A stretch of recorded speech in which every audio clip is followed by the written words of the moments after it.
saw that.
If we have a miss coming up here, we're in a lot of trouble. We can ill afford miss. Okay, that's actually fine. We just got really good, little bit of turn RNG though.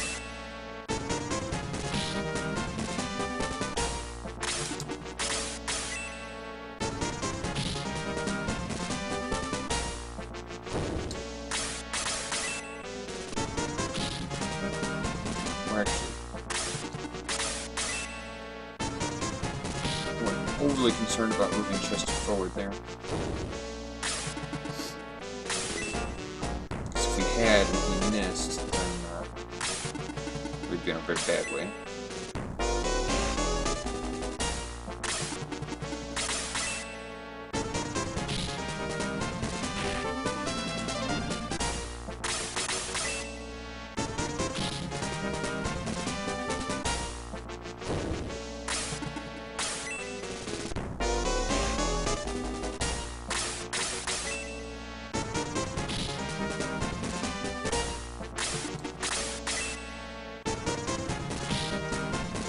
Sick. Boom! 607 good ones.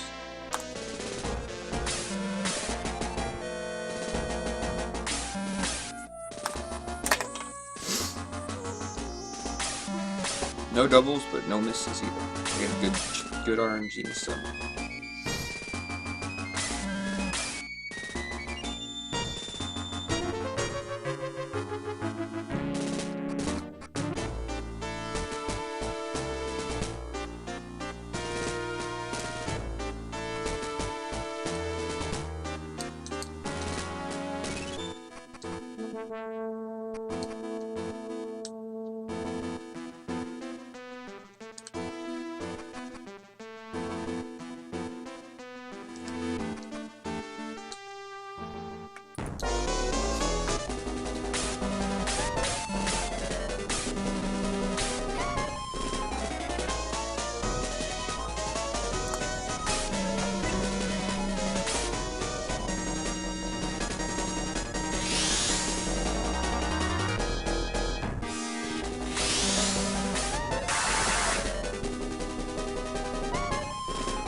insane. Sub 13-minute battle there, and still not a gold.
Really wanted that rat's roost. That's really important.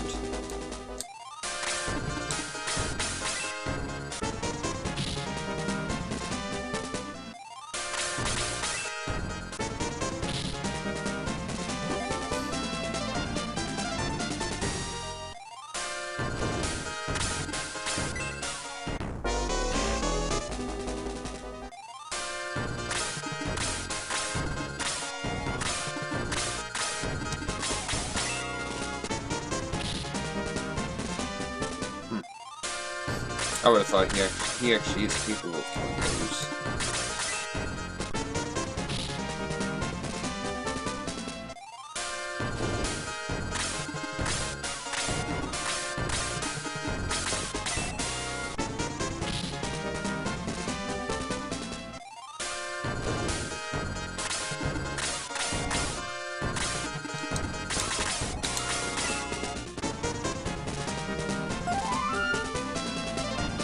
I was about to get whacked by a giant bat, or a huge bat rather.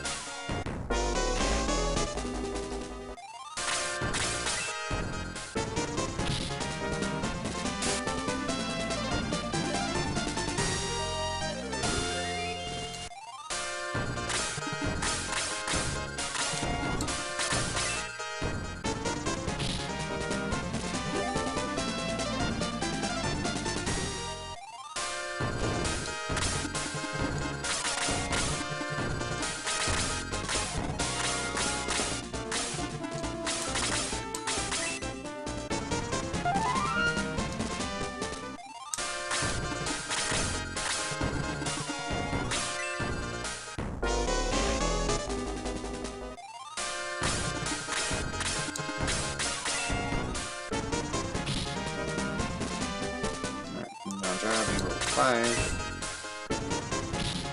Still kills the rat.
Yeah, so we missed both enemy movements, but on the plus side, he was only level 4.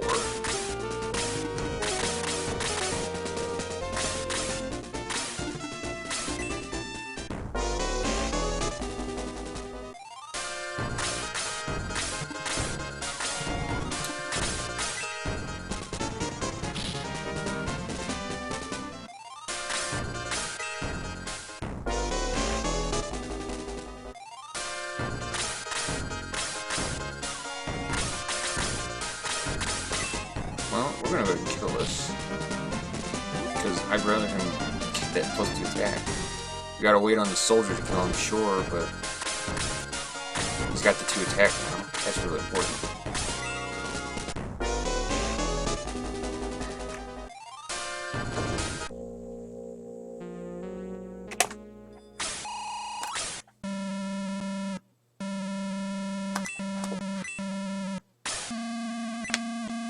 So that's a ridiculously good split because I've already gotten the Mithril and Power Water. Still got through that in under 20 minutes. But that's what happens when Sarah and Chester die as quickly as they did in that second, in particular Sarah. Like Sarah has been thrust into a very unnecessary category. The result is, well, that's what happens. I mean, plus 52 seconds, yeah, but we had to go and get Power Water and Mithril. Both of which we normally do later. And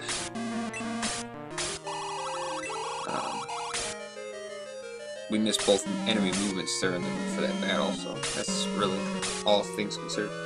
It's still 1956 through that third split, which is really, really good.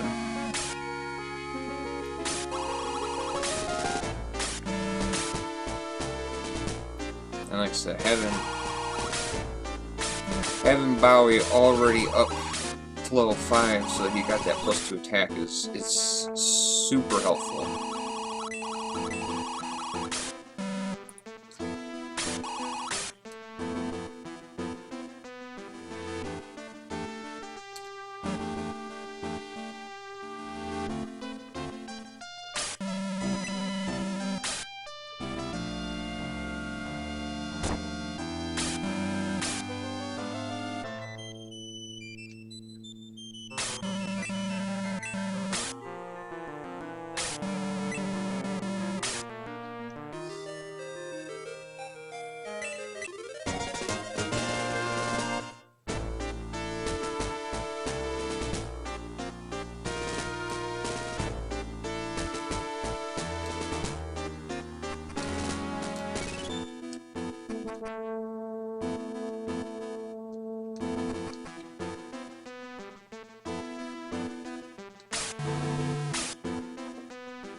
I was gonna give that to Sarah, but we've whittled it down enough, and this guy gets a +2 defense there, so we'll go ahead and do that.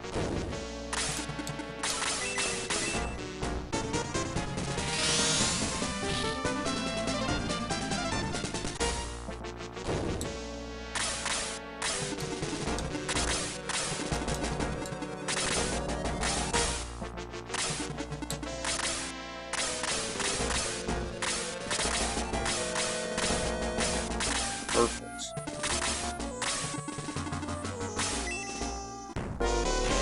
Just perfectly outturn that mage there.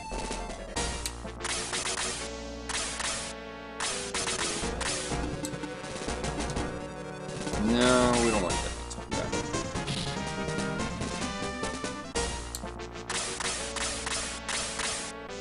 We're gonna lose time, but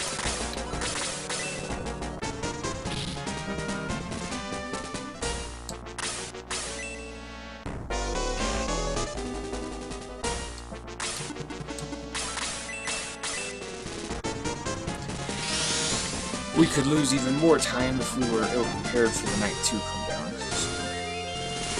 Perfect. So Kazin gaining +2 there means that the Knight will still go first. Perfect. I was really thinking that the Knight would, that Kazin would outturn it.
Perfect. That is just the right amount of damage for Slade to be able to kill it.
Slade will finish that off.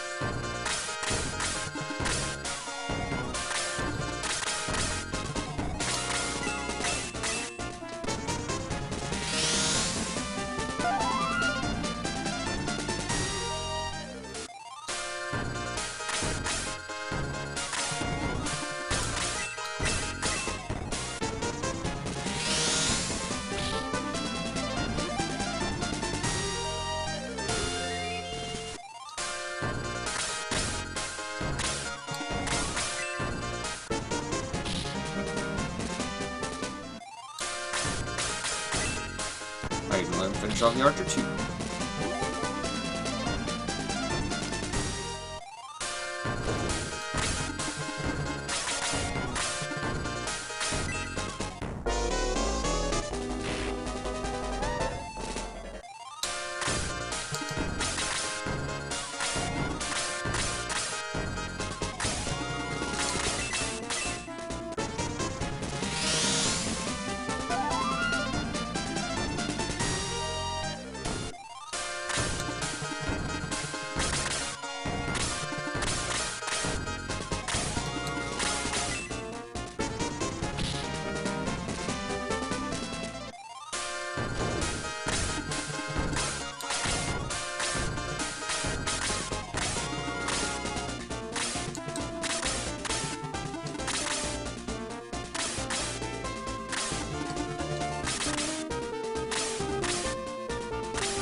Holy hell! It's not going well. There we go.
Actually getting Roth was that was really slow.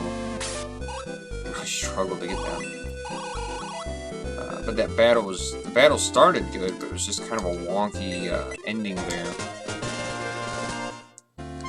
Kaizen kept out turning Dark Cleric,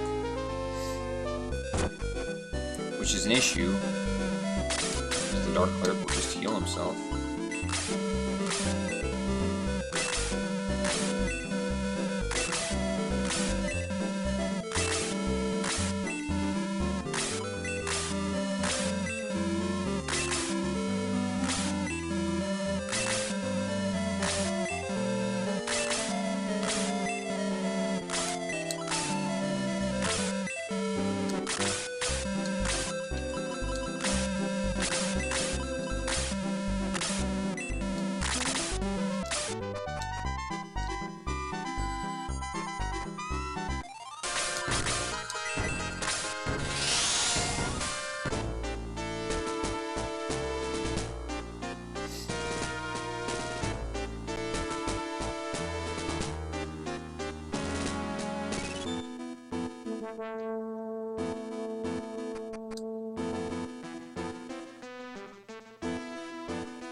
Well, for all of the double attacks in the game, that's a good one.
As much as I want to give that quote Sarah, it's more important than she'll get to level 4 by the time I need poison. I hope.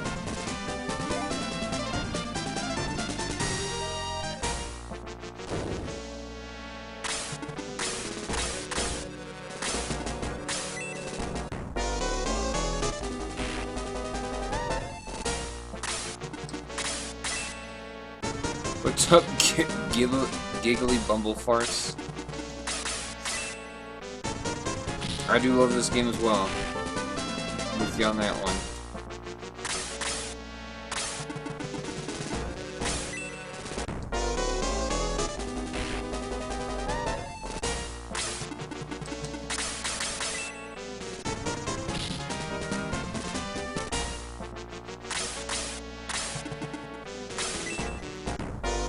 Figured that thing was going to take Slade.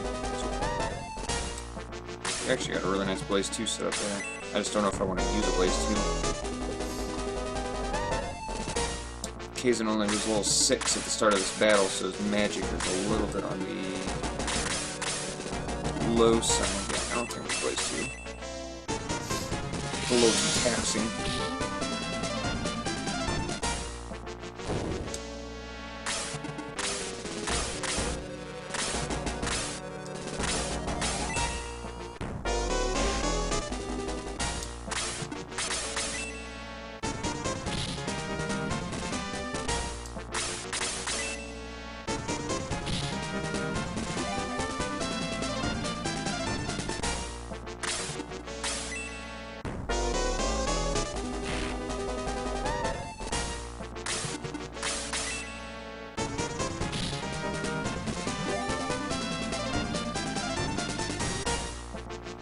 Use this archer attack.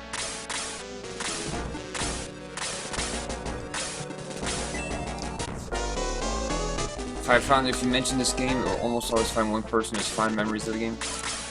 Well, you know, that's why we've been trying so hard to get it into a Games Done Quick type event, Red. Which, as we all are aware, we have. You know, we got it into RPG Limit Break, so. This is a game that a lot of people remember, but not a lot of people would think is even in the realm of able to be speedran.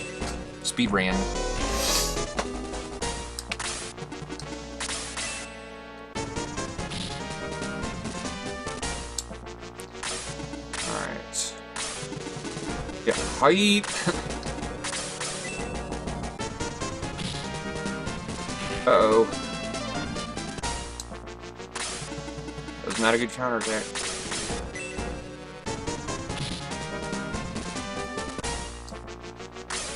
They had time for a counterattack. Okay, but he's going after Jaha, so that's okay. And that archer's... I don't know what that archer's doing. That archer's drunk.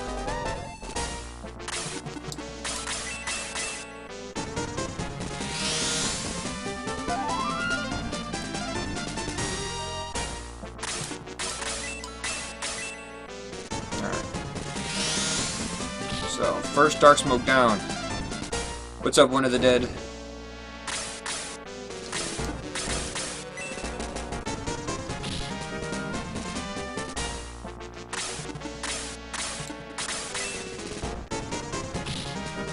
For real? 2 damage.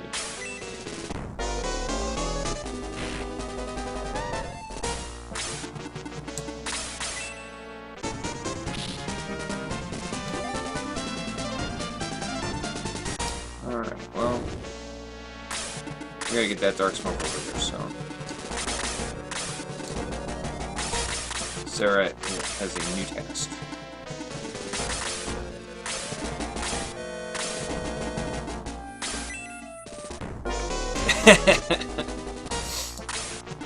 For sure, man. Well, I got everything that I need done, so it's a nice Sunday to just sit back, play some video games. It's gonna be much the same, I imagine. Actually, I think I actually need him right here. Because if that Dark Smoke comes down and attacks Sarah, I can't. It will afford to have it come over and attack you. Yeah, see. I need that Dark Smoke to go and attack that man. J-Man. Actually, I'm gonna have Bowie for it.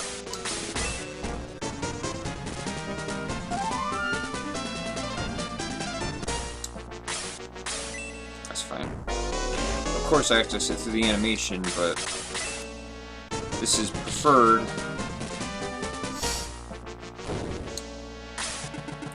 Even though it's unlikely that Kazin would get attacked by the Dark Smoke, it's better to have him at least be in that okay range. You like the incentives? Those are the incentives I came up with. I don't know what Bowie came up with for incentives, but they were asking about the incentives on Twitter.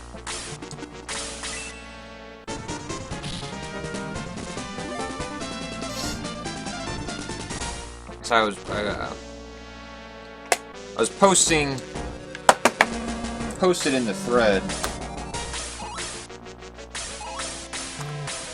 about them, clarifying them and whatnot, but I figured I would also ask what you guys thought, ask if you like them, would he add anything, subtract anything, big arms would be so...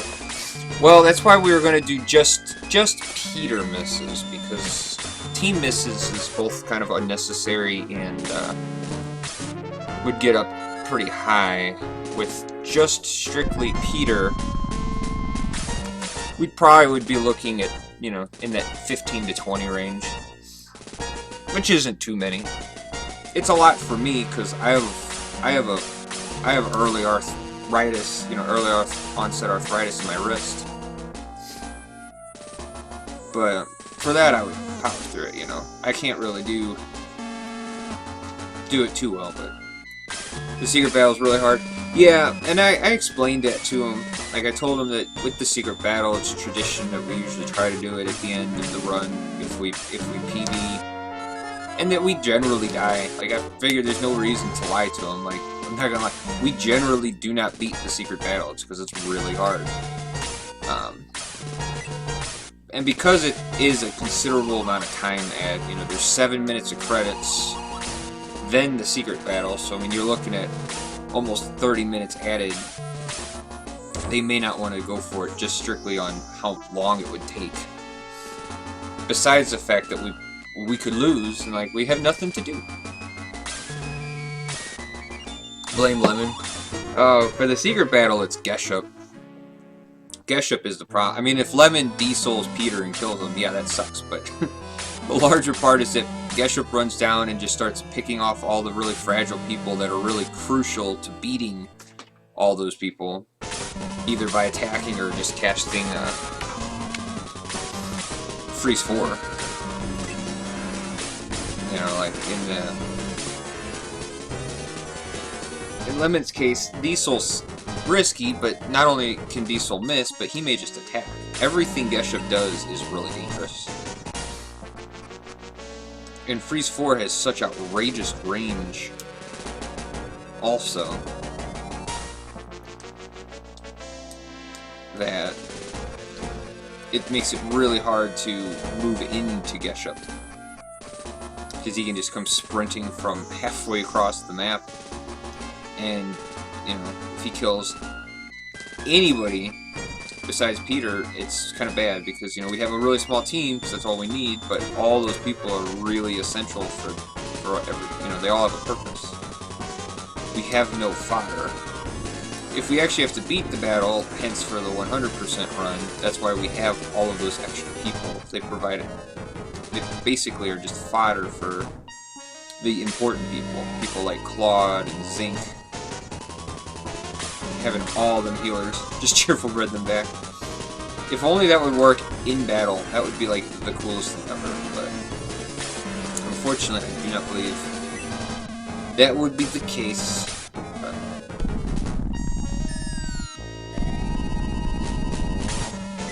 We've had a pretty interesting run so far.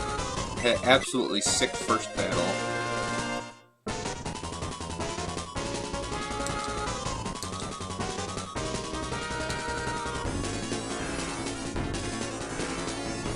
And then things were pretty reasonable. I really struggled to get earlier off today. Probably took almost a minute just to do it. Would make for some interesting fights. Oh yeah.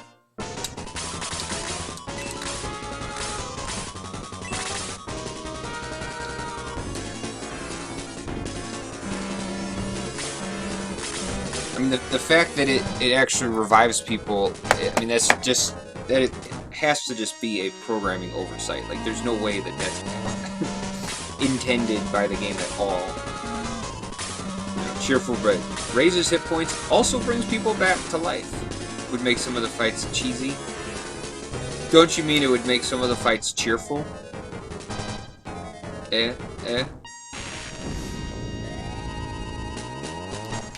It's not cheesy bread, it's cheerful bread.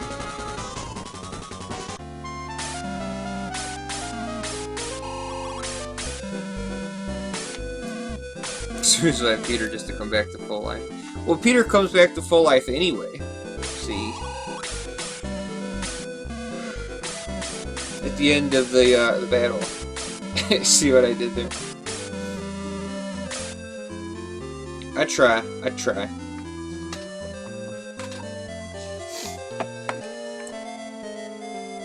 I think some puns are kind of funny. Others are groan-worthy.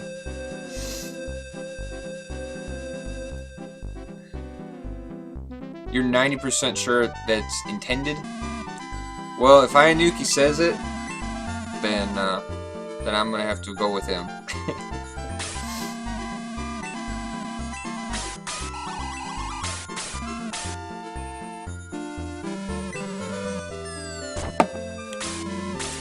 I think he knows more about these mechanics.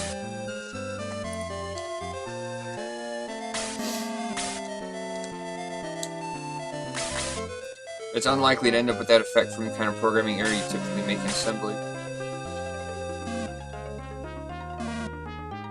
This is true. This is true. The only reason I say that is it feels like if it was intended that somebody somewhere would have made a note of that way before this point, like with the game's history. You've got all of those GameFAQ guides, all the people that have played the game, and like only now, recently, are we learning that the Cheerful Bread can bring people back from the dead. That's why it feels like somebody along the way would have figured that out, or told people about it. But I mean, like you said, I mean, it's a curious thing. Alright, good. We got Kaizen's movement. That movement right there is like one of the most important movements in the entire game. It was a secret effect that was well hidden. Yeah, that would be reasonable.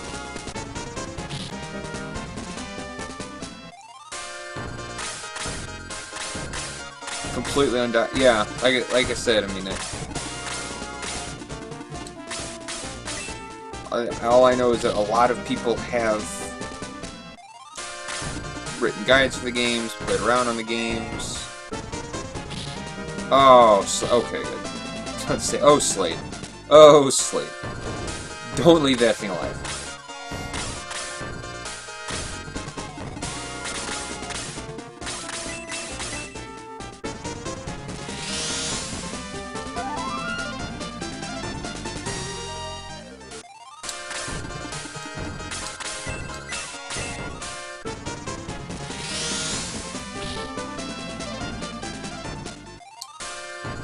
Slade just shanking old ladies in, yeah, in the plains, not in the woods. He's gotten 1+2 so far, so he's at least, you know, he's doing better than he has done in the past. We'll go with that. Alright. That helps. This is scary. Okay. Kaizen actually took a lot less damage than I thought he might.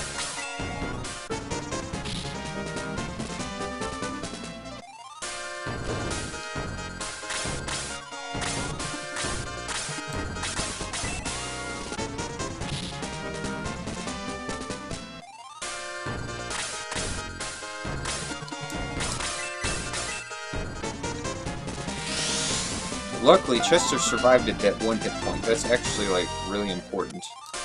Just because we can, yeah, that'll be good. We can finagle that Hunter Goblin still to get an extra attack out on to a worthless character. Now, I would like Bowdy to kill the, Goblin, but if somebody else goes, they can have it. I'd rather the Goblin be dead. Right, so there we go.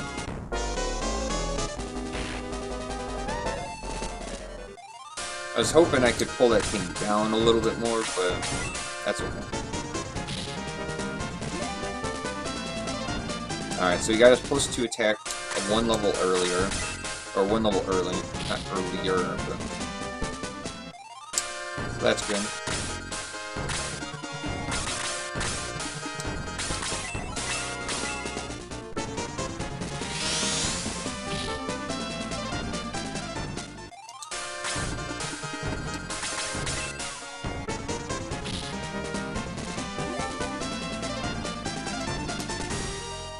So, still got 2 more +2 attacks to gain along the way here. Alright, this worked out rather well last time, so I'm going to try it again. Just send Jaha up the left side.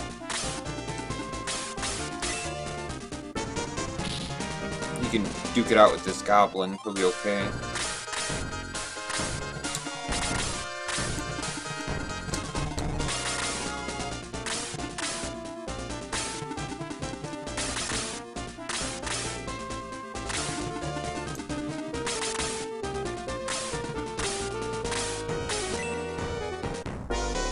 Using Slade this run or planning on ditching him later?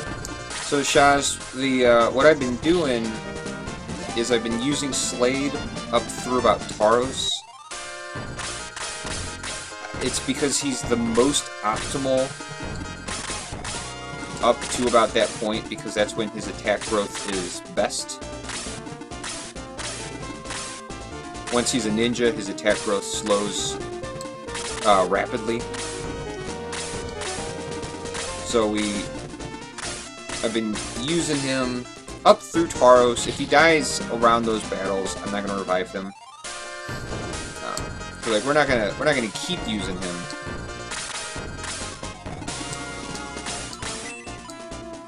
Ooh, yeah, good displacement. Like we're not gonna use him through the whole game, but we are gonna use him longer than I normally would.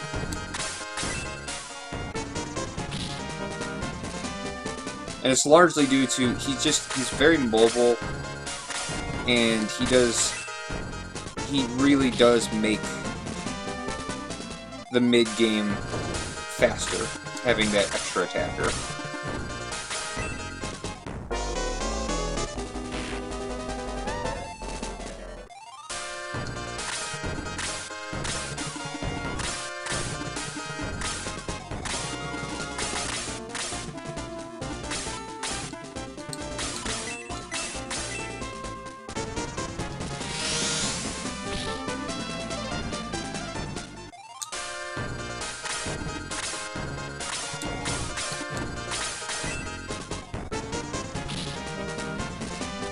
It looks like Kaizen is going to kill this Hunter Goblin.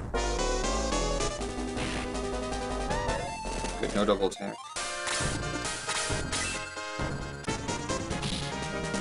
Okay, perfect. I'm going to go ahead and use your medical herb. Could wait a little longer, but once we actually start fighting, I'm not going to really want him to take the time to heal himself. 2 damage still? Oh, John, you need to be taking 1 damage from that guy.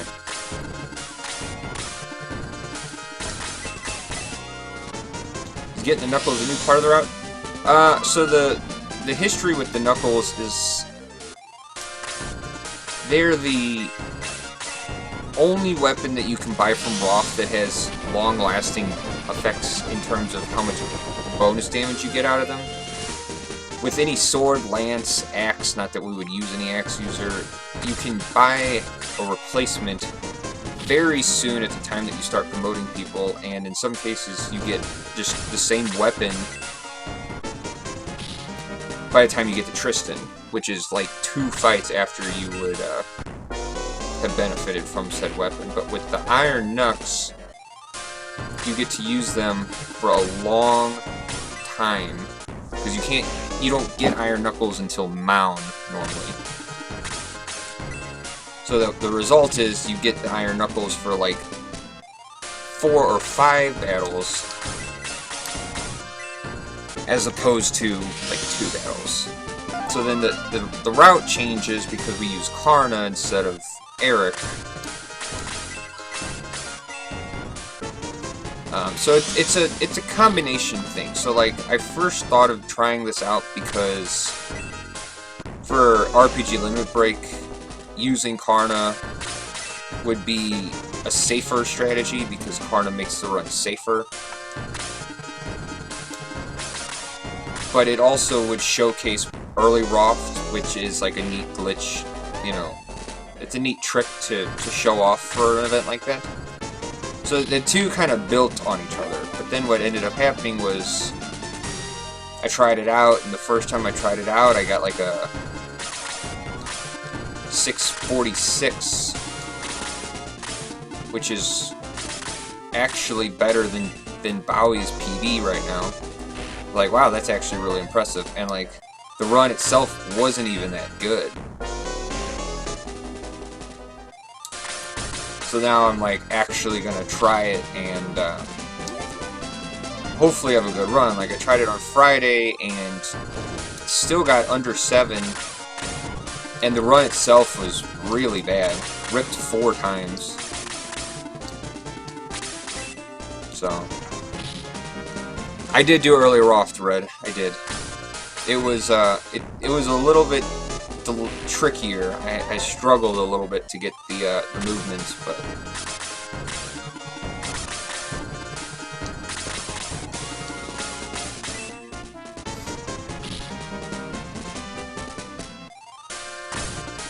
those important battles, the 3 kill-all battles, post-grind promotion, Zeller. Yeah, so like it's, well, it's not so much the Harpy battle because we don't have Karna at that point. It's the battles that I'm counting. The battles that I'm counting are yeah, that was really good. What is that, 108 there? Northcliff? What is up, Hype Man? No, the battles I'm counting on Nuki are the battles post Creeds. Because, like, if we bought a sword, like a Buster Sword, for instance, or a Great Sword, even, you know, that's the best sword from Roth. Bowie would have that Great Sword for the Harpy battle, Northcliff the Cave battle, and that would be it. He'd have it for 3 battles, because by the time that you get the Zalbard, you can buy a Great Sword in Tristan. And after Zalbard, you get the Critical Sword, which is a better weapon. If you were to assume you bought a Chrome Lance and promoted your Paladin right away, you'd have them for Northcliff the Cave battle, and then by Tristan you already have access to Chrome Lances. It's because there's so many snipes that are performed, because you snipe Keto, you snipe the Pakalon Fields, you snipe the Bridge, you snipe the Dark Knight, so you do 4 snipes, and then you're like at Tristan where the best weapons are available. But like with the Nux, what happens is that you get Karna with the Nux, you get her for the Northcliff, you get her for the Cave battle, you get her for Zalbard,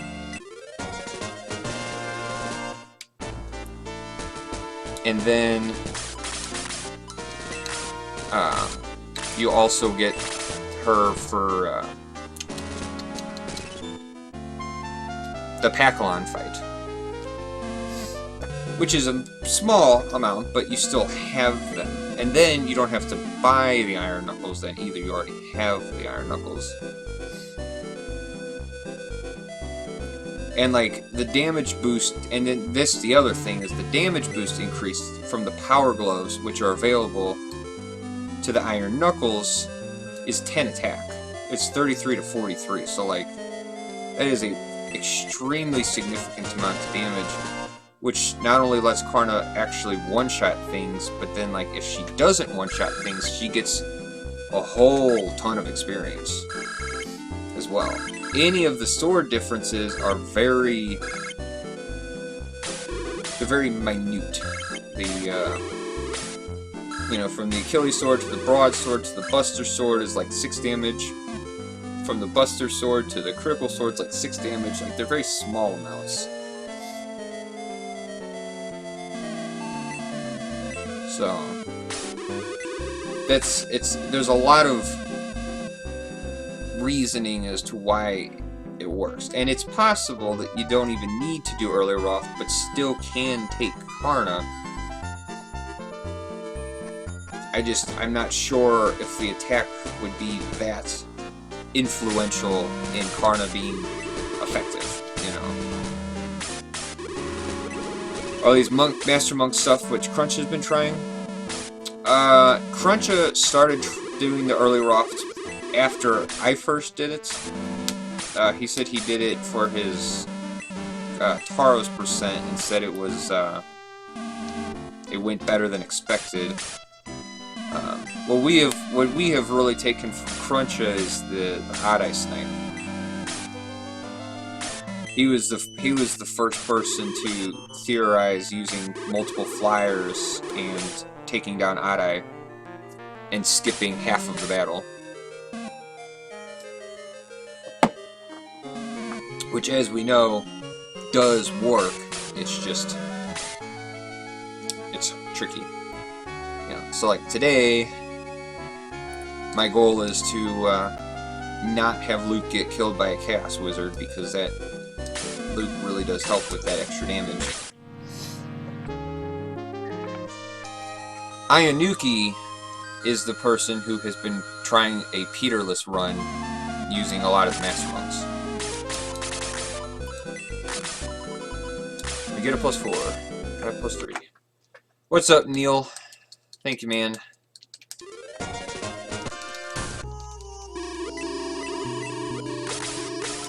Cautiously optimistic. I'm always cautiously optimistic. Alright, there we go. +4.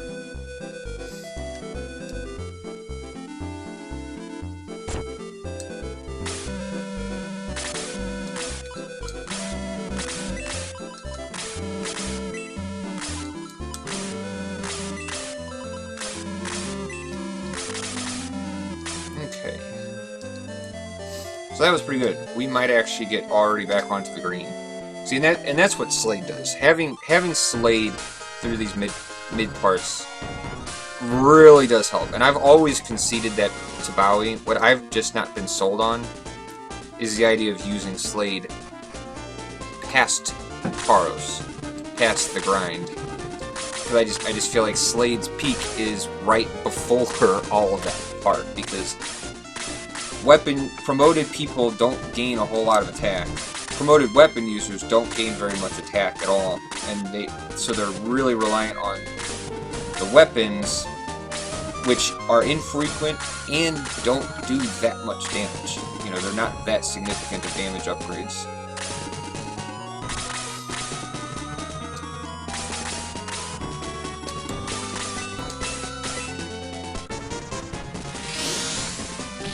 You usually drop Slade around Northcliff in your casual.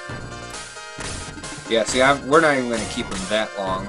We'll probably hang on to him. Like I said, it kind of depends, because it depends on when he dies. Yeah, that'll be okay. As long as that Hunter Goblin goes before Peter, that'll be okay. Which, the Hunter Goblin should totally go before Peter, but stranger things have happened.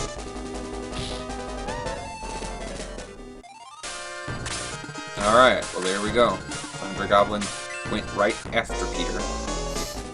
So that's unfortunate.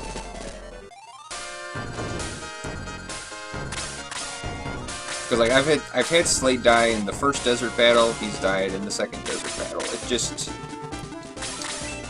It just depends on when he dies.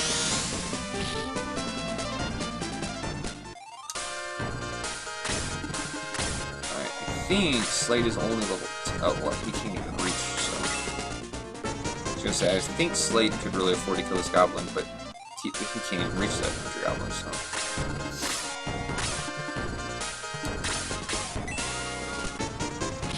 Alright. So, Peter will kill the Hunter Goblin. Hopefully Peter goes before the Hunter Goblin this time.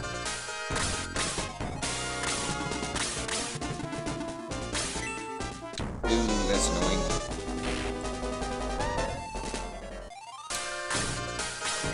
Alright, well that's fine.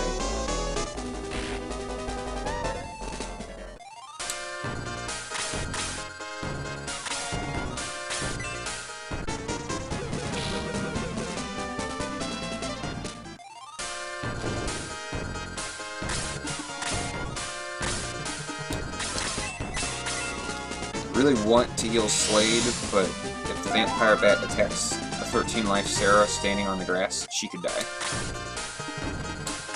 In other words, it's really too dangerous.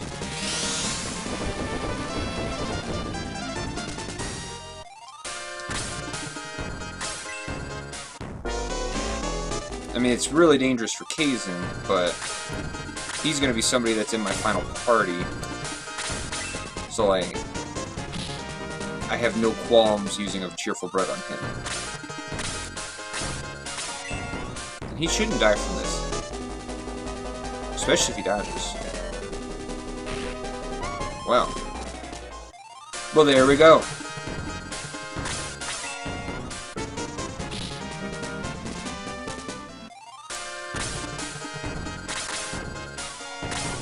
Good thing he dodged, I suppose.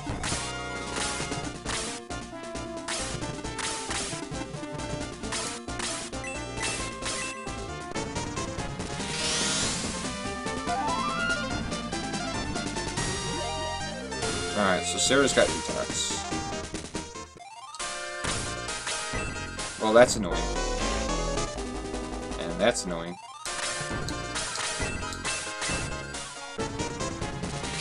Good thing Sarah just learned detox.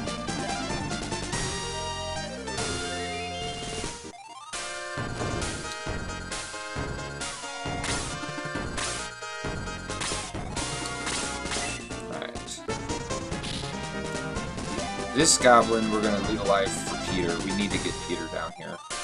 Him out turning that Hunter Goblin was so bad, like, can't even begin to describe how bad that was, because it slows down his whole progression. in this battle so much.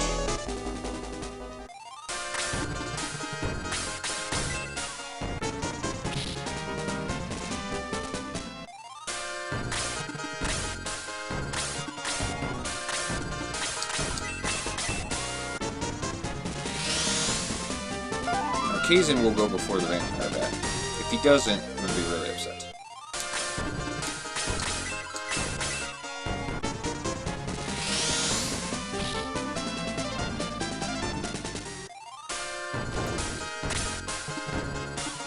Yeah, we're going to just move forward. I want that goblin to come up.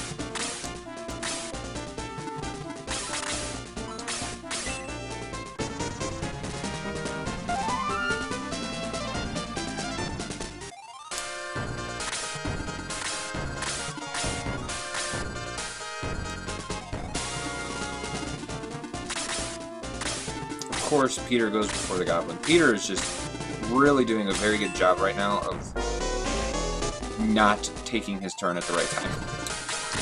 Like, seriously.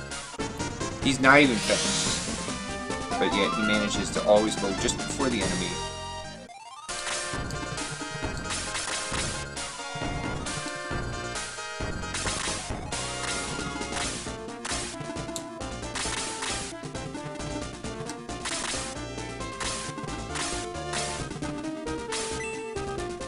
And if that goblin moves to kill Sarah, it moves to kill Sarah. There's not a whole lot I can do. Okay, Peter's still going for it. Okay.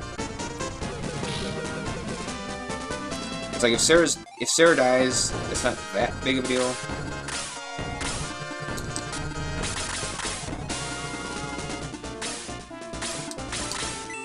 She is still useful, but like we don't need to go out of our way to try to keep her alive either.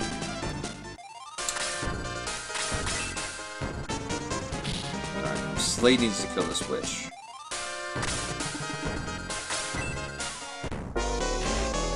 Good. So Jaha needs to not get poisoned. Okay.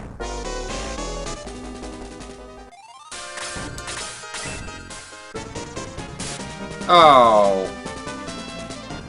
Come on, Slade.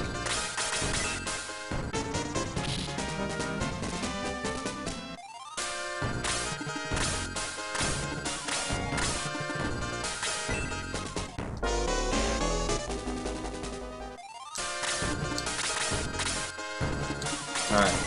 Kaizen needs to do 9 damage with his Blaze too. Alright.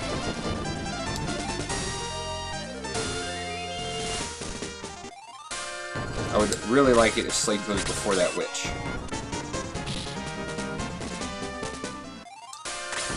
Alright. Redemption. Okay. Yeah, that was a big level.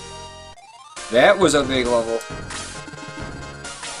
I need Kaizen to not take 9 damage here. Okay. Oh well. That's what cheerful breads are for.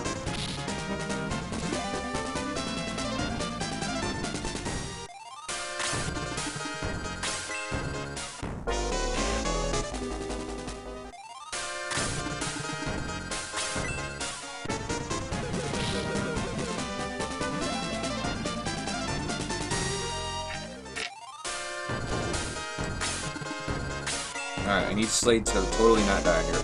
Okay, good.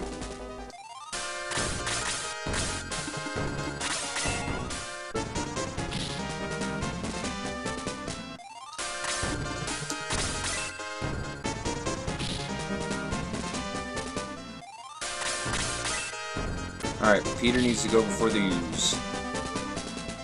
Peter! Alright. Solid.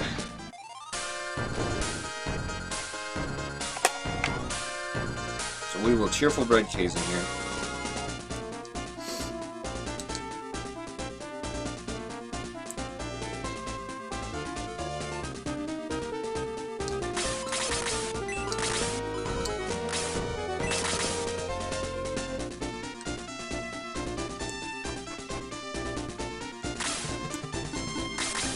Welcome back, Kaizen.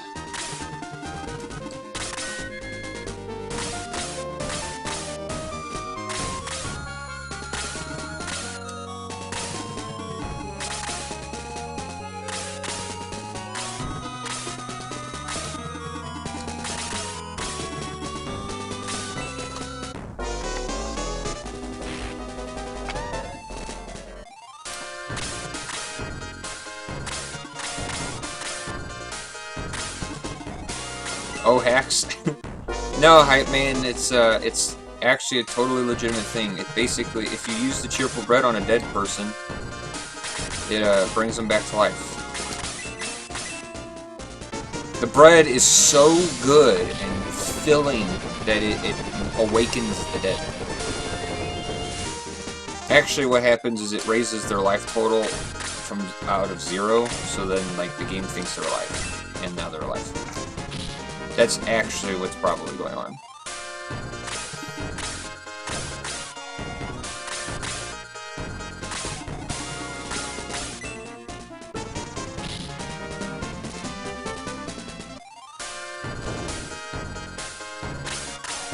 Praise Jesus. It's some really good bread, let me tell you.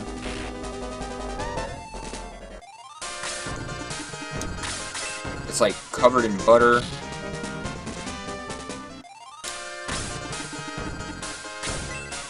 Toasted to perfection.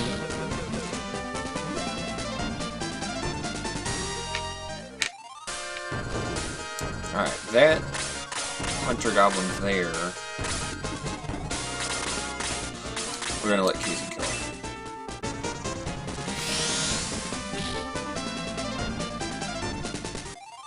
Fattest bread I know, right?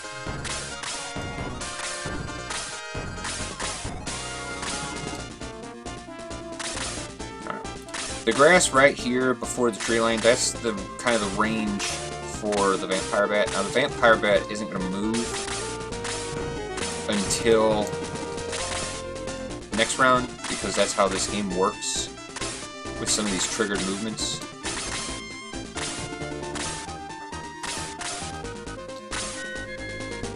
But that's kind of why we use somebody to bring it down. Like so.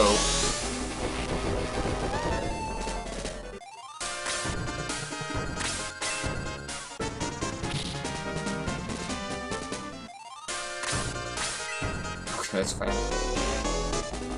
Go for it, witch.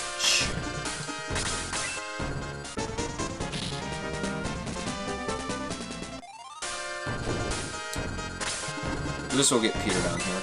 And then this Dark Dwarf is a very good target for getting Peter to move also.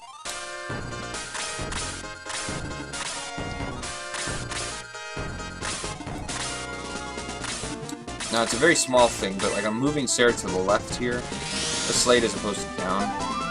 Because you can do the half-step glitch, it's generally better to leave yourself with options. Like, not it's in this case, Kaizen can make it there anyway, but in the event that he couldn't have reached, Sarah could have been a leap point for a half-step glitch. So if you line your people up sideways like that, you can kind of leave yourself some more options.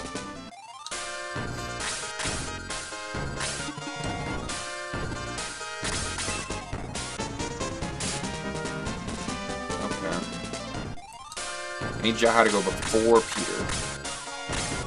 Solid. Peter ought to have enough move. Yep. Perfect. So, like, that's really kind of how we wanted to try to get that battle to go down right there. Involves a little bit of luck, a little bit of turn RNG, but not impossible.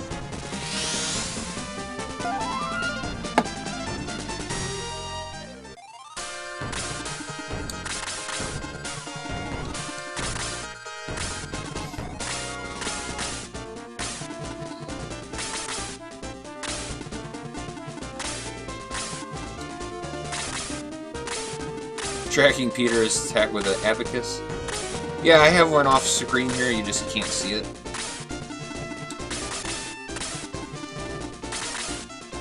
I just use dice.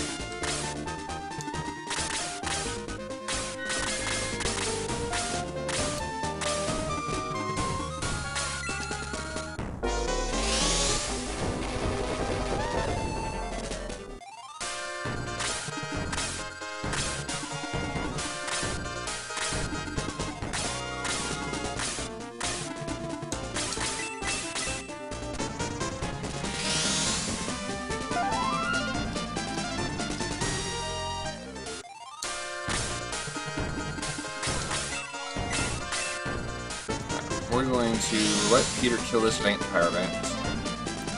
He's the only person who can actually kill the Vampire Bat in one attack.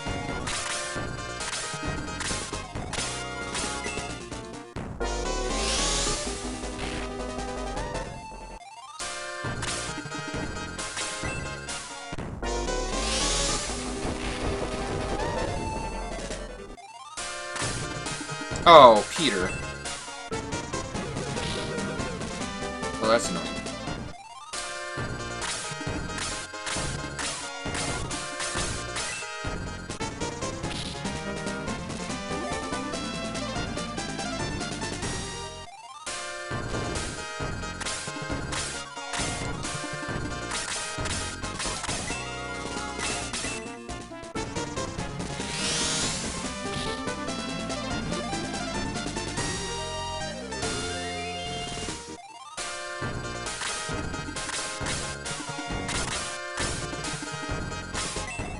Uh-oh.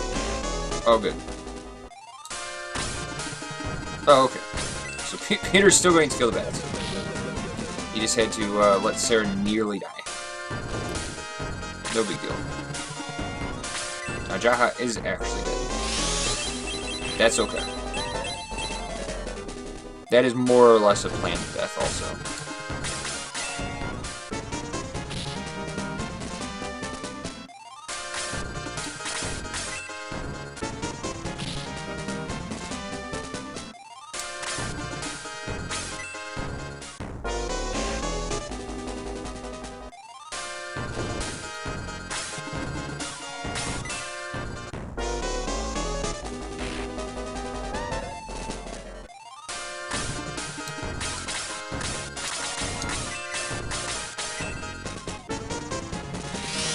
Kazin can't dispel his worries like he can dispel Muddle. Yeah. Also, Kazin now has the Power Ring, which is less than ideal, but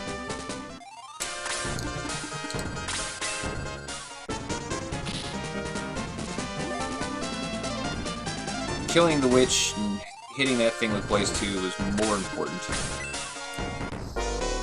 And then you notice Sarah died, and like that's okay. Like we'll still use Sarah. We'll just revive her later. We don't really need her for the upcoming battles, though.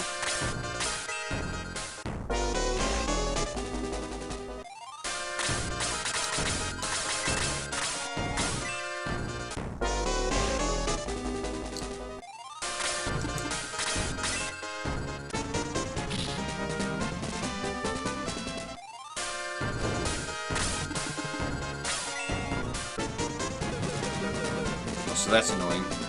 There's a Peter miss. First one.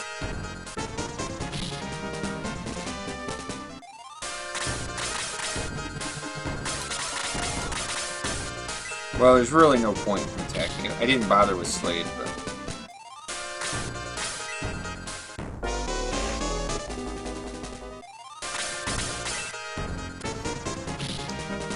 Or I didn't bother with Kazin, rather, but...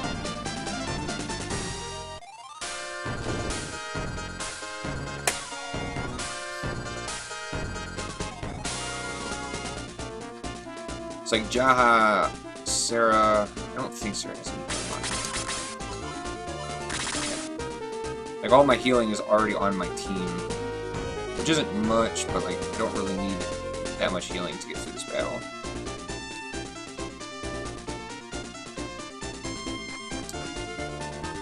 And then we'll revive Sarah for the next battle.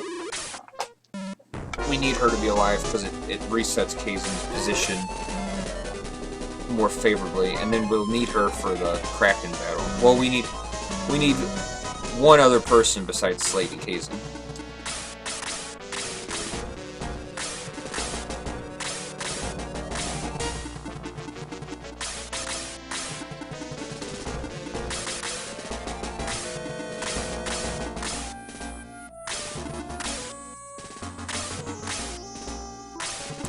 The difficulty in this battle is going to just be largely based on how much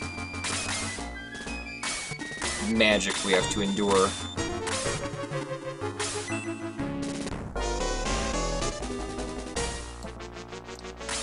I want to say Peter can reach there.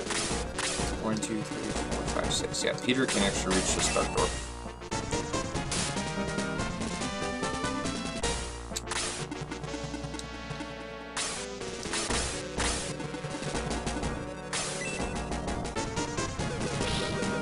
Kaizen will finish the dark dwarf since Bowie missed.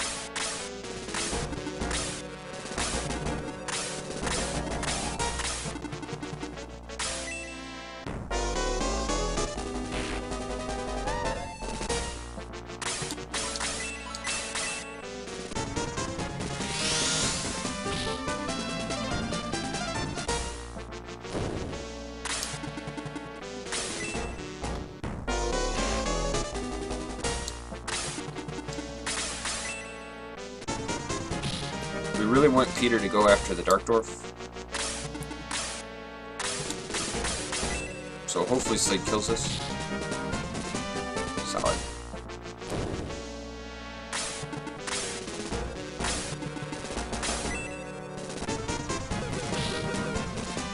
Like, Peter actually does a formidable amount of damage to those things. Everybody else would take too many attacks.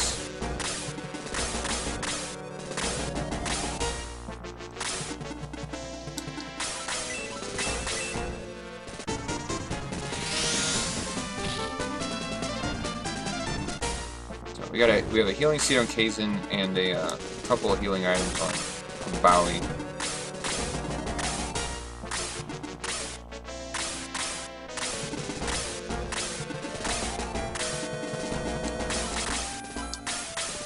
We'll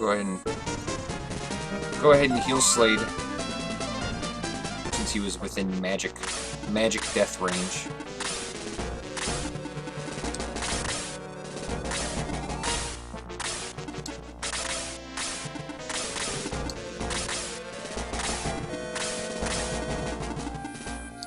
No poison, no poison. Of course poisoned.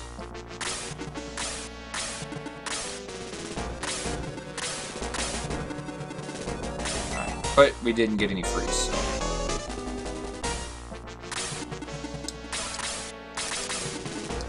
Yeah. We just... If this thing lives and casts Blaze 2, it's just gonna really suck.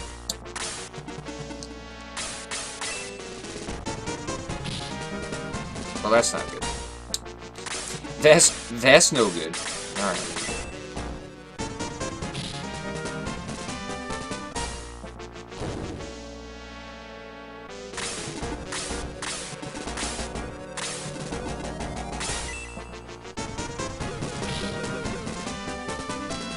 Alright, no freeze. Alright, that's fine.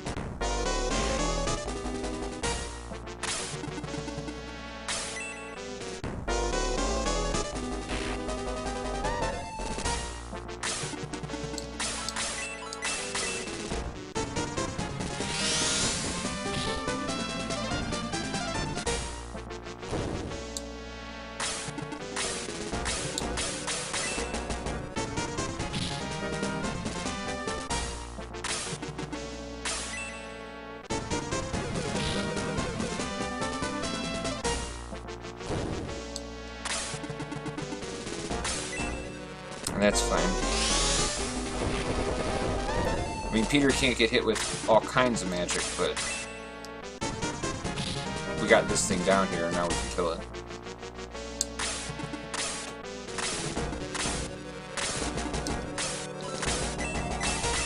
You read a claim somewhere that Slade's ninja spells are actually non-elemental. Can I confirm or refute that? I can confirm that Kaizen just didn't kill that flippin' vampire bat. His spells are, from what I understand, the spells are piercing, so like they don't get reduced normally like other spells would. But off the top of my head, I can't say with 100% certainty that they wouldn't do bonus damage, you know, hitting an elemental weakness either.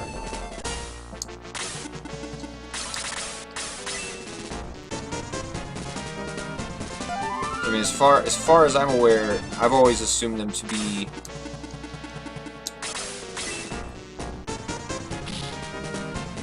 like their element, they don't get reduced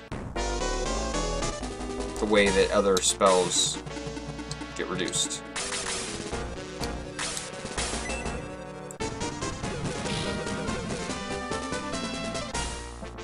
But it would make sense that they're non-elemental for that to happen. Alright, good. Peter is, getting a little close to death right now.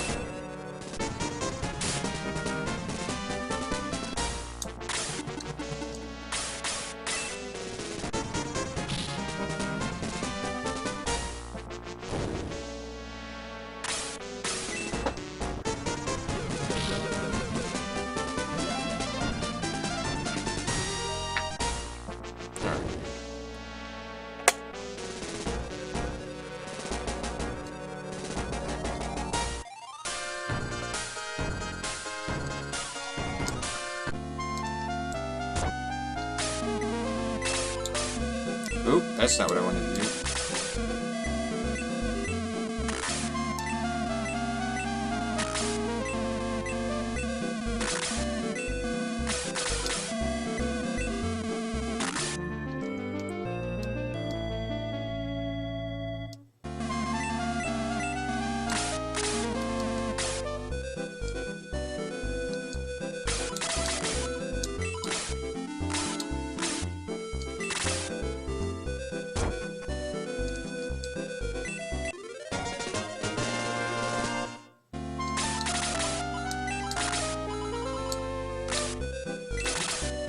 +2 also there. That's not so good.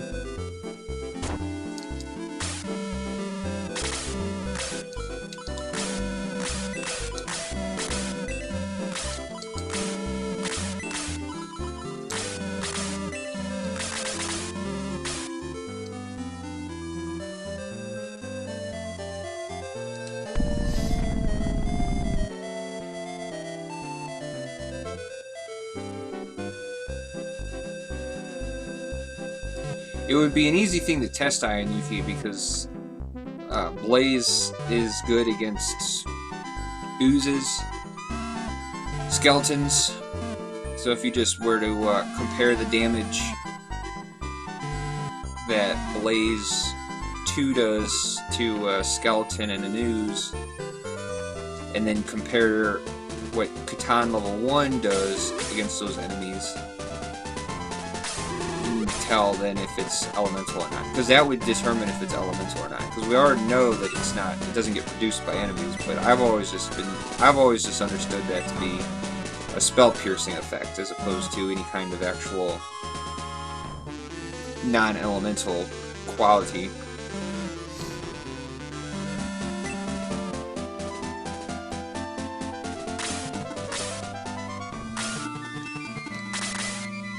Bummer, Kaizen still was not able to make it. Okay. So Bowie was, so. I thought having Sarah alive would push him over enough. I guess I needed to also have, I guess I would have also needed Jaha. Regardless, we're gonna get Peter to move, and that's always really important. Gotta get him out of that corner.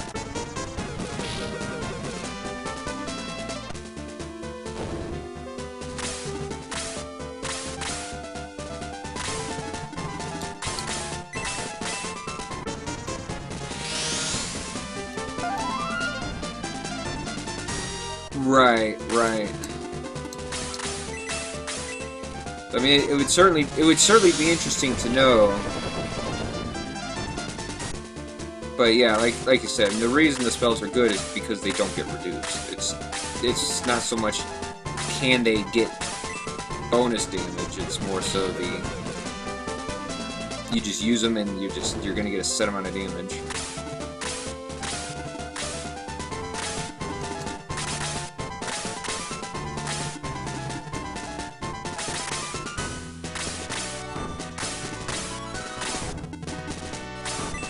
Now, why you gotta do that? Why you gotta be like that?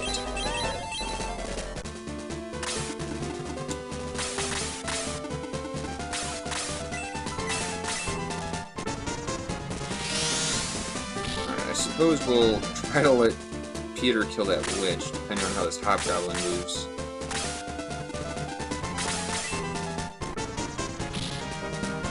Alright, so we'll try to let Peter kill that witch, because that'll move him forward more. Oh, don't have to try nothing. Peter will just kill it. There's no XP involved, but nobody gets experience from that thing.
That was a good damage roll. Now if we can just get one person to go before that death monk.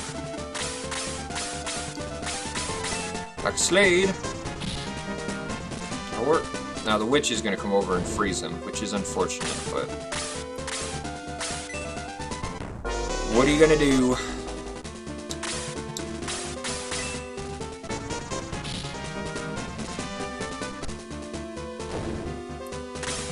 Sad thing, I don't actually think Slayer can get over there and heal him this turn.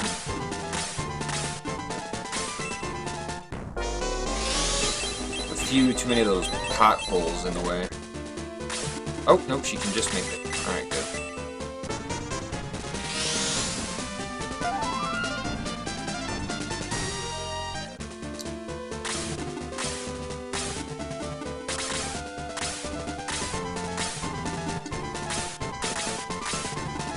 Yeah, they can't post links. Alright, good.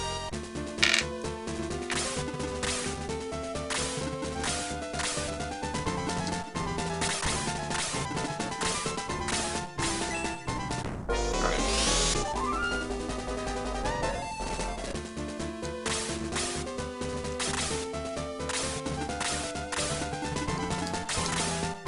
Actually, why don't you go right?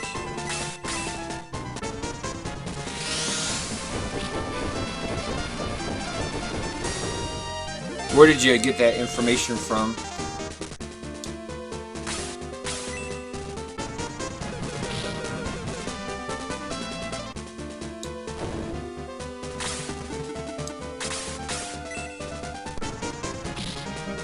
Alright, Slade, Slade, Slade. Alright. Giant Force Central.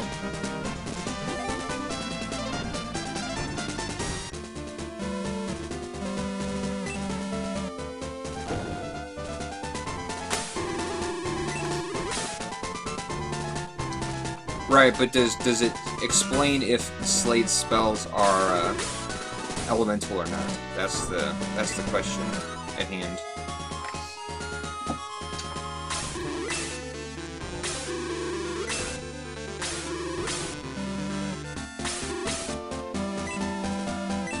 Oh yeah, they're legit with the tests, yeah. That's too far. There we go. Legit with the tests, it's the question is Catan and Raging elemental in the sense that will they do the increased damage as opposed to they're just piercing? It's a very small detail that doesn't really change hardly anything. It's just it could make a difference.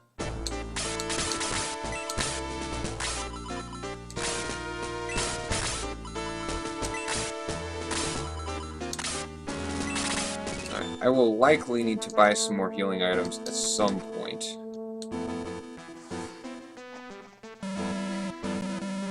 Right, now we know that they're based off Blazing Bolt, but they don't get reduced against bosses, which is why some people have speculated that it's the speculation as to why they don't get reduced against bosses. Is it because they're non-elemental, which would make sense, or is it because they're just spell piercing, which would also make sense? The former or the latter being better because then it would still do the extra damage, being an elemental spell.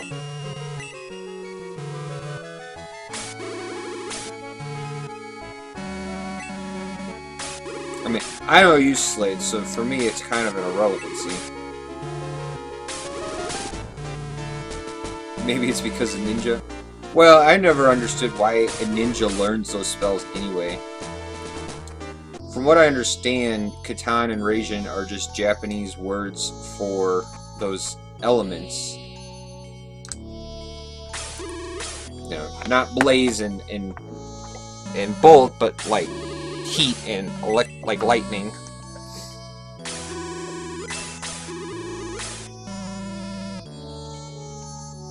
Something you can see from like other anime type things like Raijin.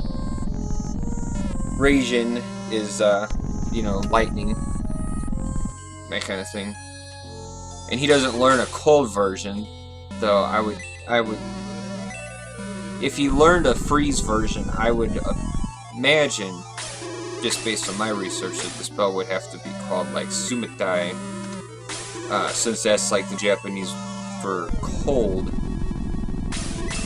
But he got 2 more spells. No, he gets Catan and Raijin. He gets 3 levels of them. He can learn the Higgins spell if you give him the Cheer Up Sandals. Higgins doesn't do anything.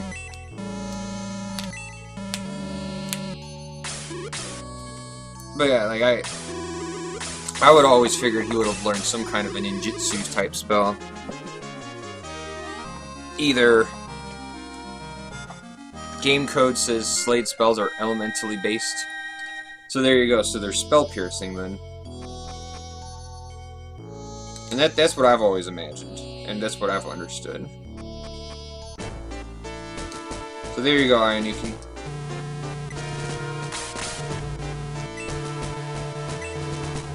You can dream. Everybody's got a dream, Hype Man. A dream and a prayer, that's all you need.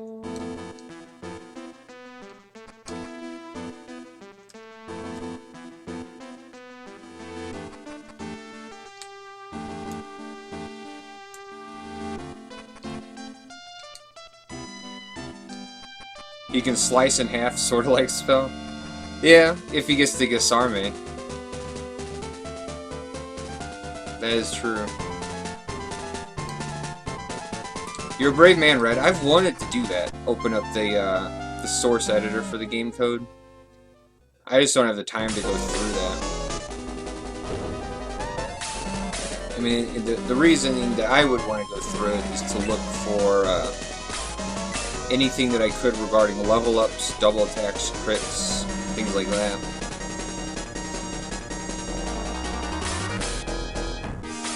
It's like we have a good understanding of how to get things to work in a certain way, but we can't replicate it 100% of the time on the first try.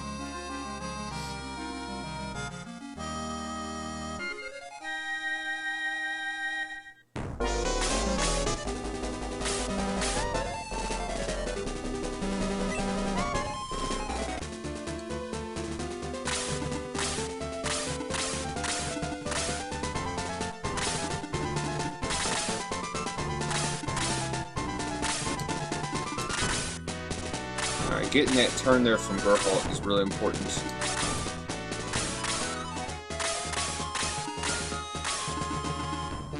Doesn't run on Linux.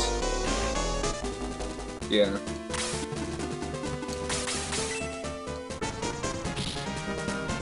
The comp AI? Well, the AI isn't... The bigger deal would be as to why sometimes spellcasters, you know, cast spells versus other times not cast spells.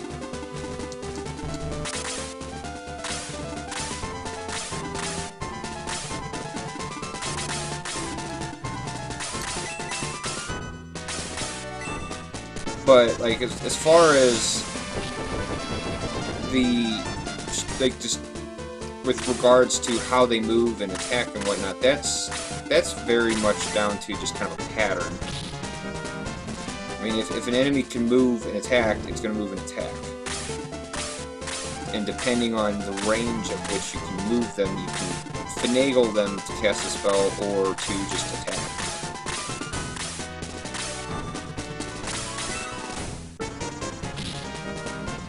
Alright. We really would like Peter to kill that. Alright. Have to let that zombie get an extra attack. Of course. Now Sarah's got 1, 2, 3. So 3. 1, 2,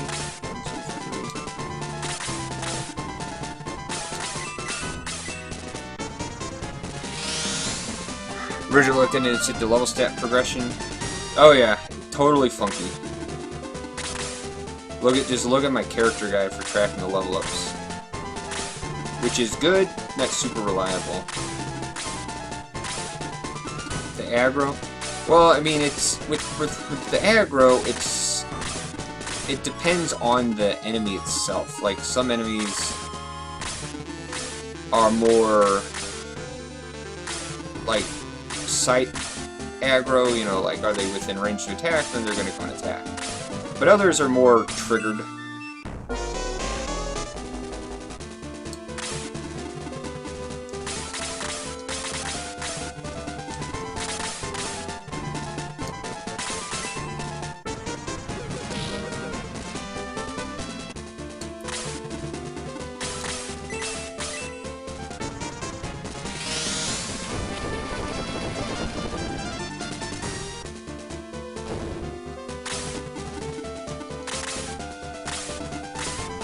Oh, where's that Master Mage going?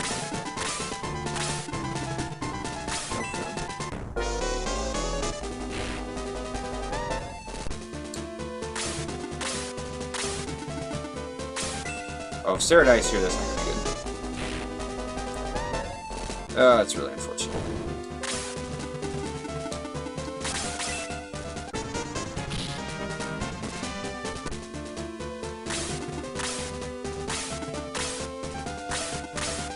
It's really unfortunate because this guy is like really close to dead and I really need to kill him. And Peter has my healing drop, so I can't even heal him myself.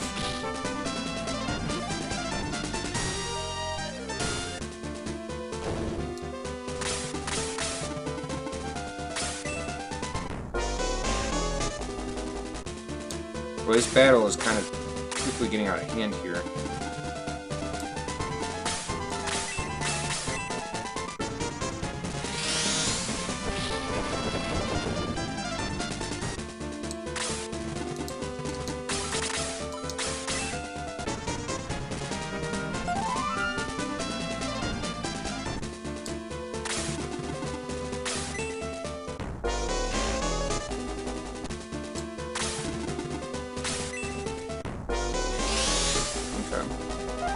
So it's getting out of hand, but we're gonna be okay. We're gonna get to this battle. I don't know why they're all going after Slade so much.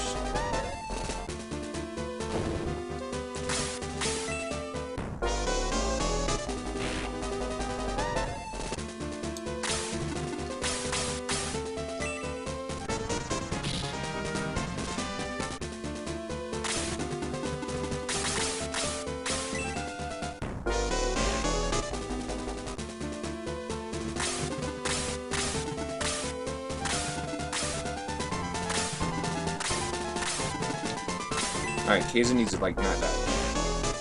Solid.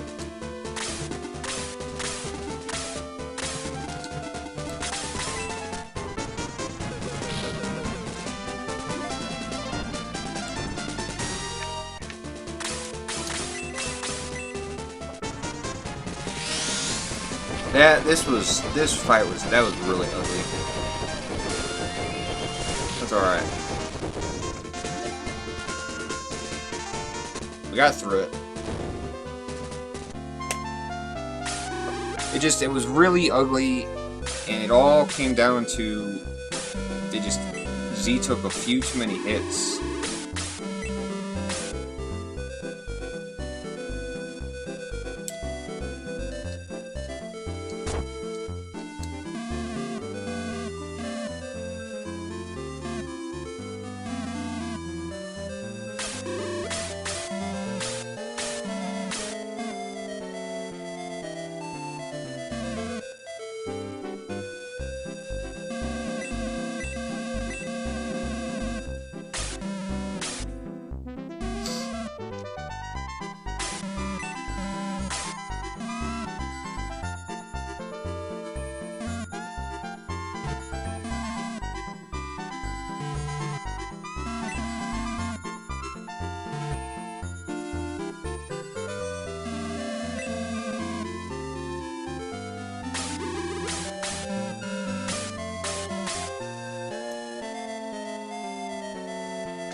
You gotta get rid of the, you can't post the full link. Just put a space where the .com is.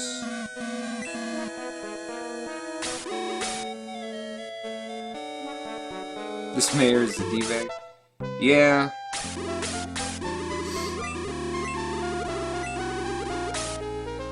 It happens. I mean, to be fair, his village just did get invaded by devils.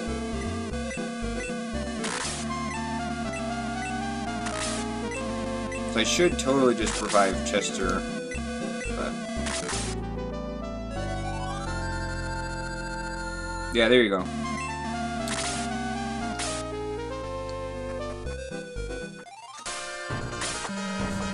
Yeah, if you just put a space there, then people can put the dot in there later.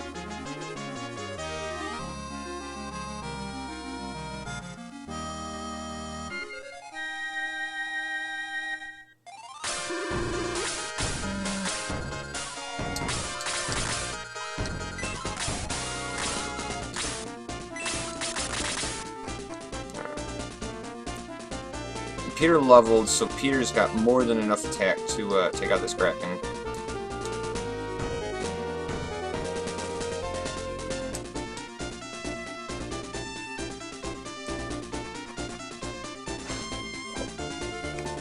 I need to unequip the speed ring, but...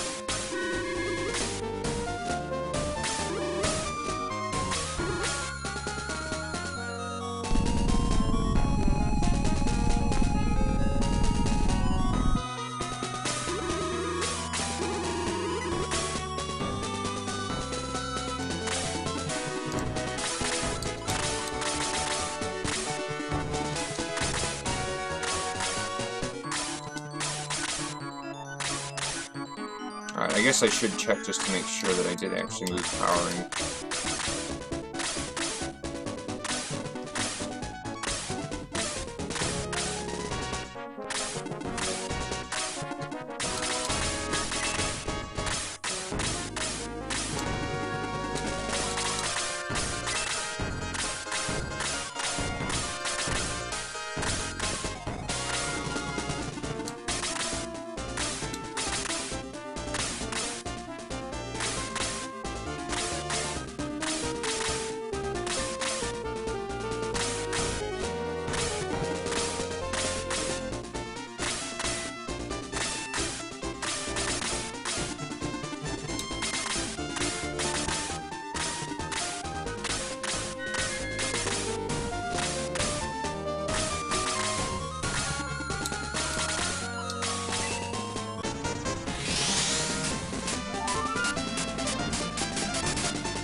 Well, that was a disappointing attack. He should have done a little bit more than that. That's kind of not so good. He should have done at least 20 damage there.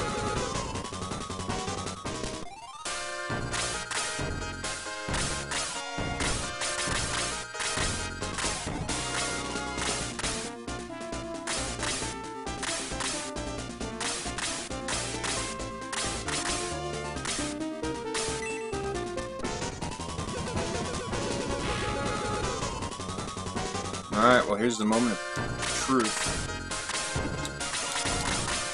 We're going to have Luke attack for 1. If he had the longsword, he would attack for like a little bit extra damage, but...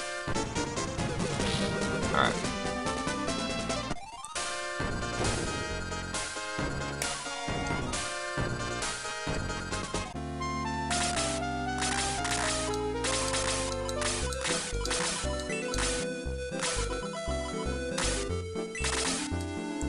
That was way more just a fear of Peter not doing enough damage. Since he actually did more damage on his second attack, which is a smaller boost.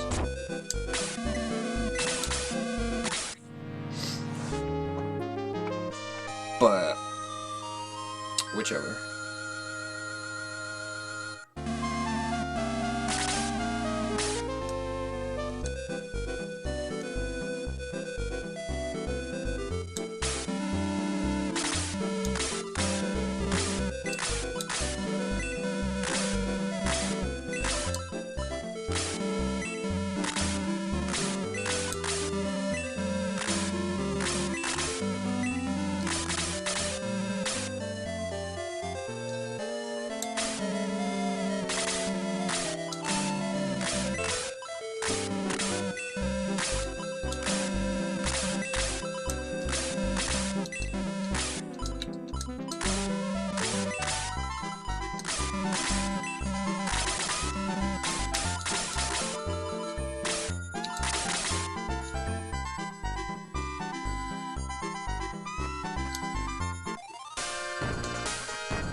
How successful was your script, INV? And for the level ups, did you find that it was accurate?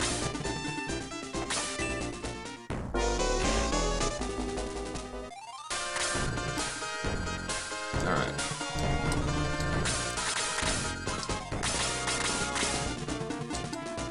Oh, bummer. Although, if Slade hadn't been there, then Peter wouldn't have been able to get there anyway.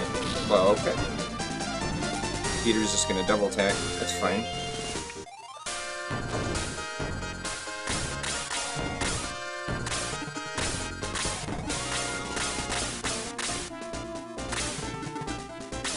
No poison. Alright, good.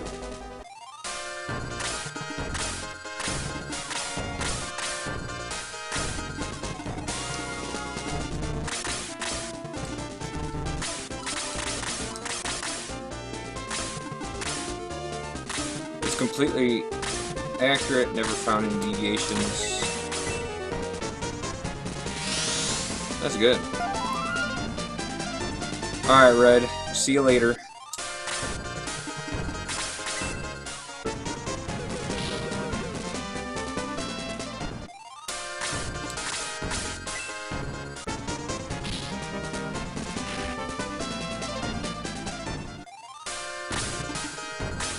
Alright. That's completely harmless, that's fine.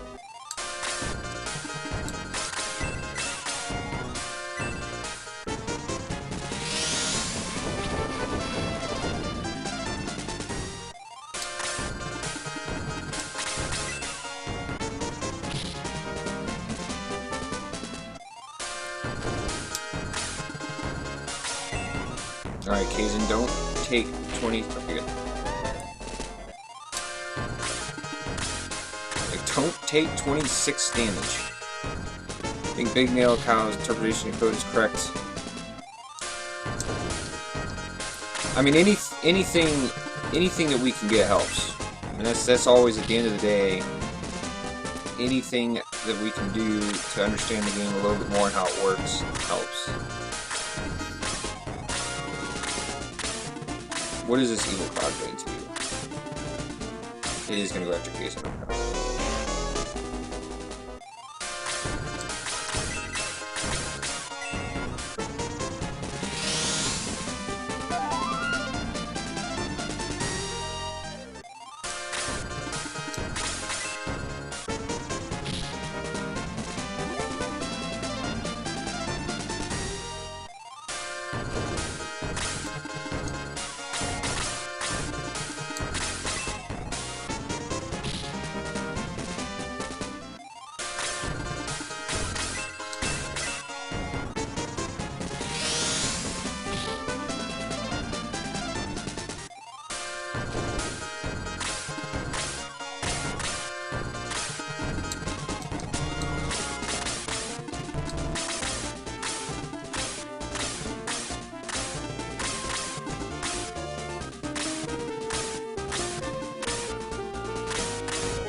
Ah, a lot of counterattacks.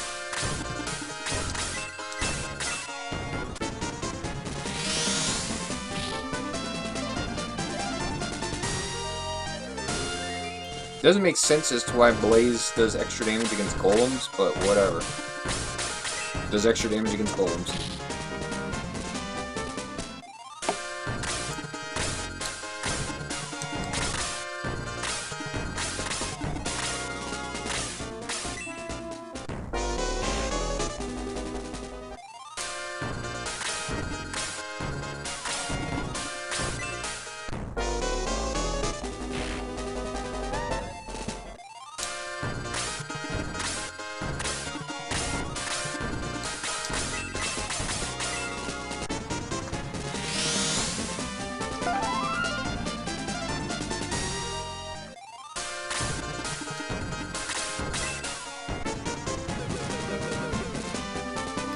There's another Peter miss.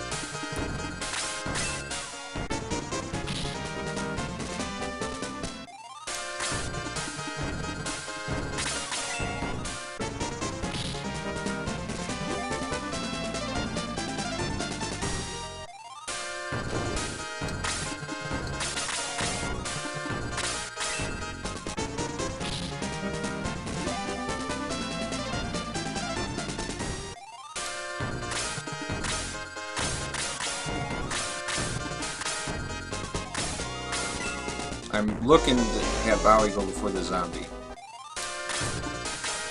Of course the zombie goes before him. Like, that's just so typical.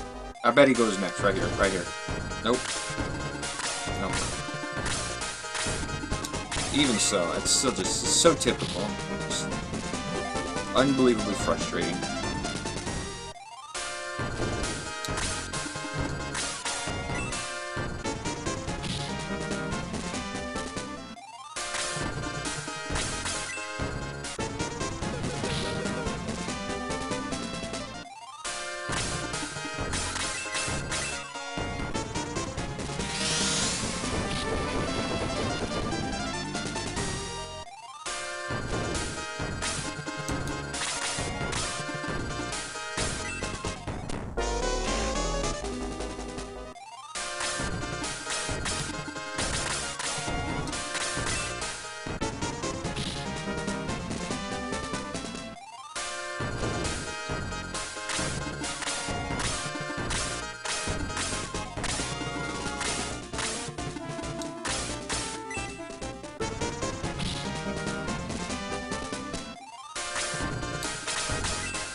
I know you just went to all that trouble to post all those links, but you're going to have to do that again and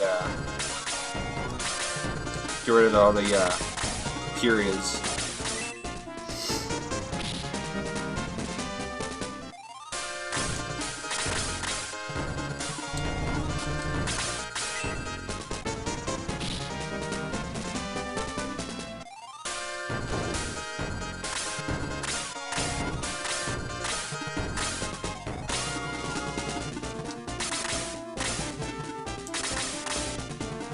If you click on them, they appear. Okay.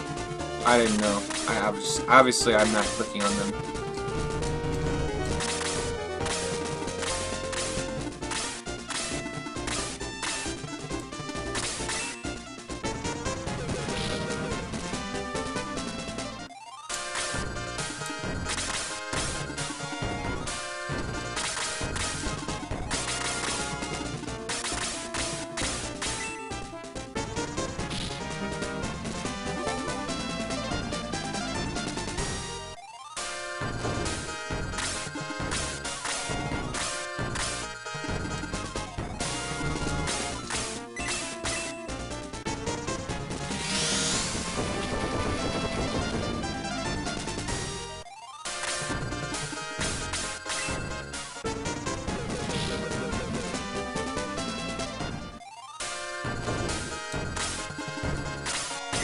Can you explain the extra movement glitch? Sure. So the way it works is that you can input before you get to a spot. I mean, so like In Shining Force 1, it's kind of a very rigid movement. The screen always stays fixed on you. Everything that you input is very rigid. Shining Force 2's got a little bit looser controls. So the way that it works, if you're trying to go to a spot, what you end up doing is you input the stop as you're like going into the spot. And if you do it right, and you're going to the right, or if you're going down, you'll input the stop, but they can't stop because there's somebody there. And because the game is more fluid, then you'll just kind of slide forward into the next spot.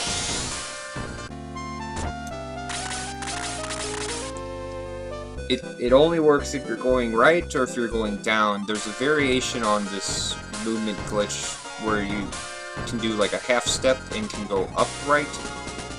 It's what we did to go to Roft earlier in the game. And it's the same premise, but it involves if you're moving upwards, like kind of in an L cross shape. And the game, you're going right, you can't stop in that right spot because there's somebody there. You could move up, and that's why it only works if that movement is available. So then what ends up happening is the game's not sure where to put you because you're kind of halfway in a couple different squares, so it puts you in the one square here, you know, that you couldn't actually get to. So like, just for instance, like this is how that works. See, so like Gerhalt can't go there, but he could go right, he could go up. So the end result is he goes kind of halfway in between both of them, and it spits him out into that location. That one is the most handy of all of the glitches, or all of the movement glitches.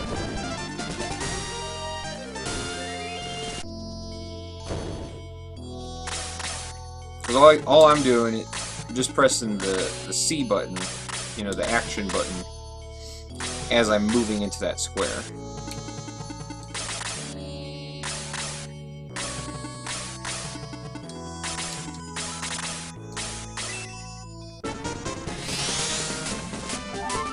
Generally, it's more cutesy than practical because it doesn't make that much of a difference, but over large battles, if you do the movement glitch enough, you basically saved a turn of movement if you slid forward enough.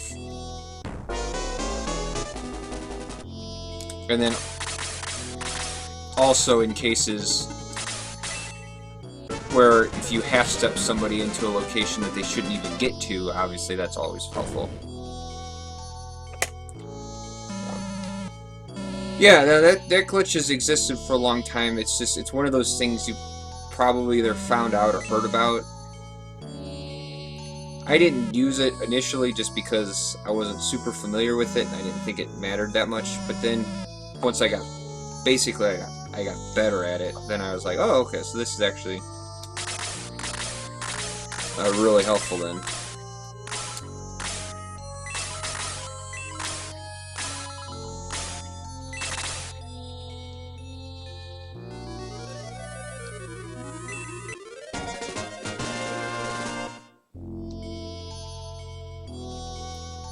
Alright, so I'm probably going to still go ahead and revive Sarah.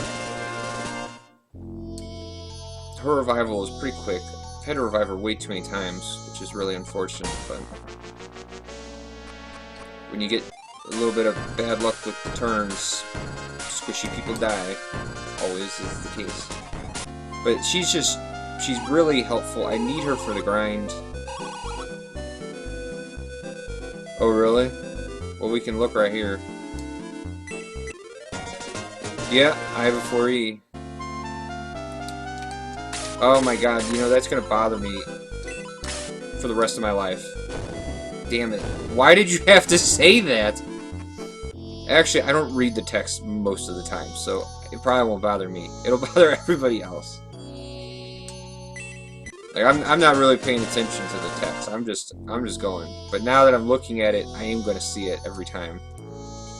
Damn it. Damn it, Levy.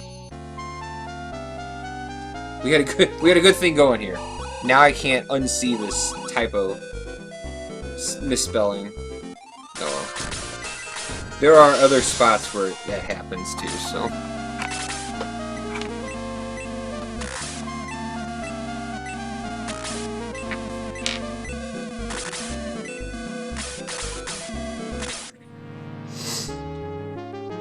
Alright.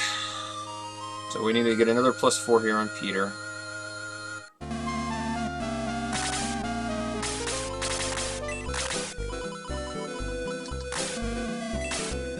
Three is not enough.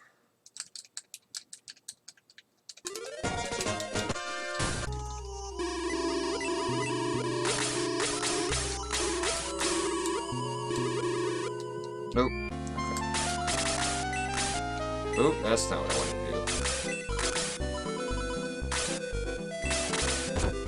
Ha! Maybe it was what I wanted to do.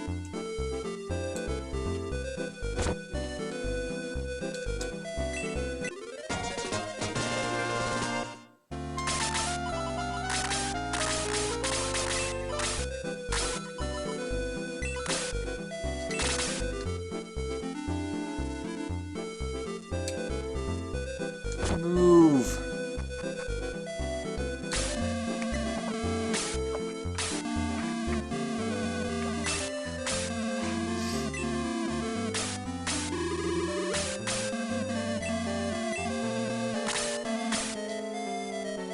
Alright, so assuming we don't get any horrible Peter misses here, we could pick up some time. The difficulty of this battle is legitimately just how many times Peter misses gargoyles.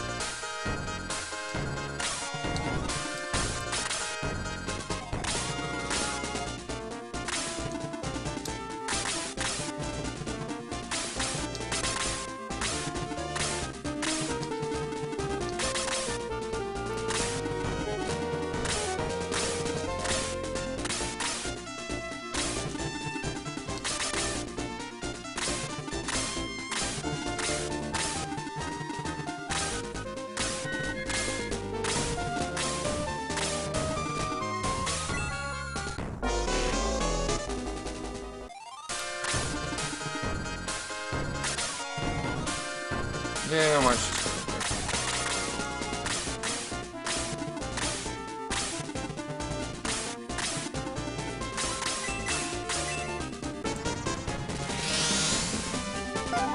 Like, for instance, if Peter misses this gargoyle, then Sarah likely dies.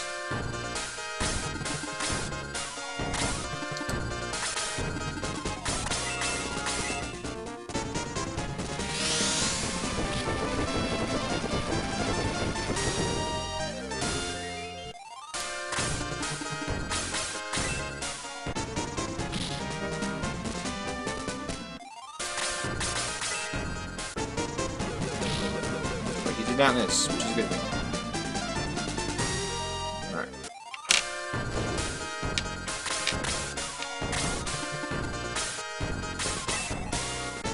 That'll work.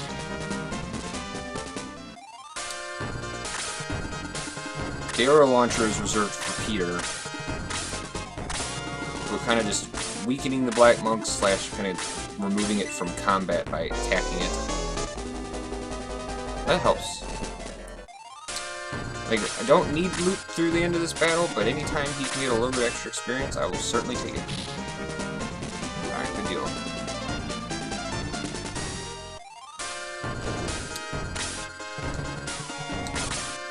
And this Master Mage, if Geralt kills it, he kills it. If it kills him, it kills him. It doesn't really matter. But it removes that Master Mage from combat, which is really important.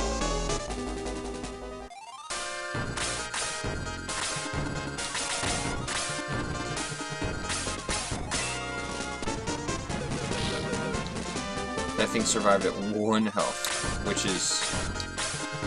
Honestly, we're still going to leave that for Peter. It just means he's just going to get that much more experience. And arrow launchers aren't particularly dangerous. And I'm just going to...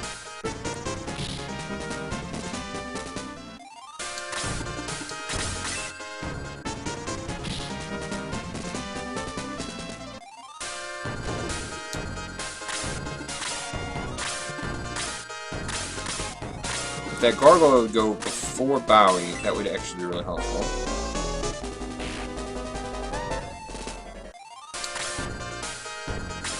Of course he didn't, so he's just gonna stand right there.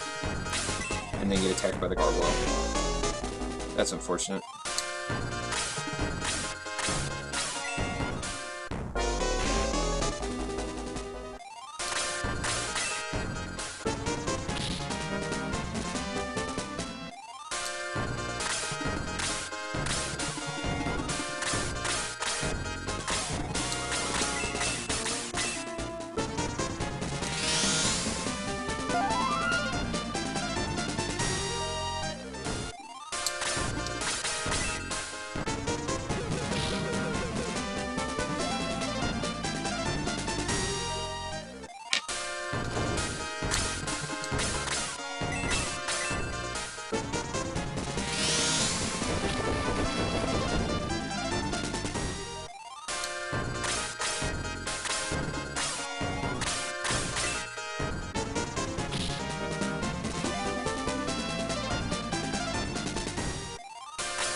Actually, I really don't want to do that because that gargoyle only moves 2 spaces at a time.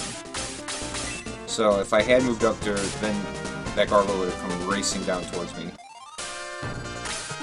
Typical miss. So Kaizen will just kill this gargoyle. Peter's gonna go after that one that just moved down here.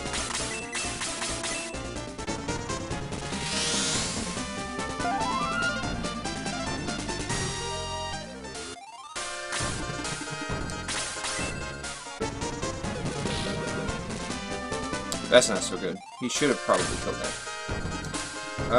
So Kaizen actually, I think Kaizen can make it. Well, okay.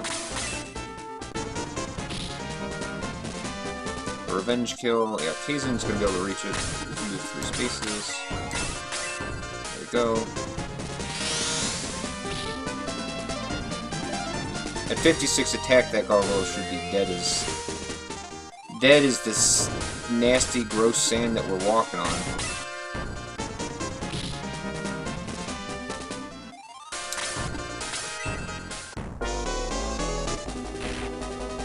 At this point, we need to get our extra people killed off here. Like, this will work out perfectly for getting rid of loot.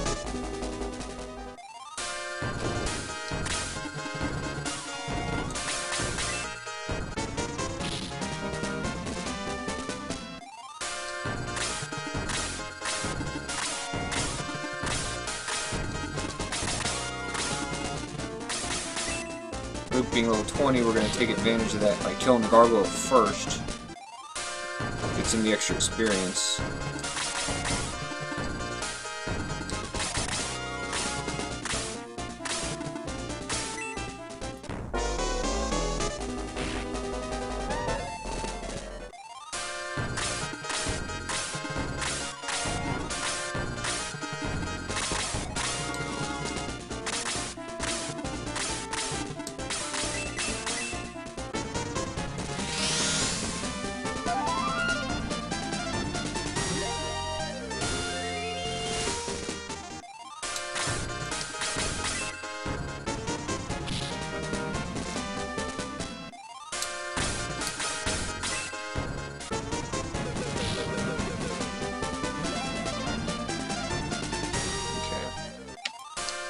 Peter's 1, 2, 3. Looks like he's like 4 spaces away. Geralt. So I'm gonna try to move Geralt enough so where I can then movement glitch Peter down 1 more space.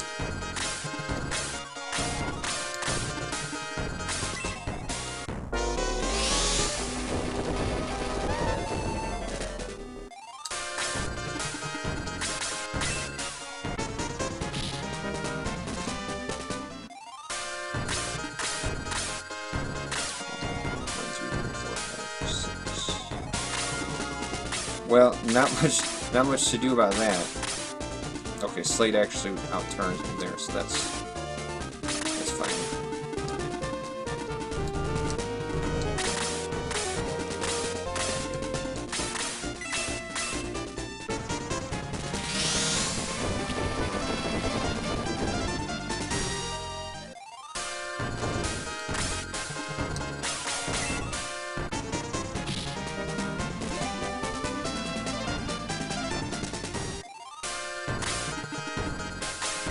That's not that big a deal.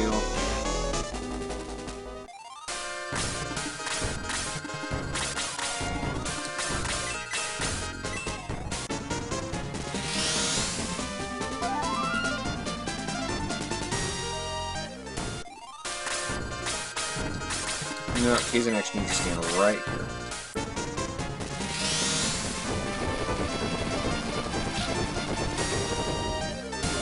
Soul Sword does not have good movement.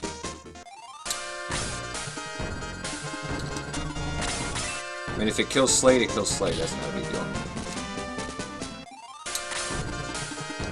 We gotta get rid of this Soul Sword.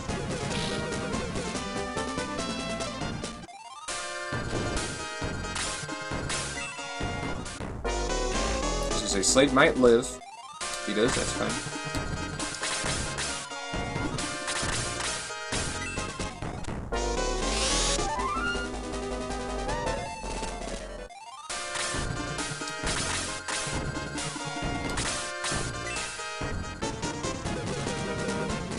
There's a Peter miss. That's not a good one. Not really such a thing as a good Peter miss. Just misses that hurt less.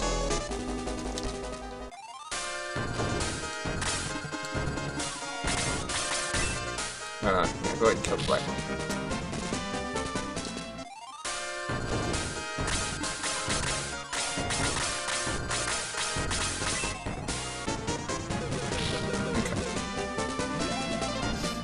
And we got Peter 22, which is always good.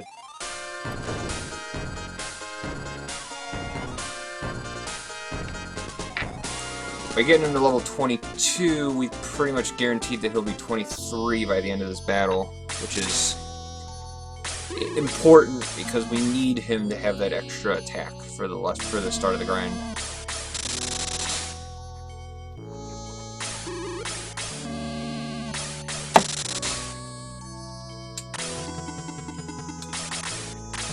And we've got Geralt, so playing the role of Jaha from Friday will be Geralt. Although Kazan is already level 19, so like it's not gonna be that much work to get Kazan up to his 20. Normally Kazan's like level 18 at this start of this fight, which makes it a little bit more on the complicated side.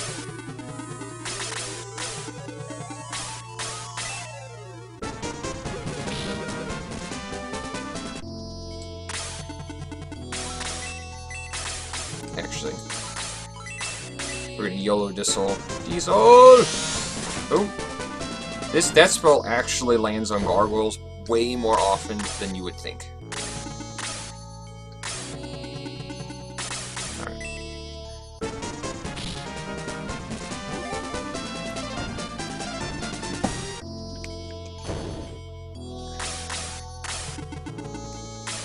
And that's to be expected.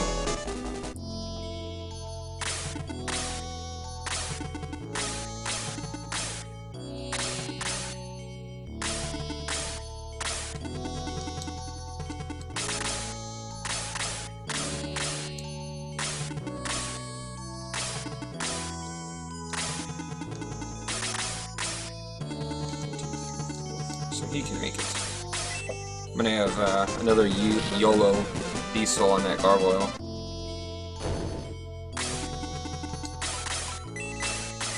Come on! Nope. Not this time.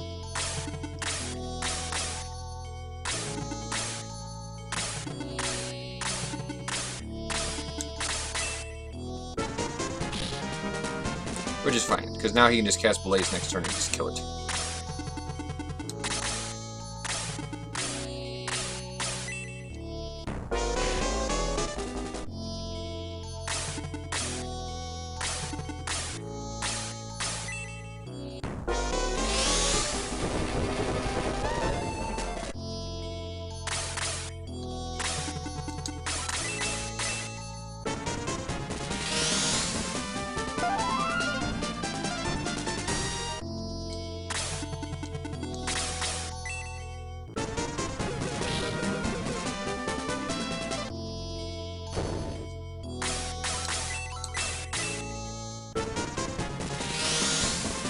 Also, Kaizen did really well for himself magic-wise. He already has over 40.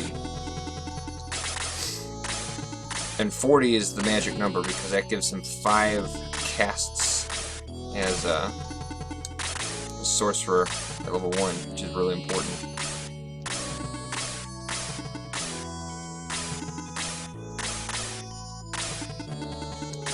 Need more FFZ emotes?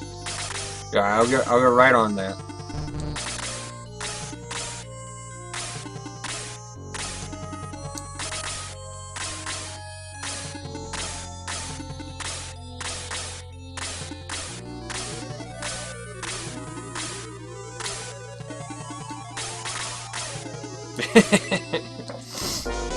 I got you. I got you.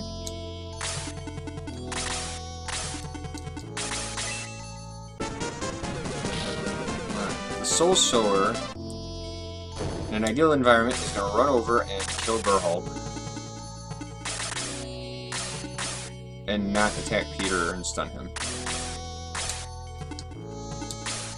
Yeah, I actually do want him to move all the way over.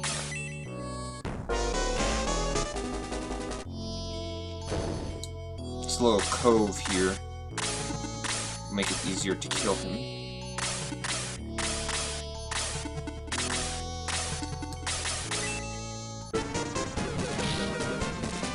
Alright, so anybody.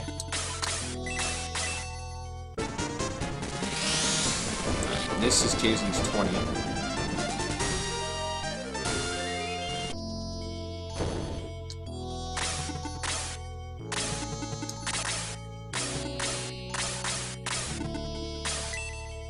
Jeez, with the blazers.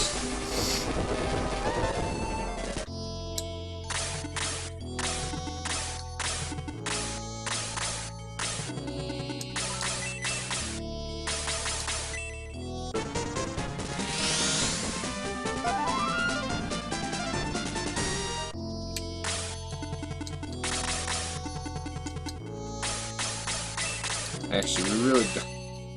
We want the enemies to have to attack us from a spot that's not in Taros' range.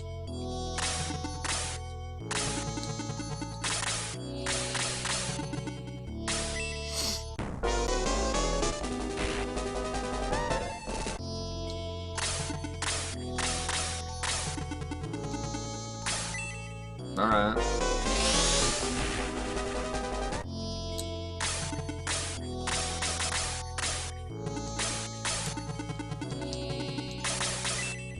Take this thing out.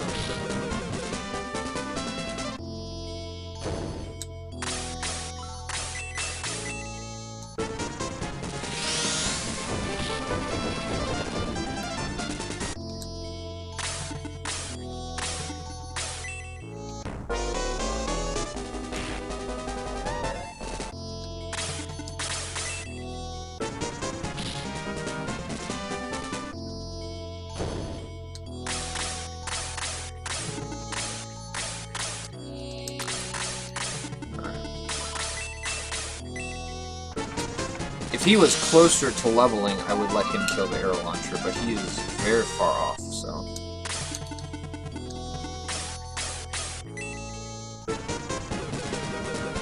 This is Peter's kill all over it.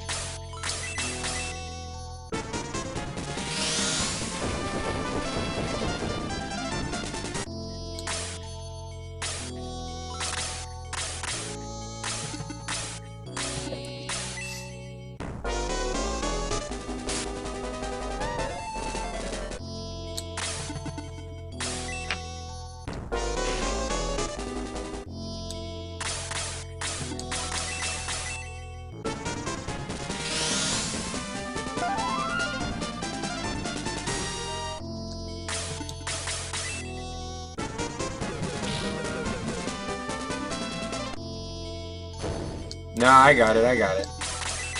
Peter's up to 4 misses. Alright, I almost forgot to record it. But I did get it.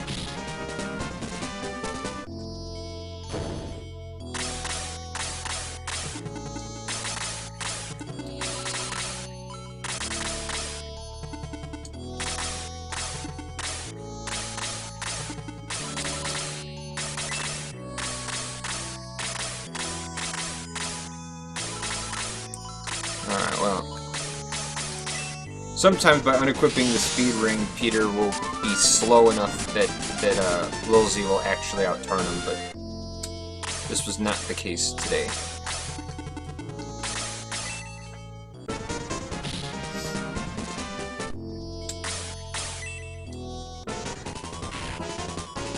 That's a painful attack. And by painful attack, I mean that's a heavy attack.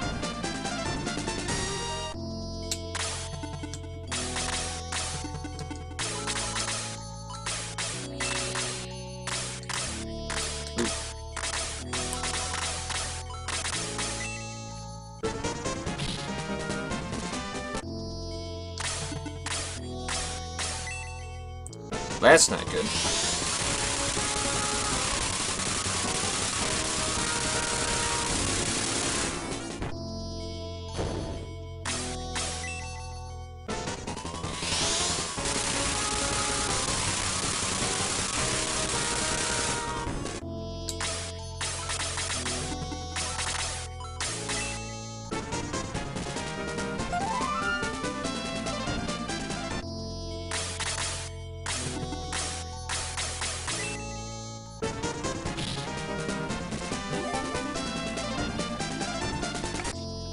Well, that was a little too close for comfort.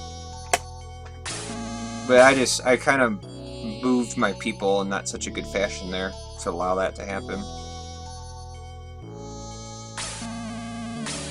But it's okay.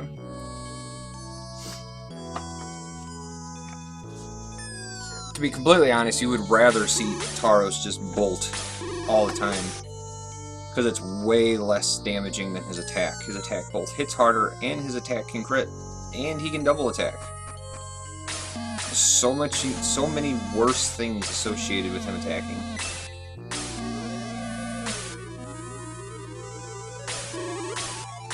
And the fact that Kazin survived means I don't have to revive him. Helpful.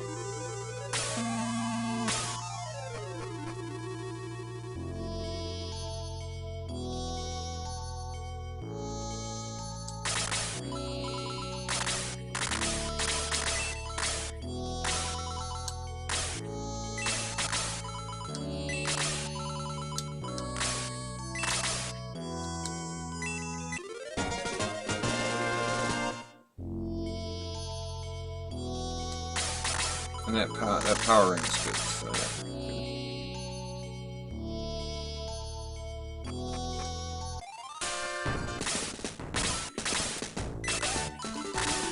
Have you ever had Tauros drop the sword? Yeah, actually on doing these runs, I've had both the Iron Ball from Camila and the sword from Tauros drop. They're very low chances. They're useless items. You can't do anything with them. They're just nostalgic. But I've had them both drop. The Tauros sword and the Iron Ball, they both look cool, but there's no use.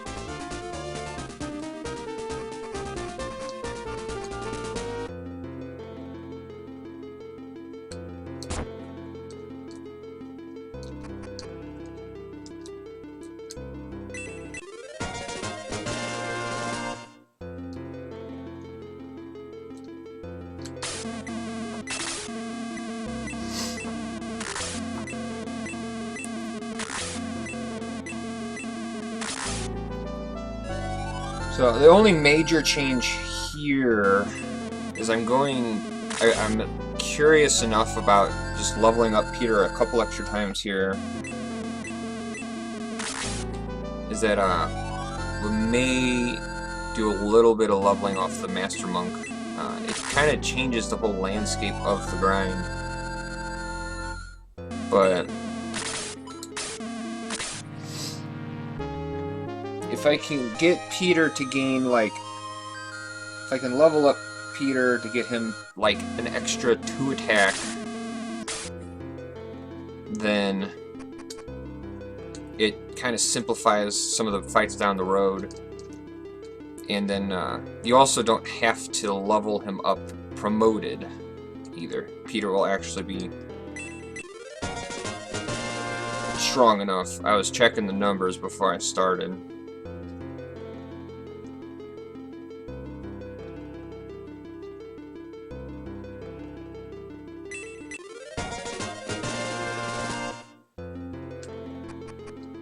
Yeah, never had the iron ball drop. Yeah, like I said, it doesn't happen very often, but they do happen.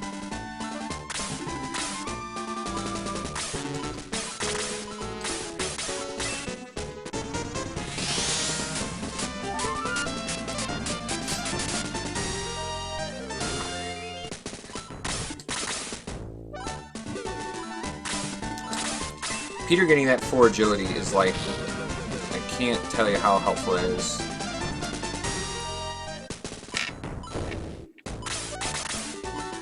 It means that he should always be going before the lesser demon, basically.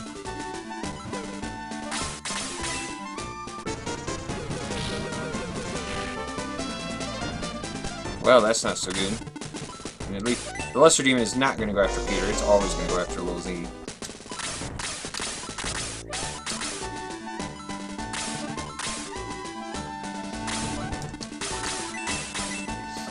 Alright, this is where a Peter miss is really bad.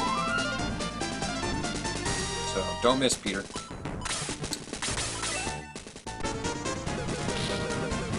Alright, solid.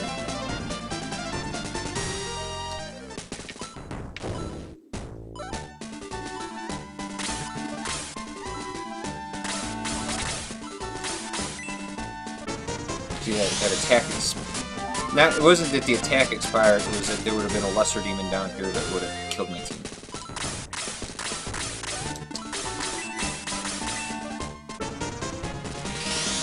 Alright, so because he got counterattacked, I'm gonna go ahead and kill him. Normally I just save all those heals for Lil Z, but if I am gonna fight some Master Monks later,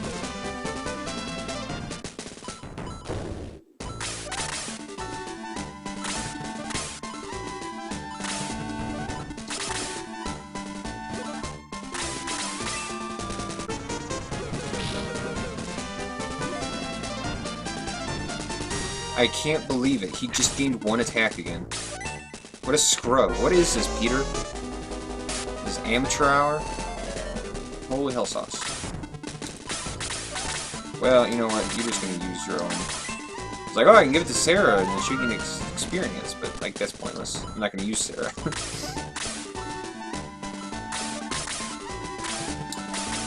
Alright, so this is the second time in my life that I've seen Peter gain 1 attack unpromoted. This is a trend that desperately needs to stop. Like, really badly needs to stop.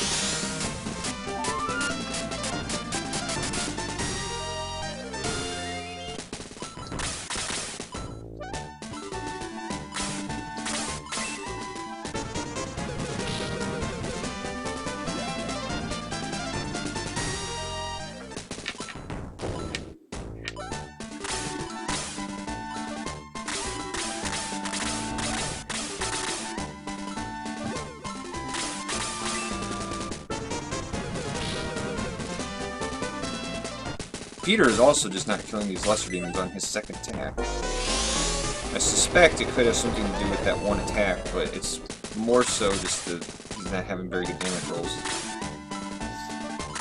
Like, by level 25, Peter should kill the lesser demon on his second attack. If you've done all the power waters correctly.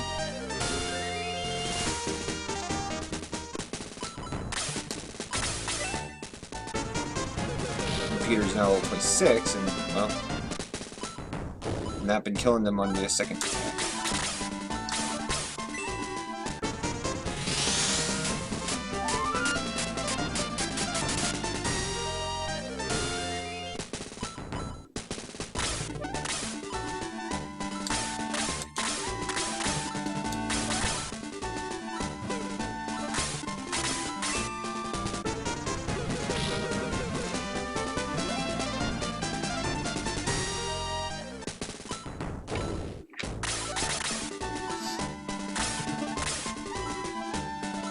Alright, Peter. Really would appreciate you killing this thing.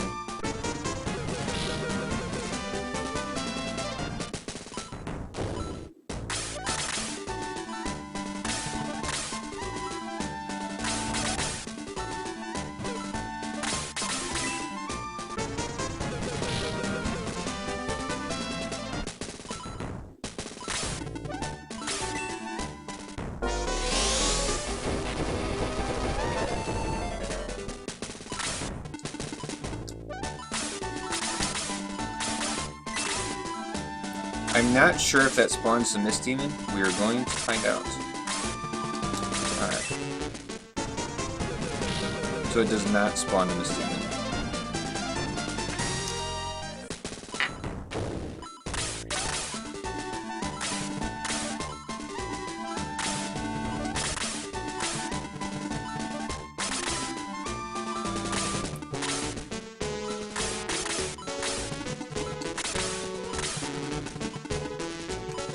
I don't think I can fight it. I gotta move him there first.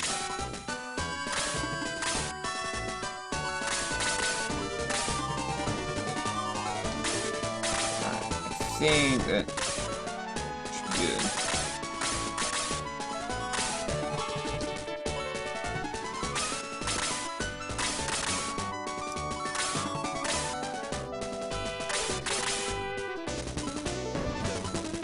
There you go.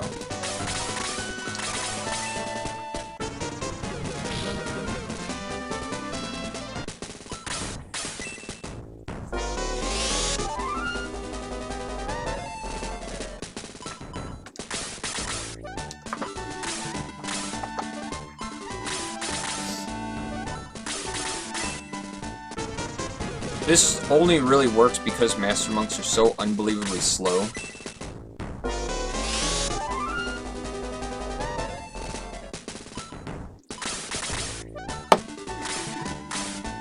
But the idea is you can level up Peter more unpromoted here.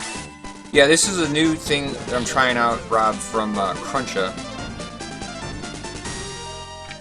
The idea is to level up Peter a couple more times here, unpromoted. Then you don't have to level him promoted. You can just go forth, because the extra unpromoted levels will compensate so that he can still kill everything. And then that the little bit of extra attack smooths out a lot of fights down the road. Now, to have Peter strong enough to one-shot Zalbard, you would need to level Peter enough to where he gains like 6 or 7, like 6 or 8 attack. Like, you'd have to get some pretty good level ups. And all of these level ups here, he's got about a 50% chance of gaining +2 attack. So there's a +2, so that's good.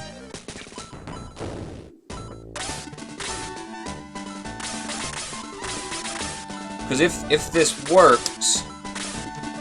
Oh, why didn't it spawn? Oh, does he... I gotta lower him down, actually. Whoops! Okay. That's interesting. From where you fight the Master Monk, it actually won't spawn there. Wait, why is it not spawning? Does it only spawn one time? I guess it only spawns one time. Okay. But we were set. I didn't realize that that monk doesn't respawn there, but apparently it doesn't respawn once you kill it.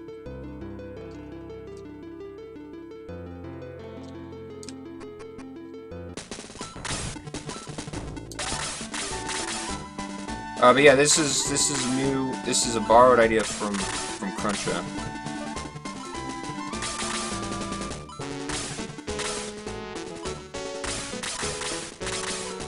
Well, the Master Monks give experience up until, like 35?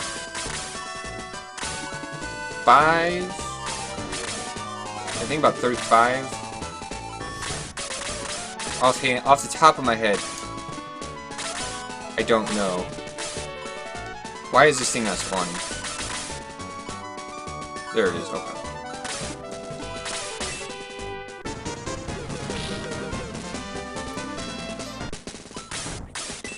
So the idea is we can level him up here. I'm looking to get... So he got +2, so like that's good. But I'm looking to get like 6 attack or so.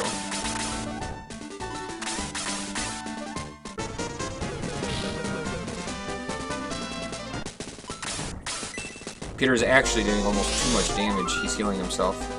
I may need to unequip the power ring. Since he's using heal 4s, I need him to use heal 3s.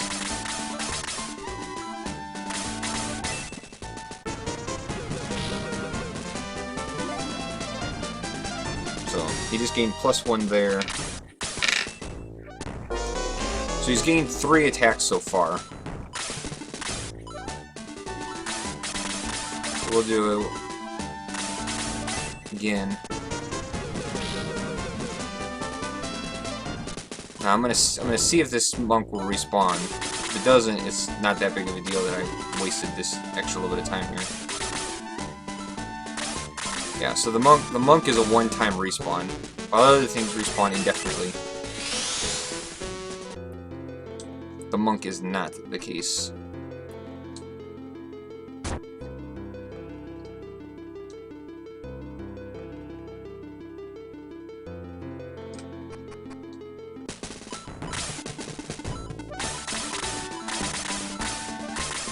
Alright, so we'll see if if without the powering, if he still is hitting too hard.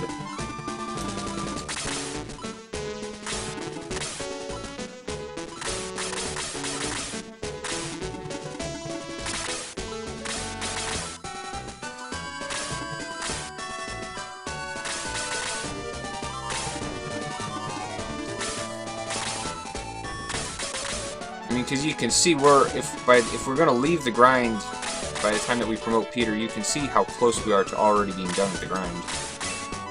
And save 7 minutes. Alright, it looks like Peter is still just gonna do enough damage to make this thing always heal itself with heal 4. No, that was a heal 3. Okay, good. So he just got 1 attack, so he's getting 4 attacks, so we're gonna go ahead and level him. Try to get 1 more +2. Hopefully he just gets a +2, then we can call it quits. Because this is kind of the end of the line here. You can see by the 16 experience, he's getting very close to the level cap on this thing.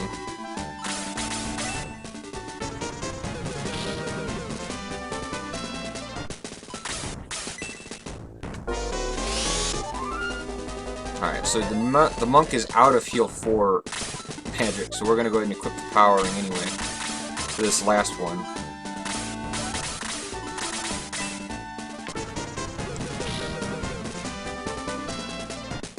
And with this kill, well, I guess he's not going to kill it yet. This is where tracking Peter's experience would be really important, just to know, because we're gonna get him to 34. 33 is gonna be good. Alright, so he is gonna have to kill it.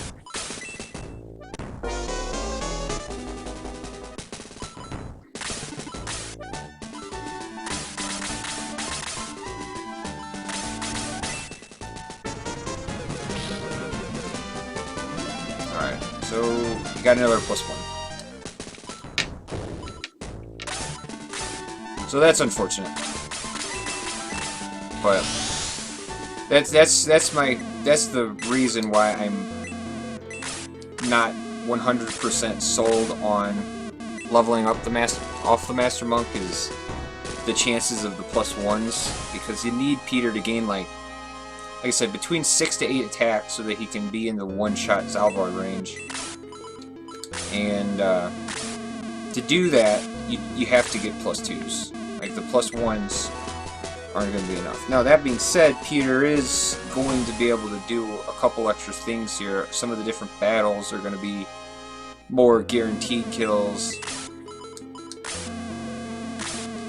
Like the Keto Field Snipe, Peter's going to have way more than enough attacks, so we don't have to worry about boosting him. He'll just be able to do it.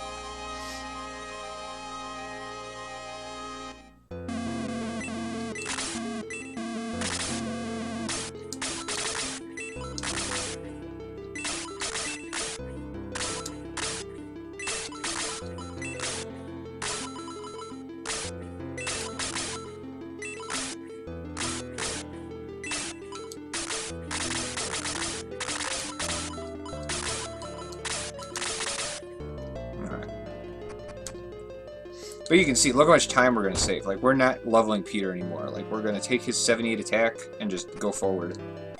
Because he still is strong enough to kill everything in this Harpy battle.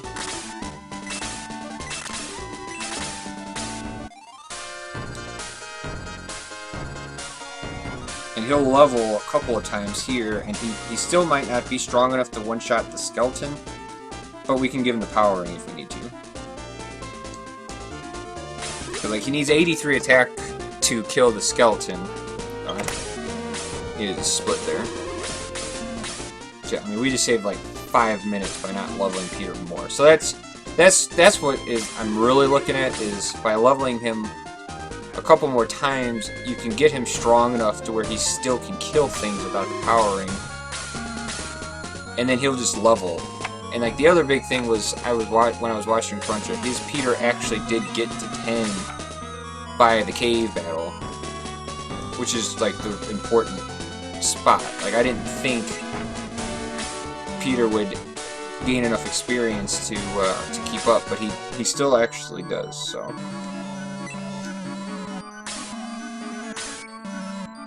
it's something new. It's something new, but if this works, you know, you can see we're gonna save 5 minutes.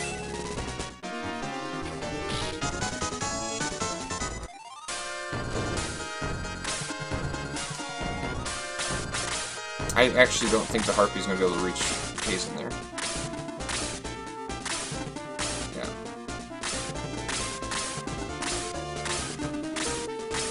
For that purpose, I guess I would actually need Sarah to not be alive. But yeah, it is a really good idea, and it is uniquely Crunch's. I'm not going to try to claim any credit for it. You son of a... Oh my god. That just sucks so unbelievably hard. Well, we're going to just lose ungodly amounts of time now in this battle.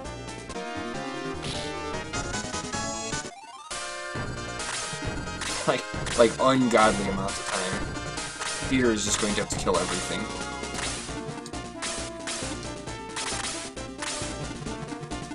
I mean, Peter kills most of everything anyway, but like, now I'm not going to get to level Kazan at all, and Bowie is going to struggle to just kill off a few things. That unbelievable double attack. Better to egress and restart? No, Kazan's still going to get the experience that he needs. Egressing would take too much time. It's just a really unfortunate kink in all of this. Like, Kazan will still get the experience that he needs.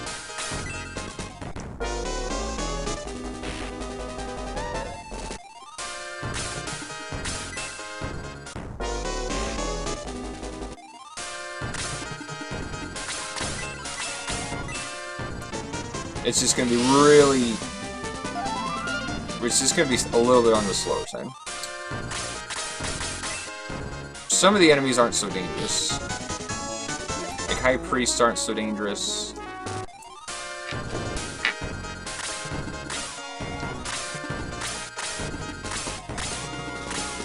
Arrow launchers aren't so dangerous. Orcs are very dangerous.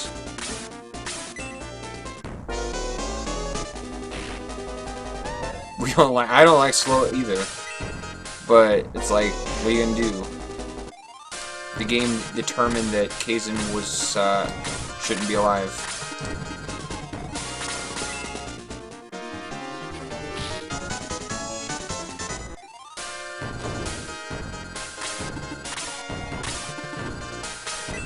All right, I would prefer it if he didn't cast magic.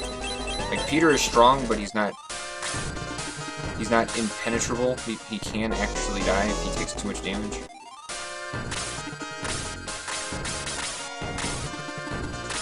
Okay, that's actually really scary. And by really scary, I mean it's like this is actually really scary. All these enemies moving towards my rest of my team, and all these guys casting magic on Peter. Why don't y'all take a chill pill and stop that?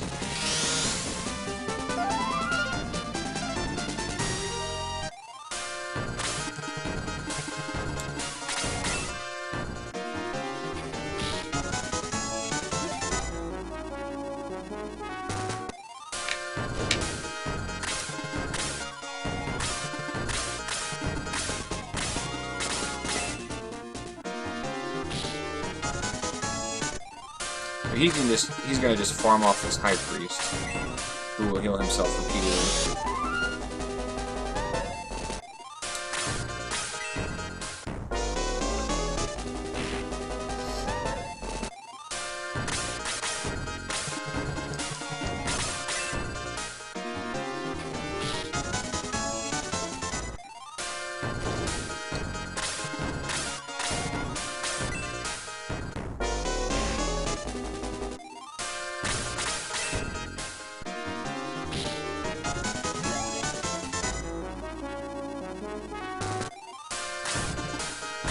Alright, good.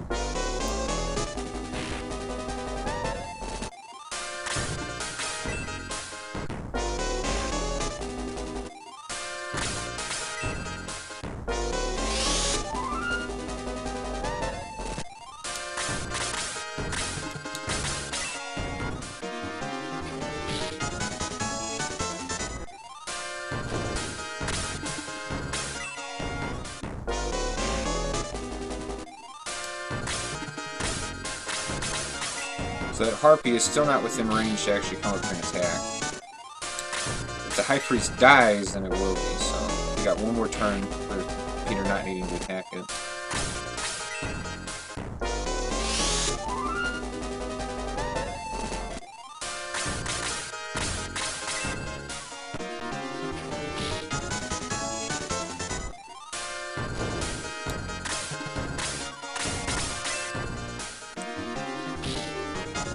No, so now I killed it.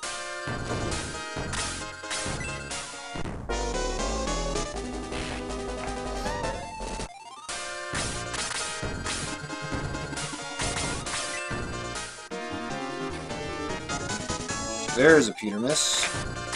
You know, he didn't miss a single lesser demon. Of course. Harpy survives, so it can poison Peter. How this game works. If an enemy survives and that enemy is capable of doing bad, then bad will happen. So now I gotta cure Peter of poison. All for that stupid Harpy.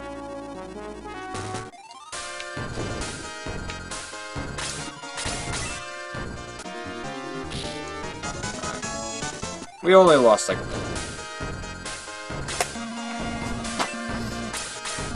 minute. Not that big of a deal. But in much greater news, Peter has 84 attack, and he's still got a lot of levels to go up. So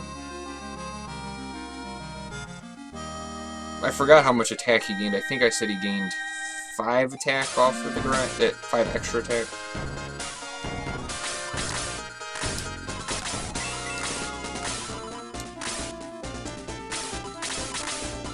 So I'm gonna go ahead and give Peter the power ring just to make sure, and he's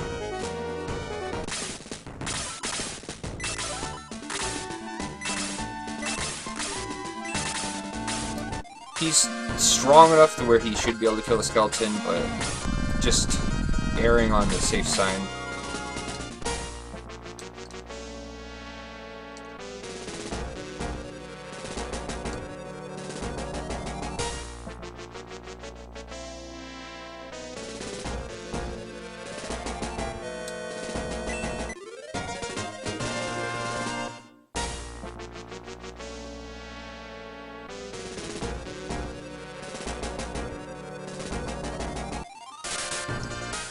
We are going to not dick around here and try to get a broadsword. We're going to just move Peter across the map and kill things.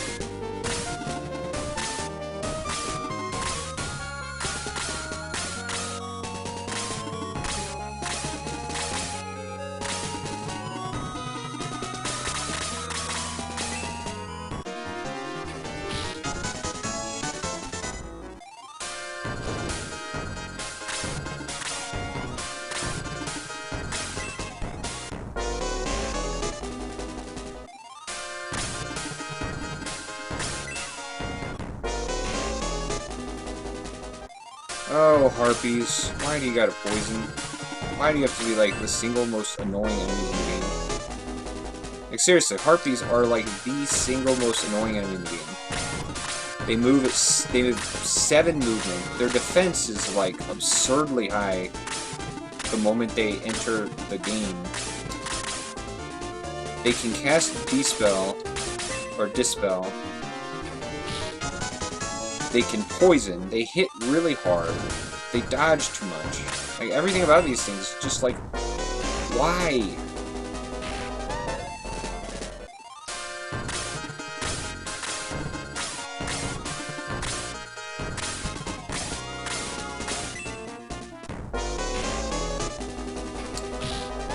You're just like, get off me.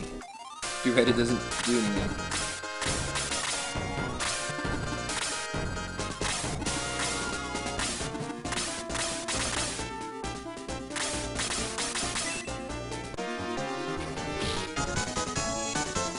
Alright, well, 50 experience is always cool. There you go, saving time, 0.3 seconds. Also, I really need to get through these next couple battles, because I have got to pee really bad.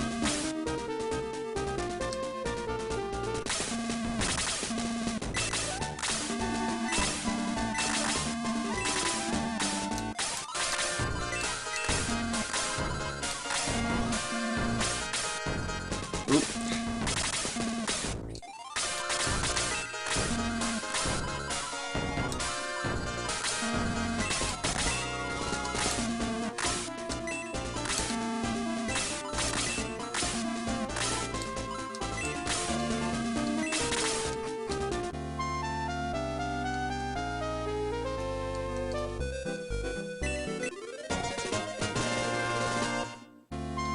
Alright, that power ring is correct, right? Yeah.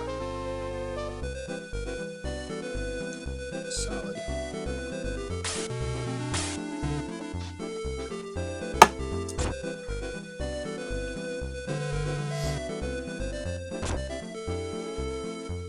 It's like the potential time saves here by doing that little bit extra leveling. You can save like 5 to 7 minutes on the grind, but then you probably won't need to do the secondary grind at the Prism Flowers either, because Peter ought to have enough attack at that point. So what that means, that's another 7 minutes to be saved. So like you can save like 12, 13 minutes just by doing a little bit extra leveling. Now you do have to pay attention to Peter's attack. So like I normally pay attention to Peter's attack, but like I can't stress enough like how significant this all becomes, because if you're not paying attention to his attack and you're just doing your thing and you're not trying to get +4s on the Power Waters, you could have Peter not quite be strong enough at certain points again. Case in point, like that skeleton, like skeletons are pretty strong.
Well, that's interesting.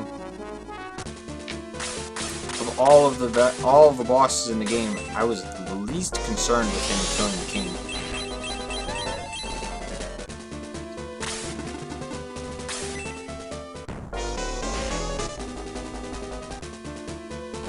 Kaizen!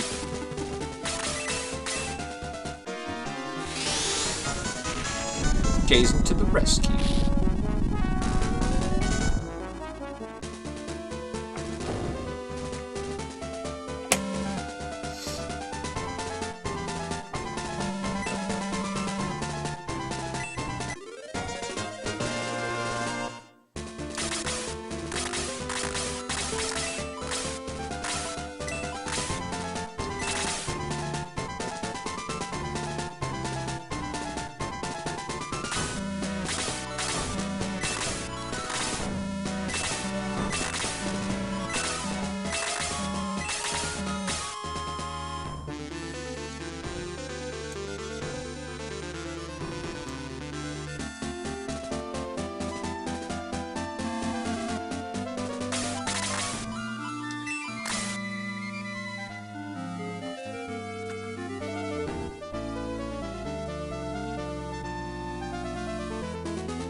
Now with Willard, Peter should be fine here.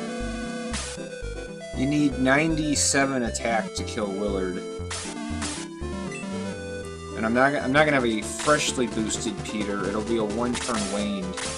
But like, as long as Peter has 80 attack, the 2-turn waned boost still keeps him at 100, so...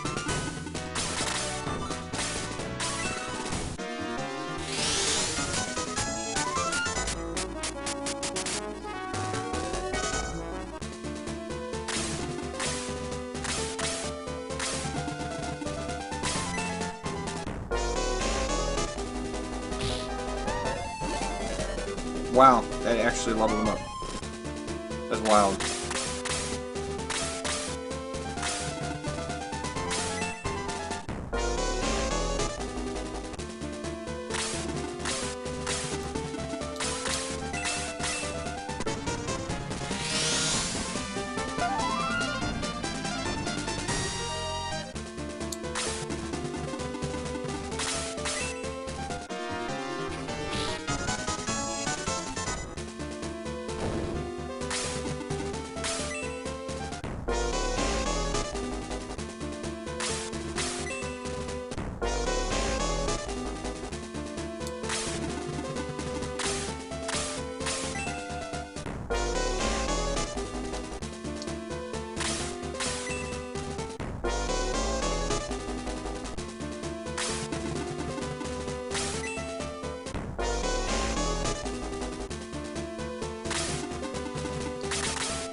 Preparing for my usual run-up, use the restroom.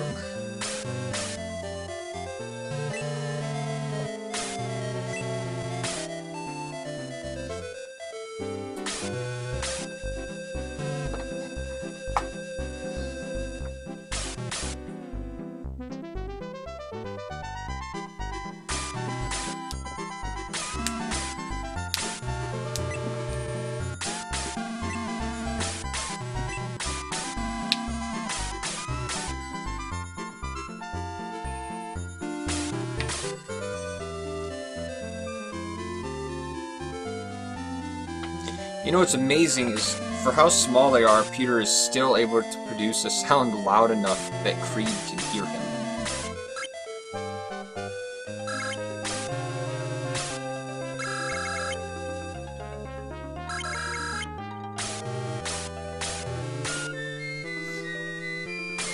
I mean, they're shrunk down to the size of a chess piece. Chess pieces aren't really big.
Let me tell you, that was some piss. Man.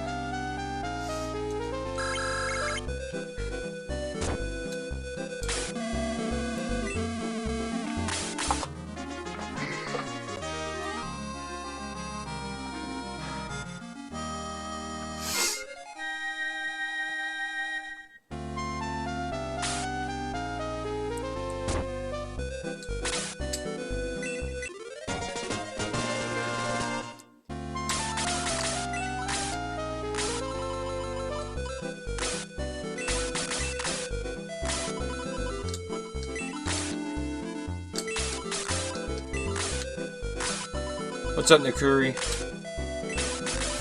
Thank you, sir.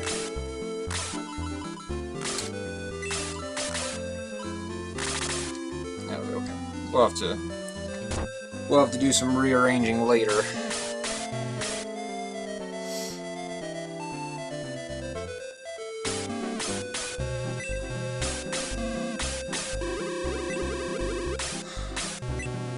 Like last time, I forgot to keep Chester's inventory full, but by having him full with the Iron Knuckles, Karna can just give him the Power Stick and take her Knuckles, so it saves time in the inventory having to swap around.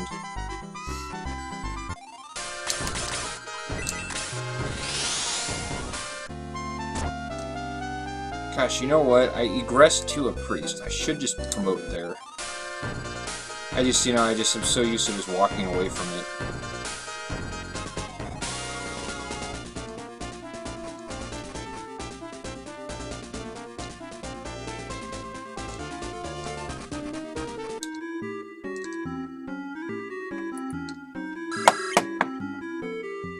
I guess there's always the off chance that I probably should just get in the habit of doing a save at Grand Seal just because I don't have a cheerful bread, and if somebody dies, that's important. I would need to revive them.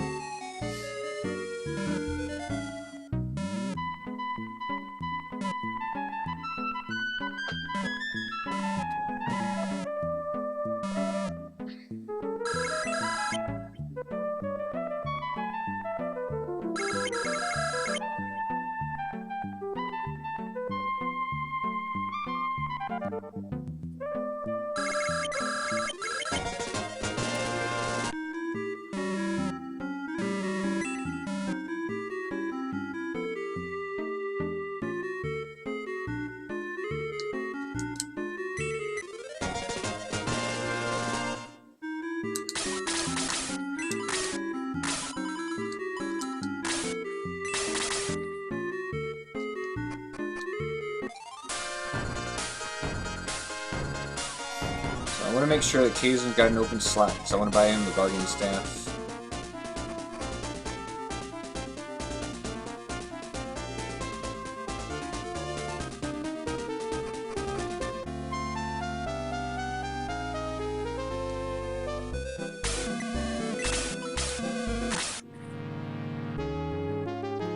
Although, see, here's just another little minor thing I should have promoted first.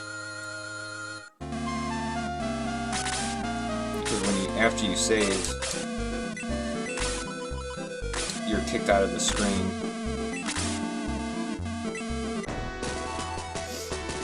Very, very minor, but...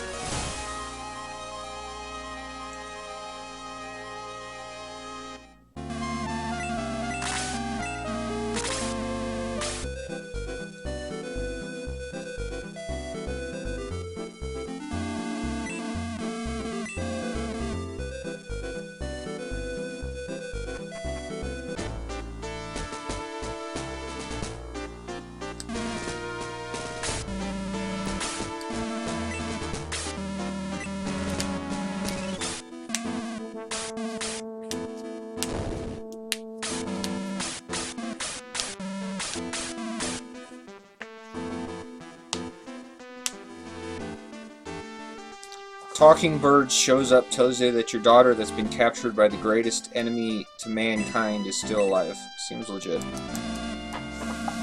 The grind?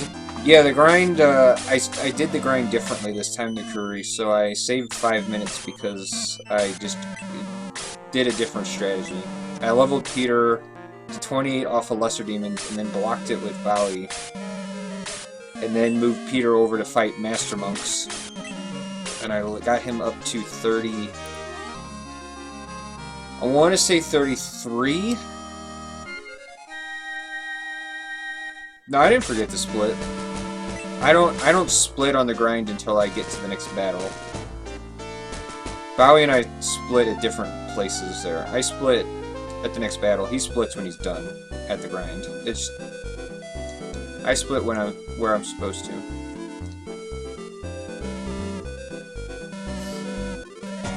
But the idea being that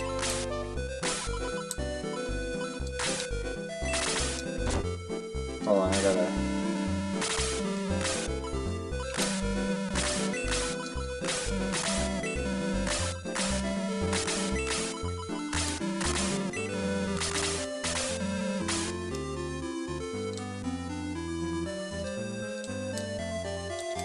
The idea being that you can level him up. Every level up past 30, he's got a 50% chance of gaining 1 or 2 attack. So if you can get him like 3 or 4 attack, some of the snipes down the road are a lot easier. Like there's a little bit more breathing room. If you can get him like 8 attack, he can be in the one-shotting Zalbard range. But the idea is you level him up to like 33, 34. And then you promote him, and then you're done. Like, you don't do more leveling at that point.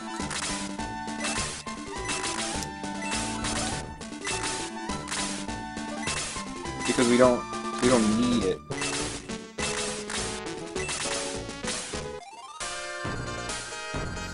because Peter is strong enough to kill everything. And like he's got 88 attack, so like his attack is 2 lower. Well, technically his attack's 4 lower than where it would be right now for this battle. But like that's okay. Like it's not a big deal. Because we're able to save 5 minutes in the grind by doing it like this, because Peter will now level off of these enemies, but he's still able to kill all of these enemies because he gained that extra attack. Some of the enemies might give him a little bit of trouble. At 88 attack, the Dark Snipers are going to be on the more difficult side. But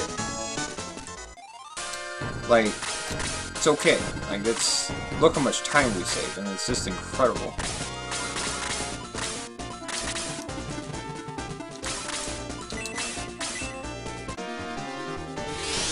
What's up, Squabbly? How are you doing today?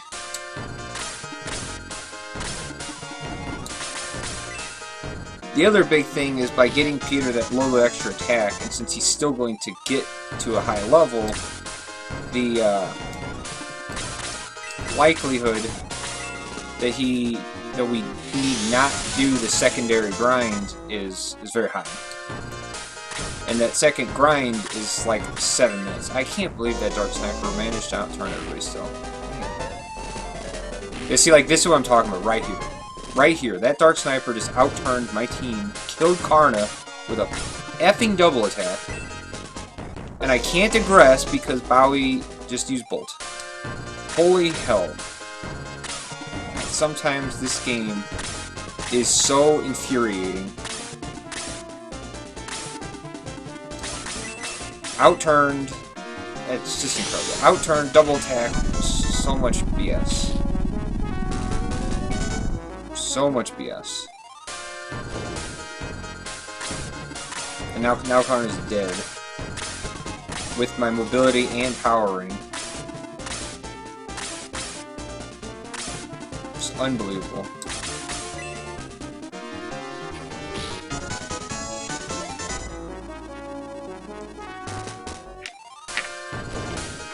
Oh my goodness. Alright, well, I'm gonna hopefully Kaizen goes before that skeleton. Yeah. So we can kill the skeleton.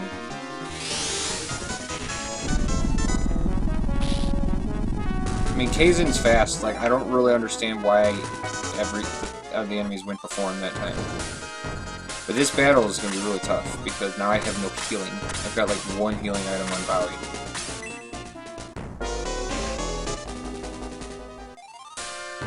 And more importantly, Karna's not around to get experience.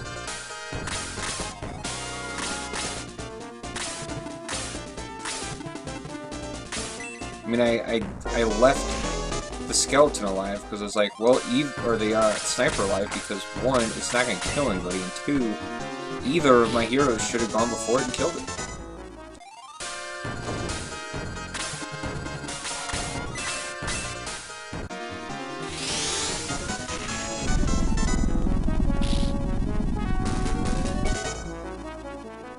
I don't really know if he's capable of doing 20 damage. We're going to find out, though. Means I'll have to buy the because the blizzard will drop then.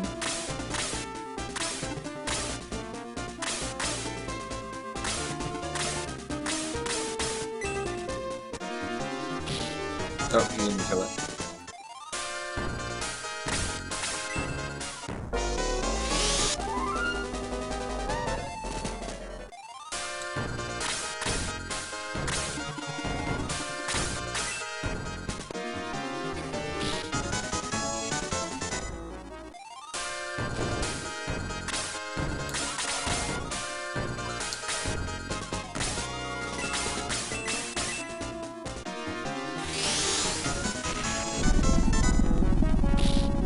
Oh, for heaven's sake. Only 19 damage. I mean, if I could egress, I would egress, but I don't have the magic. I wasn't planning on a double attack outturning. So, I just threw away my Achilles sword for nothing. Because he doesn't have enough space for the Blizzard, so the Blizzard's just going to the deals.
That Karna be...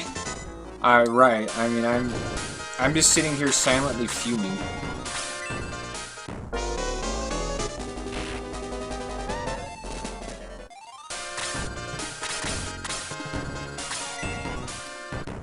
I mean, this is not a big deal. The fact that the sniper went before Bowie had a chance to kill the skeleton... Oh no, I wanted you to kill the sniper. Was annoying as all can be, but I mean, this should have been a battle to save 3-something minutes with Karna, but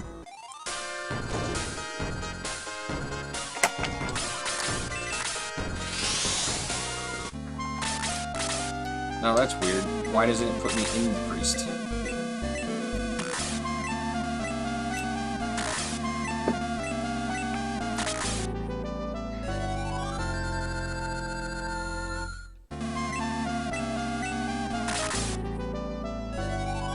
Well, let's see how this affects the run. I mean, it's Karna should have gone up like 3 or 4 levels in that battle. Not to mention the amount of time that we should have saved. As opposed to saving, 6 seconds, we should have saved like 2 minutes.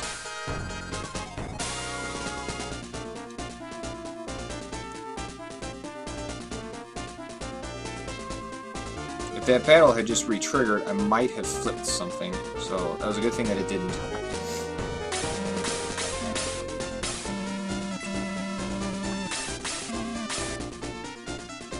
I mean, that's twice now. Kaizen died in the Harpy battle to a double attack from the Harpy, and then Karna died in this battle to a double attack from the Sniper.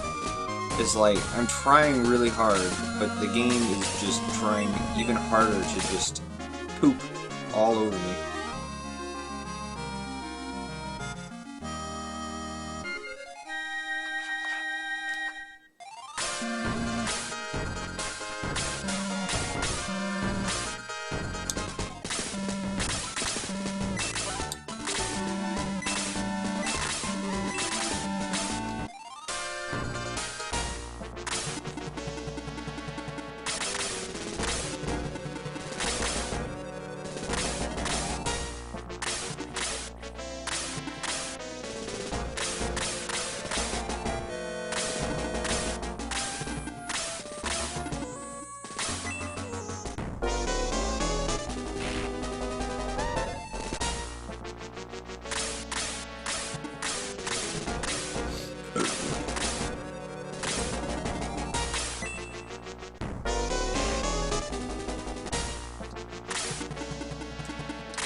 What's up, Pat Frapp?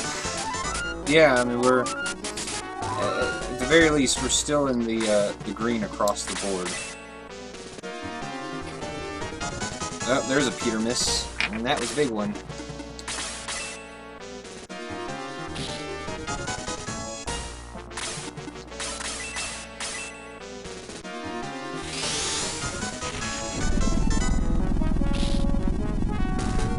Thanks for the luck, man.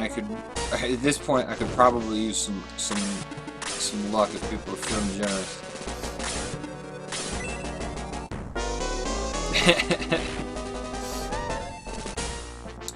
Good, good.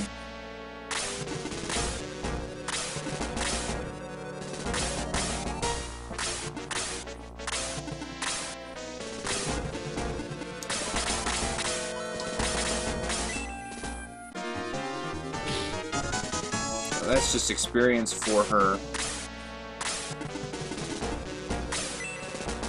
You're saying the PvE World Record is easy if they ban you from their streams?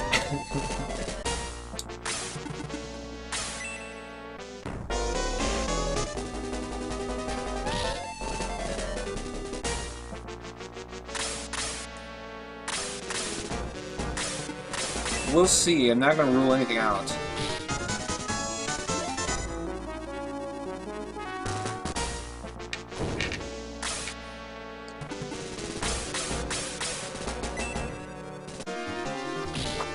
Any progress on that?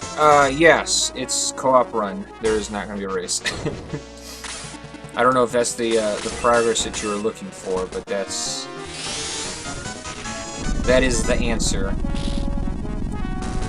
Because it's so long, and they would fear somebody falling behind, and because they really want a good, strong commentary, the run will be that of a co-op run, not a race. Which is totally fine. And that's what I said to them. Like, I'm just glad it's in. I just want to hear what you're thinking.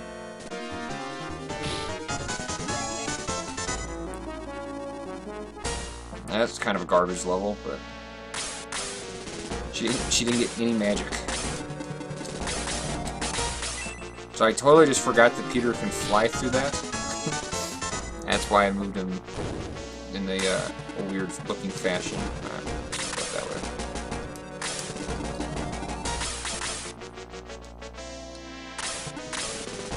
Yeah, it's looking like it's going to be a really good RPG limit break.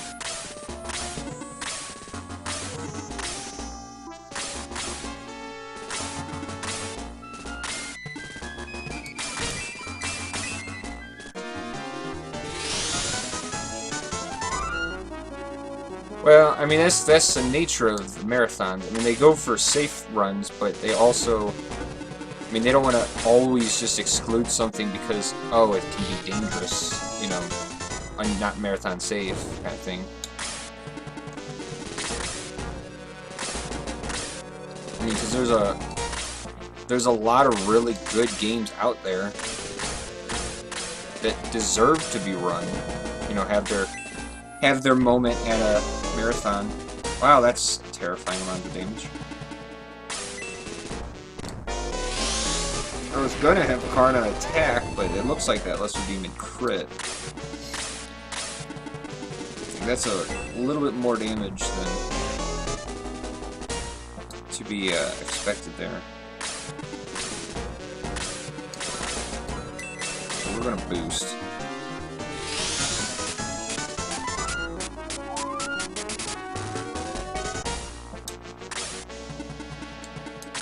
And then take out this skeleton.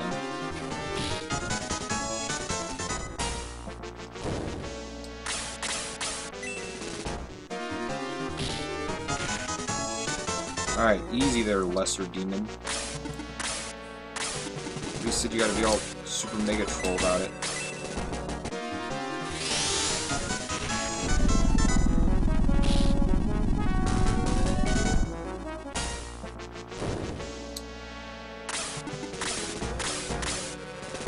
Alright, let's see if that other Lesser Demon... Okay, so that one did move.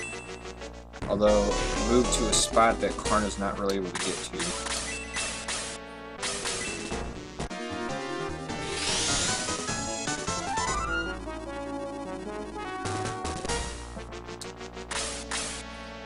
I could leave that one alive. Yeah, I'm going to go ahead and leave that one alive. Just because I think we'll be okay. And Kaizen is definitely at risk for dying here. But there you go. Apollo, despite being fire, doesn't actually do reduce the damage to a Lesser Demon. Oh yeah, Pat Frap. See, that's the thing, is there's a lot of things about doing this early Roth that's really kind of helpful. One, you don't have to level up Sarah. Two, Karna is awesome, even though...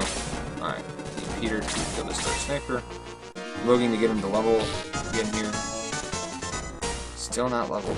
Peter, why aren't you at level?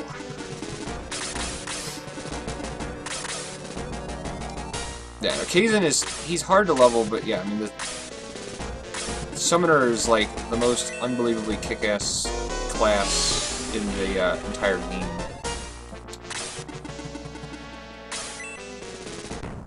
The summons are so strong. Alright.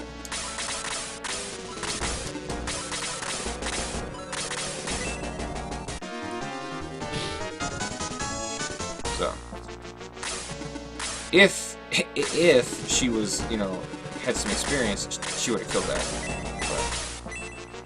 But unfortunately, she's only level 2, which is why it survived. Yeah, regular magic just kind of sucks. Also, what's up, Arbahamut? I just realized that that's you and not Shaz. You guys have the same color name.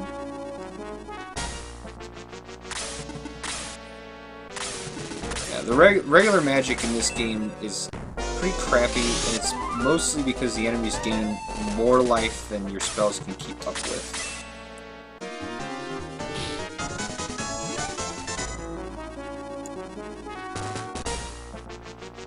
Yeah, except for Modal 2. What's up, Turbo Dog?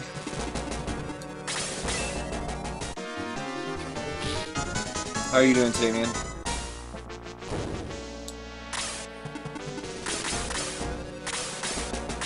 Alright, we're gonna leave that for Karna.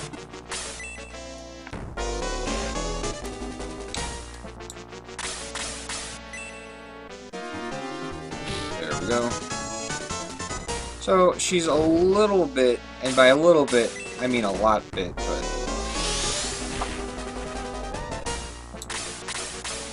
you know, it's waiting to do commentary on a game. I know that feeling where sometimes you're just sitting like nothing to do. It's pretty big on. Yeah, well, the thing about Téa is she's still reasonable enough to be used. The big thing is she's just she's a little underwhelming, admittedly.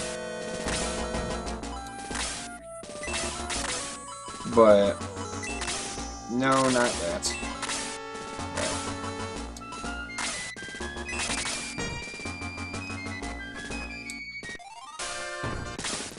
Alright, so we're gonna boot everyone that we don't need.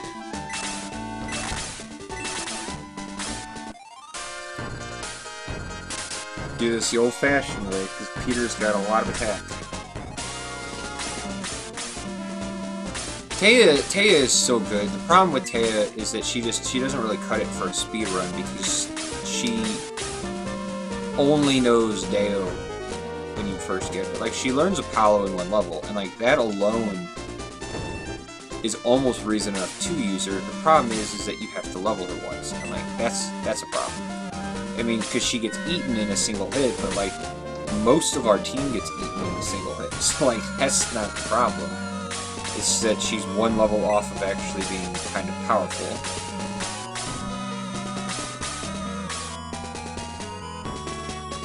I mean, but Kaizen is the best sorcerer in the game.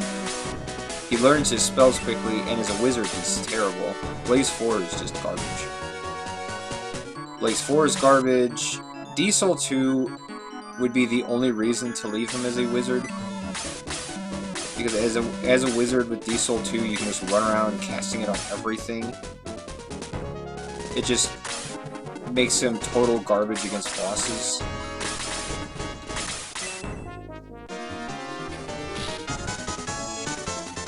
Yeah, I mean he's got a really bad spell. I mean Diesel is a lot better than people give it credit for because it does actually land. People just assume it never lands because they never use it. So I mean it does actually land. But well, yeah, I mean the problem with Blaze 4 is he doesn't learn it until level 36. So like Peter right now is only level 30, so like he still wouldn't actually have Blaze 4 yet. Alright, I hope he levels off of this. Alright, solid. Now he's got 90 attack, so he will without a doubt kill the Lizard Man. Does Diesel 2 have improved accuracy to Diesel 1 or just the AoE? It's just the AoE. That's all it is. But that's what people tend to overlook, is that there are a number of enemies that are very vulnerable to Diesel. I mean, gargoyles, for instance, so like any of those types of units. It's just, I've always found it doesn't work on enemies that are what you would consider soulless. So like, it's not going to work on like an arrow launcher, a golem. You know, I've never seen it work on those things, but like, I've seen it work on a Soul Sower.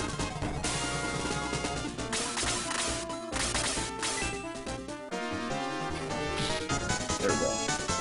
So this is how this battle is supposed to go down.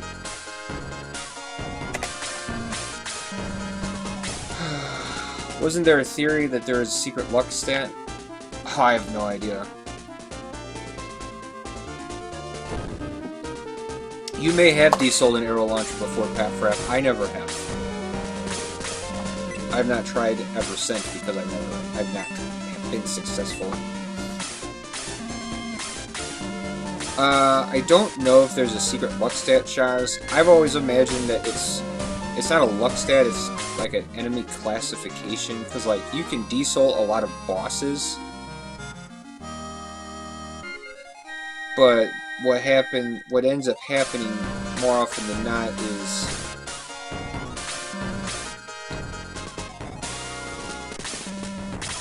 I think certain enemies just have a better or worse resistance to certain spells.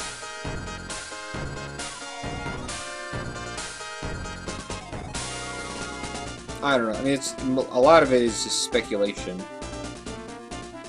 without directly looking at the source code, and even directly looking at the source code isn't a guaranteed answer to what you're looking for.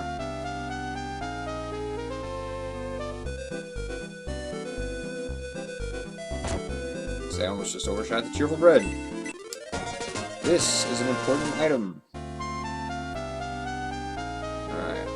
We're gonna save here. I will be infinitely more careful this time around with Zalbard. Or, not actually Zalbard, but the Dark Knights. I have this really... I don't know if anyone else does it. Whenever I think of Dark Knight, I always think of Dark Nuts from The Legend of Zelda. Because Dark Nuts are Knights, but they're called Dark Nuts for some reason.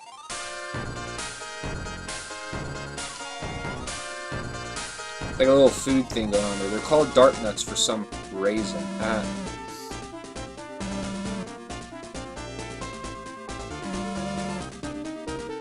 Yeah, there you go. If Ionuki is here. Yeah, it's just an improved AoE. And the spell does... Diesel 2 does actually exist in Shining Force 1. The difference is, in Shining Force 1, only Dark Dragon knows Diesel 2.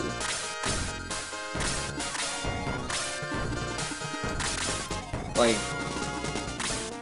I think Hanzo is supposed to learn Diesel 2, but as far as I'm aware,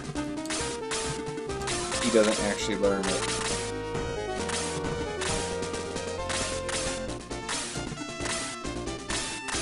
Flat chance resist status effects.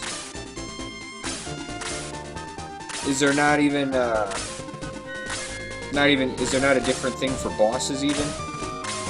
Also, interesting side note, if you move Peter up high enough here, so like you can see I just moved him way up past the woods, you can actually just skip a lot of these enemy movements and attacks because you've moved past their normal trigger spot. You move past their normal trigger spot, so they're not going to do anything until this turn, but the battle is over, so...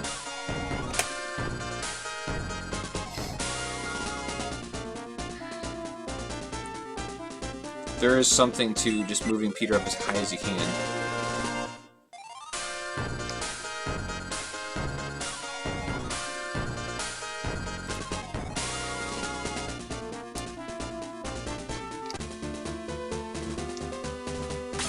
Different enemies have different chances. Yeah, that's what I was saying. Oh, and Hype Man, speaking of Domingo, I'm curious how many people have actually gotten Freeze 4 with Domingo. Because it takes a lot of leveling to get to Freeze 4.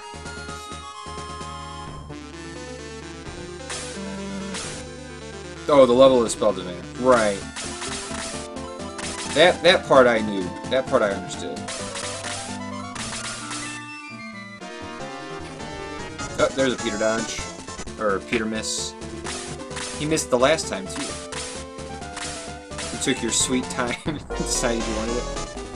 It's definitely worth it. I mean, Freeze 4, I mean, even Blaze 4, all the spells in Shining Force 1 are really good, and it's all because the enemy life totals don't get that high. Like, right now, we're fighting enemies that have as much life or more than the endgame enemies in Shining Force 1. The exception being the Chimera and the Blue Dragons.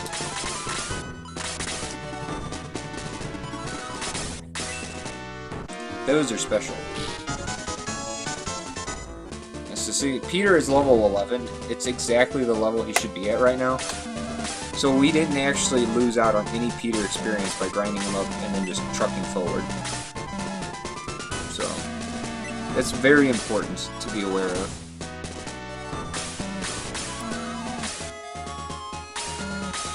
We missed out on one level right here because Peter missed the Chimera, or the Wyvern. If Peter kills it, he levels on the wizard. That would put him up to 100 attack. And you can see that you're already in the gray area, because he would have 100 attack. He might level one more time to 102 attack. And you really need like 106 attack to one-shot Zalbar. Like, if Peter has 100 attack, if you get a good damage roll, you can, but it's like not a for sure thing. You need like that 106 or over amount to be in the one-shotting Zalbar range.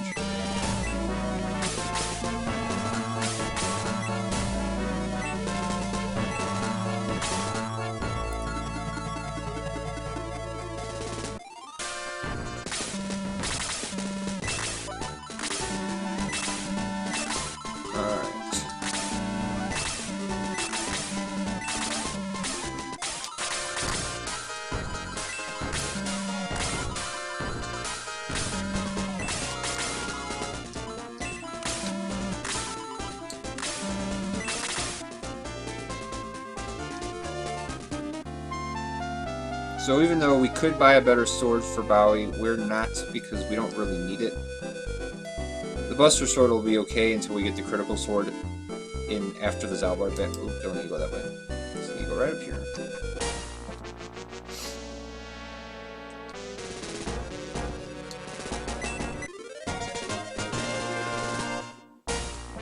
Alright, well, since Peter has to protect Milk, I'll just have him use to protect Milk on himself in battle. It'll be easier than scrolling to Peter and doing it myself.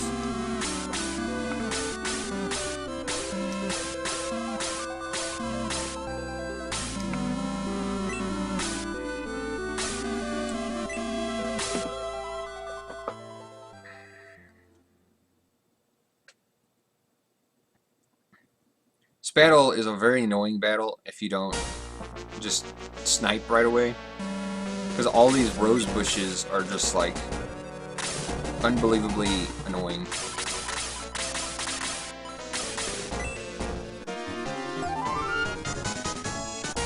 It'll be a mystery how much attack or how much defense Peter just gained.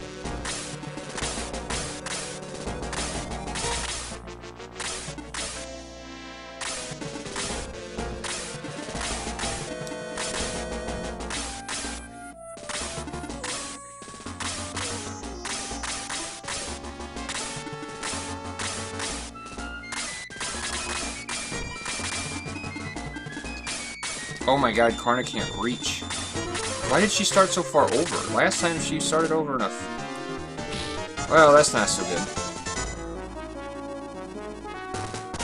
It's actually really bad. Peter is not strong enough to one-shot the Dark Knight without being boosted. Oh boy.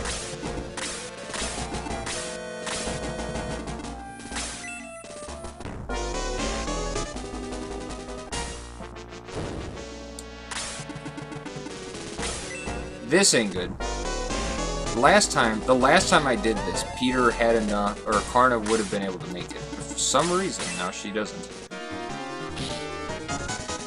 That's not good.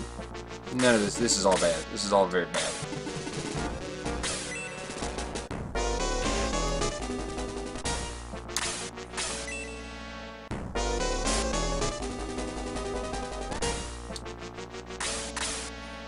I want to say he can still make it.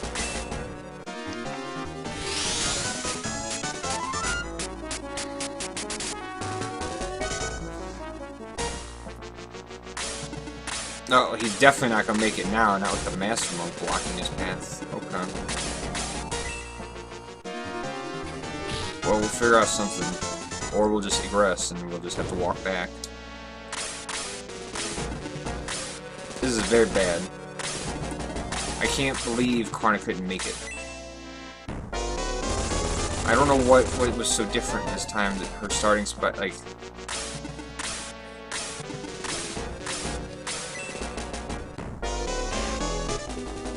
Oh, he's poisoned. That means... And the power rings. Okay, we're going to just lose some time. I can't believe that she didn't do it. I still can't get over the fact that she didn't have enough movement to make it. Like, seriously, like, she really didn't have enough movement to make it. Last time she had enough movement.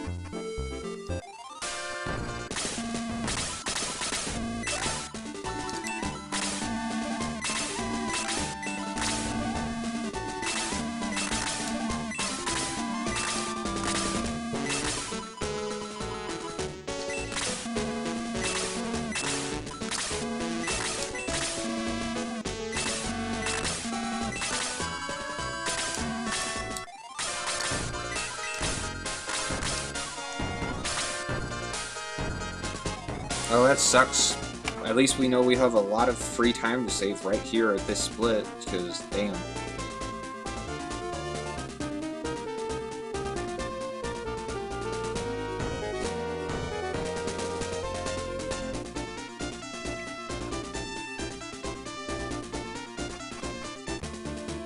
I wrote down in my notes, give Karna the mobility ring and power ring, she can make it.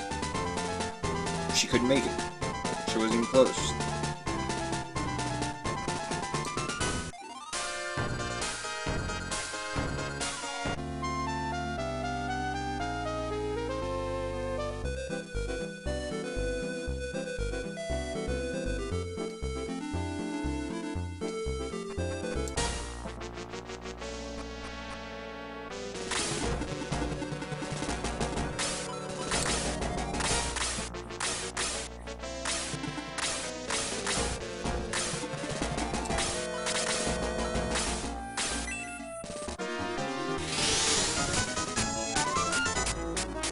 I guess he doesn't need the mobility ring.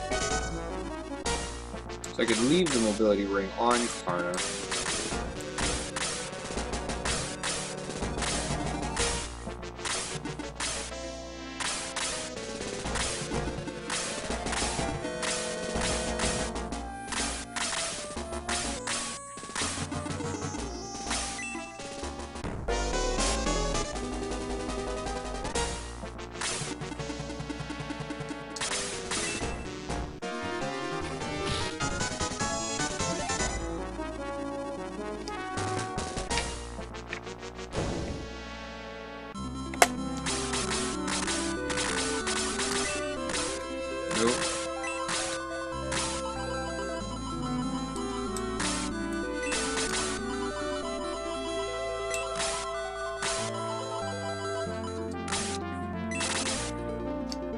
Alright, well, we just lost a whole lot of time. We lost 3.5 minutes, but we're still okay. Sometimes it's good when you get new PBs to have these free time saves in them so that you know that you can always be able to do better.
Don't know if he's gonna kill this wizard. I hope he does.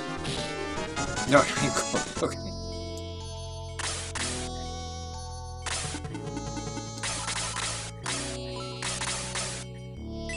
She's probably not gonna get this target. No. Alright. That's okay. If she had more levels, you know, aka didn't die in the Northcliff battle, she could have killed it. But, you know, sometimes that's just the way things are. You just gotta roll with the RNG.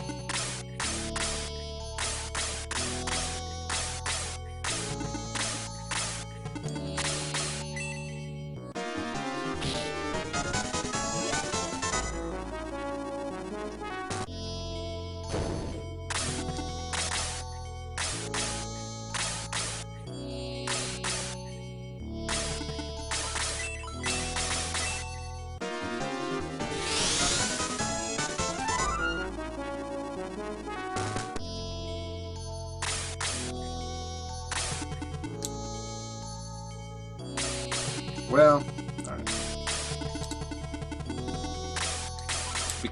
because I need a save here, because I don't want to have to go all the way back to Paklon again.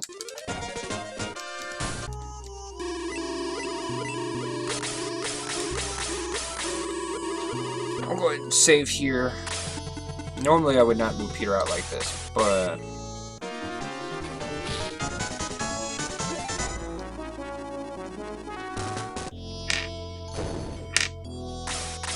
I gotta say, at 103 attack,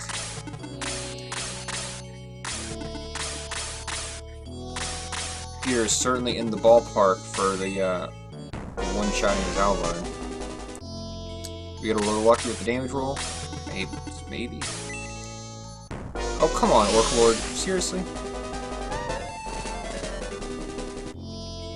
Why don't you just burn in hell?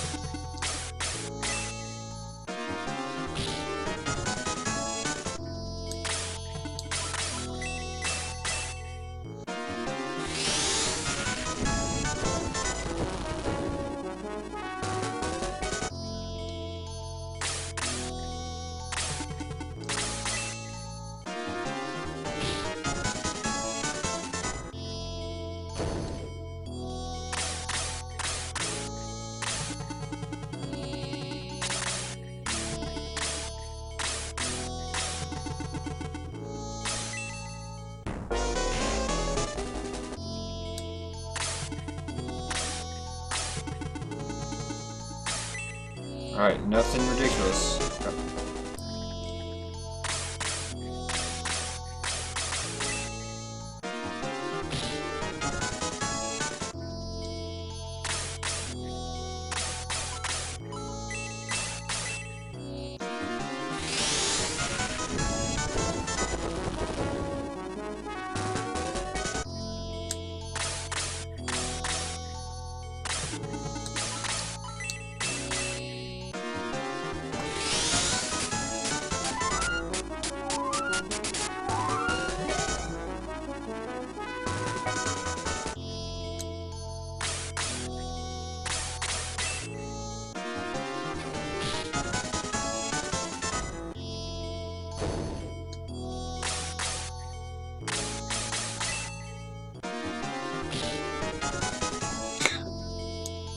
So weak.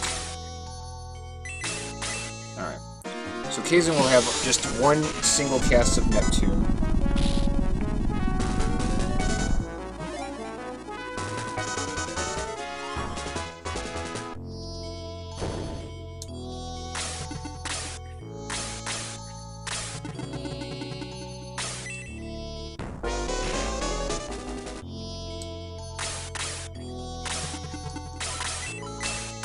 Doing a little bit more fighting here than I would prefer to do, but that Orc Lord, he actually wanted to run out and cast the spell.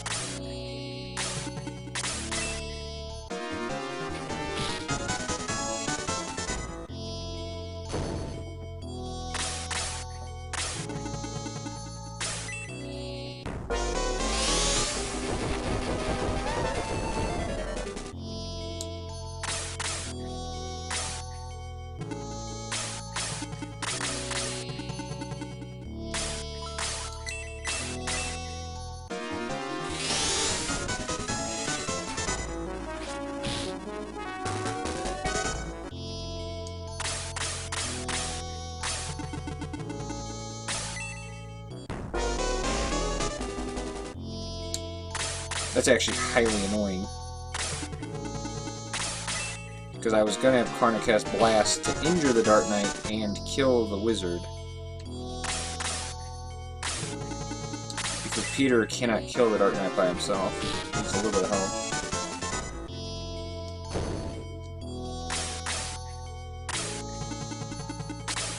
help. Alright, Kazin.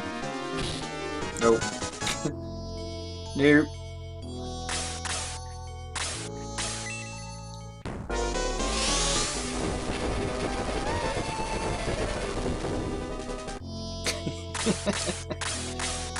Right?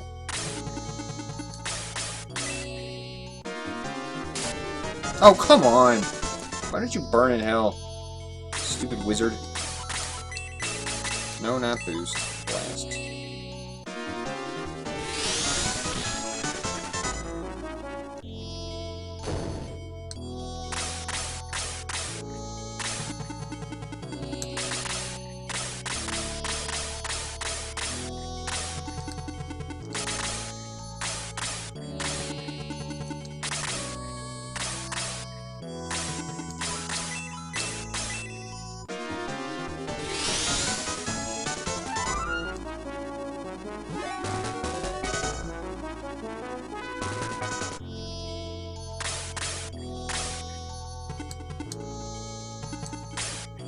Alright, here's go. Come on, Zalbard.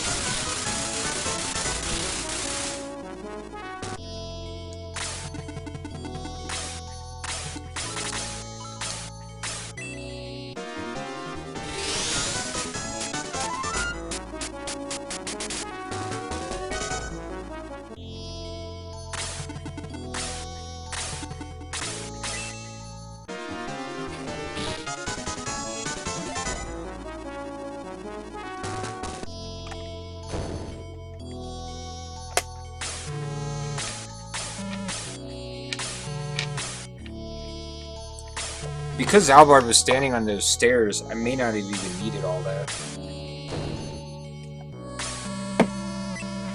That's actually something interesting to note.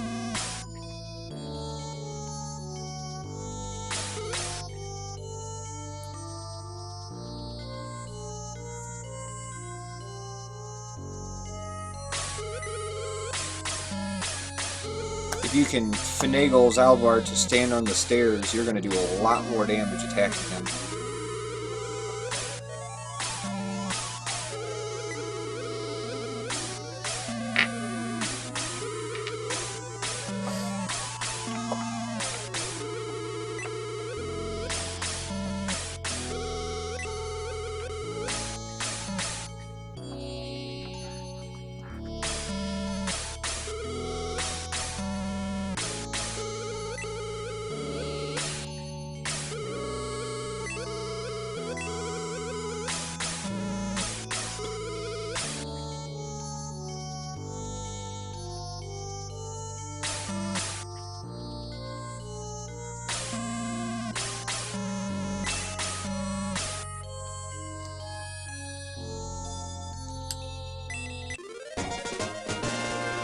He received Mithril.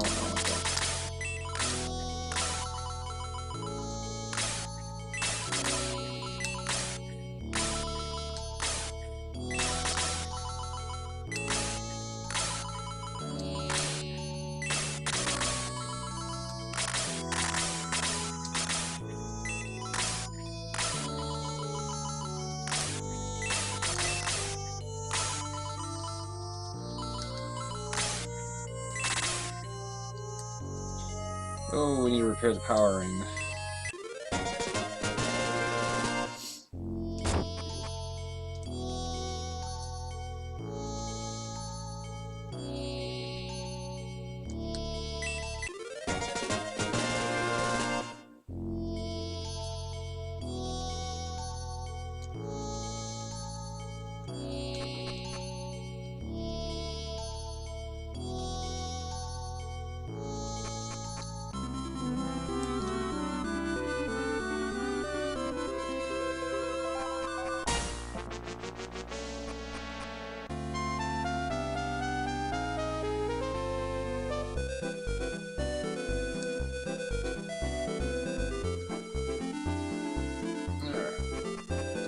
This time we'll remember to do that.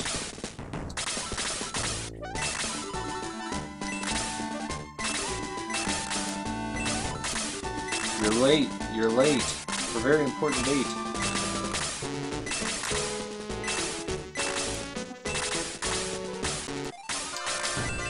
What's up, Kadis?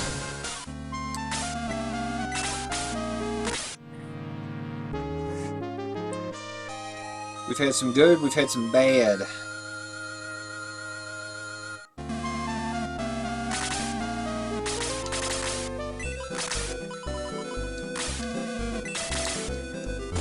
Well, bam!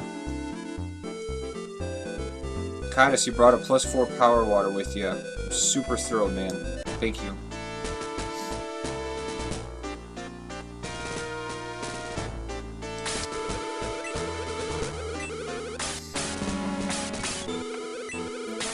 -3 is pretty good for now. Yeah, it could be a lot lower. I have really struggled with double attacks on key people. Like, Kaizen died. Kaizen died in the Harpy battle before he did anything from a double attack Harpy. Karna died in the Northcliff battle before doing anything due to a double attack on the sniper. It's been miserable. It's been miserable. All of the time save is because of the grind. None of the time save has had anything to do with Karna. So, like, there's a lot of time still to be saved.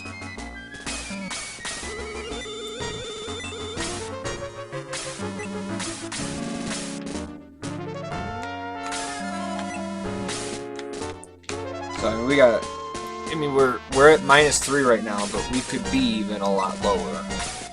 Because the whole point of using Karna has not really panned out because, well, because Karna died. So about 617. Well, we'll see. I mean, I'm hoping we can avoid the secondary Prism Flower grind, which right now Peter's got 110 attack, so he's like 5 attack up from where he normally can be at. So that's all good.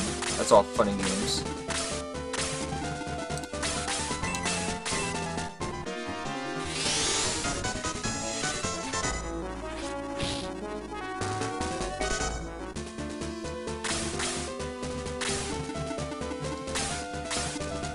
Wait, how much life is this? 14? Alright, Bolt. Bolt, 14 Bolt. Dude.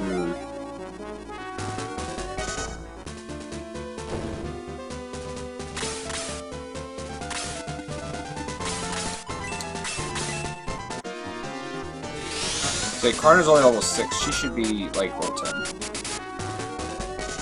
But she completely missed like an entire battle's worth of experience.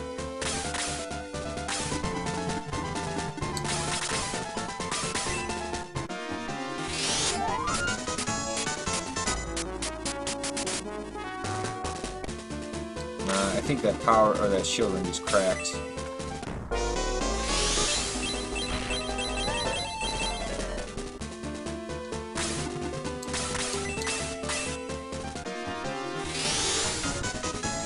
I'm doing pretty good.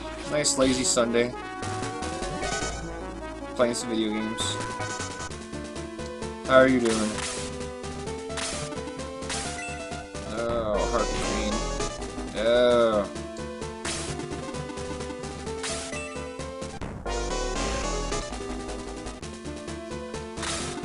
Why Karna instead of Sheila? Or Sarah? Because of the early Raft. Alright, I am desperately worried right now. But also, it's Karna, not Karma. Alright, I need Karna to go before this Master Monk, because I need her to heal out. DJ Oko. Yeah, so we did an early Raft tactic, which basically what the early Raft is, we do the half-step glitch to get into Raft very early on in the game. And we do that so that we can buy Iron Knuckles for Karna. they turn her into a terrifically terrifying beast. Unfortunately, they don't make her immune to damage, so she still can die. Alright, protect ring good. Autocorrect strikes again. Right.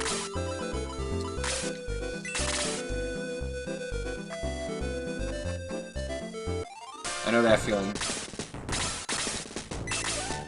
That's because Karna is not gonna be a word there. I had to add it to my dictionary.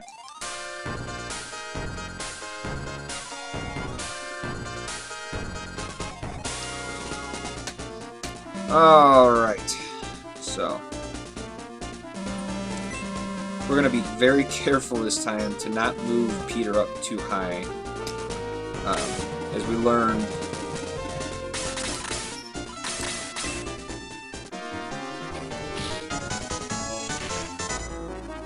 As we learned from the last run, if you move, the trigger for Jaro is the height. So, like, if you move Peter up too high, Jaro will trigger after turn 1 as opposed to turn 2, and the result is Jaro will likely get killed by the enemy. And, well, we don't want that. We don't have to revive him.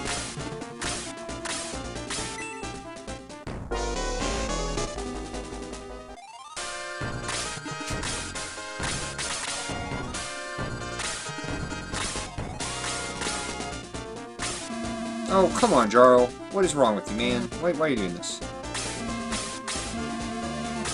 I didn't even move up that high.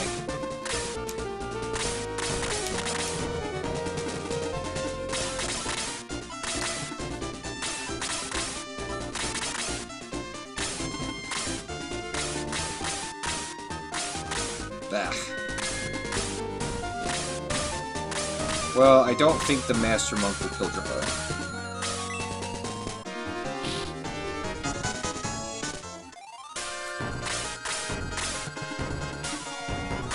Still annoying, though.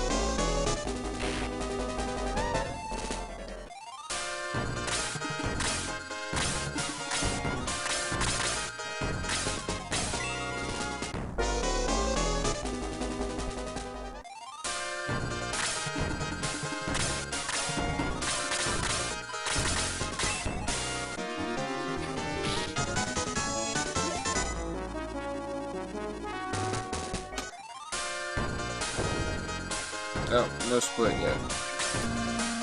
Rather than insert a new split, I just combine this with the mountain.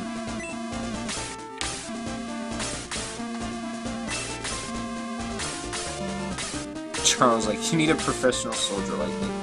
Whatever, man. I saw your stats. You're weak.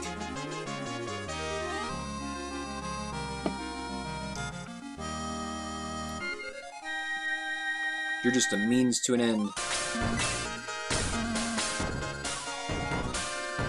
Try to do my best. Too bad your best sucks. Push-ups for misses? I'm so in. Good, glad to hear it. I imagine Bowie is in also. They haven't approved it yet because they just want to make sure that he's on board as well.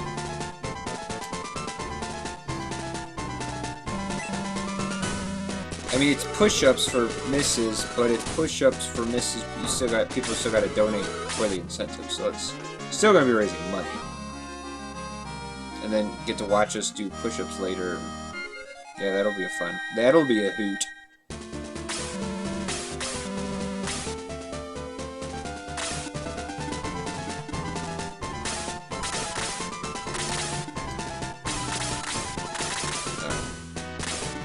I don't want to move Peter too far because I don't want him to get necromancered.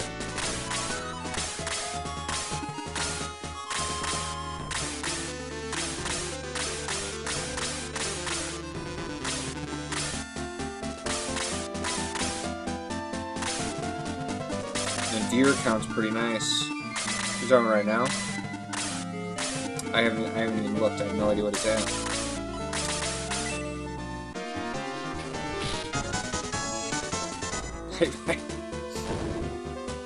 Right? It's always exciting. I enjoy being able to share this with everybody else. tell you what, if anything else, those extra levels to the unpromoted levels, they really make Peter a lot more tankier. That extra defense makes a big difference.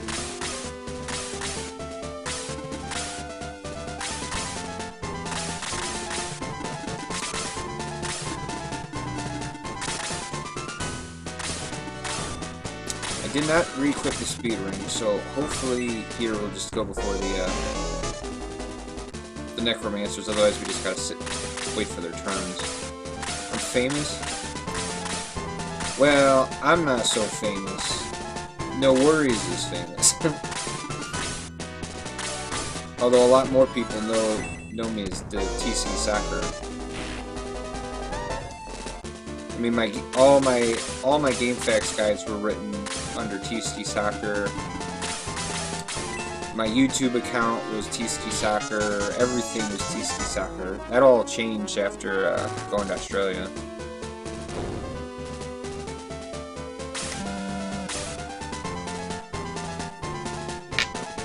Oh, another gold.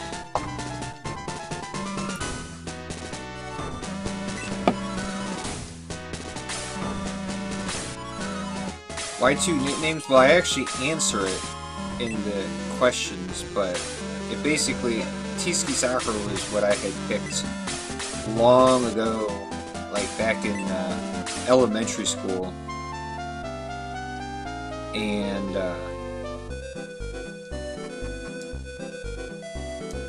when I went to Australia in 2009, it was like an amazing trip and like a lot of fun. But like the thing down there is they're all about no worries. They're all about like super laid back and, you know, just chilling, and like that very much describes me as a person. Like, just, you know, I don't get worried about things, that kind of thing. So I adapted the new nickname, just No Worries. But it was too late to switch all of my other alii, you know, because like my Twitch was already under TC Soccer and all that stuff. Were there kangaroos? Dude, there are kangaroos everywhere. And there's a lot more than kangaroos. We learned about all types of kangaroos. Everywhere, like along the side of the highway, on the,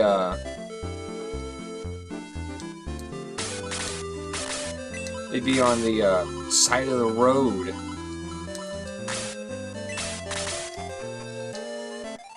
They'd be on our resort.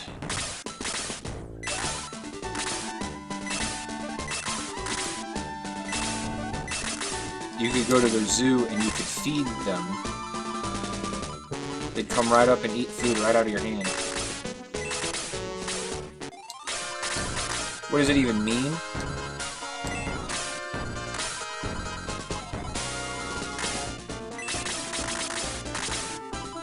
Well, if you... I mean, you know that my first name is Todd, so that's where the T comes from. Back when I was younger, and hence when I picked it in the 6th grade, I was way into soccer. Like, I was all about soccer.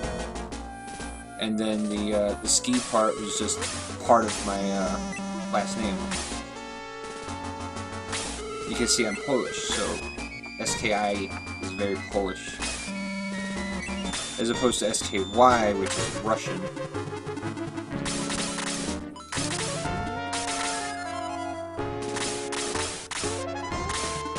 So that's how I landed on it. But like I said, I couldn't go back and switch everything because I had already set up so much. Because like I made the I had made the name back in the 6th grade, which was like 99. So it was like 10 years. It was like 10 years later I go into Australia. So that's when No Worries happened. Yeah, Polish. I'm not from Poland. My ancestry is Polish. my great-grandfather was from Poland.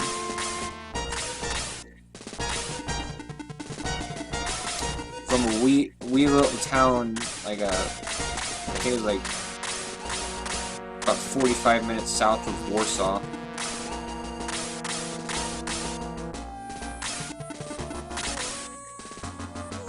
So when I was younger, I had blonde hair. It has changed to be more brown.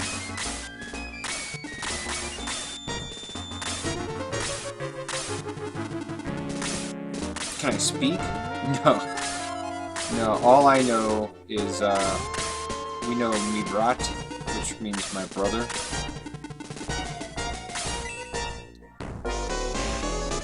And that's about the extent of what we know.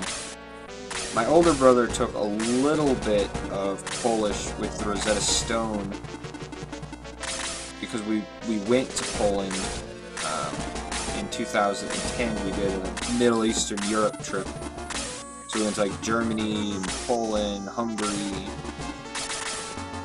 the Czech Republic, Slovakia, you know, all that stuff. Oh, that's right, you don't have the power anymore. Put yourself up. So, he learned some. He learned enough to be able to navigate, because from experience, if you're traveling to a country that doesn't primarily speak your native language, it's really an important thing to know, like, how to say things like, you know, where's the bathroom, or where, no, I didn't say Eastern, I said Central, like a Middle European, Central European, not Eastern. If I did say Eastern, I misspoke, I didn't mean it.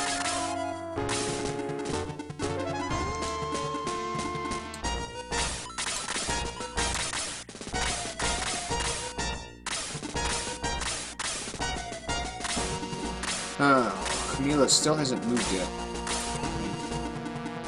Before I boost, I need to take a quick second to make sure that my people will actually be able to reach her. 1, 2, 3, 4, 5, 6, 7, 8, 9, 10, 11. So no, can't even reach.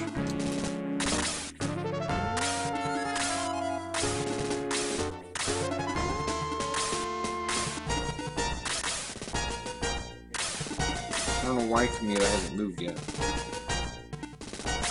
It's really not good.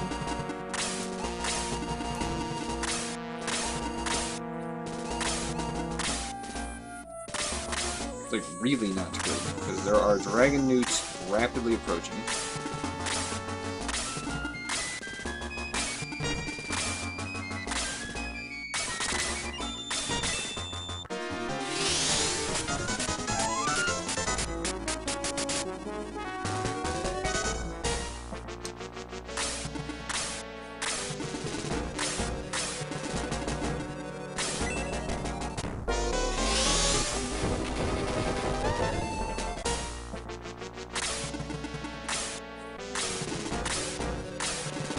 Well, we hope today we gamble.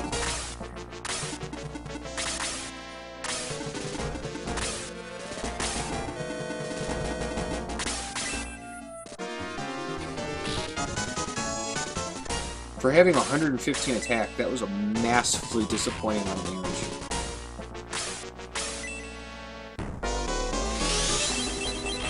Staff? Staff is, Twitch staff.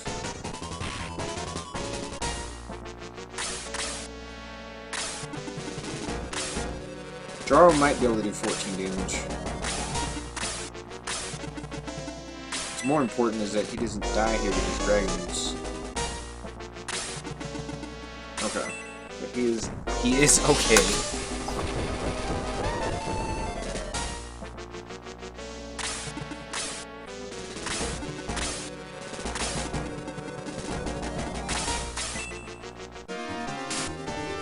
Jaro missed.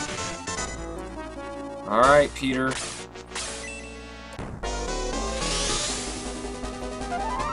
Famous, as you said, right. Of course. We got a whole lot riding on this Peter attack here.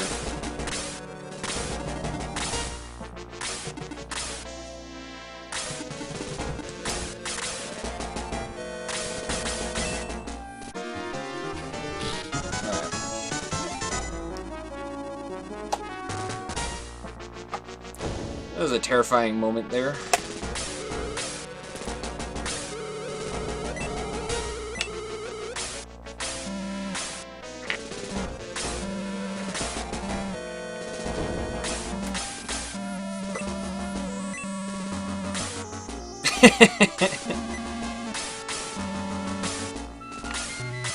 Oh, that's okay. Yeah, the thing is yeah, he always takes over the chat, but like for me, I mean that doesn't matter to me. Like, if some people would rather just watch, like Ayanuki is like he'll sometimes talk, but like he usually just likes to watch, and like that's totally fine. Some people like to talk, that's totally fine. You know, as long as it's always you know, friendly, PG-13, and all that jazz. Doesn't really matter to me.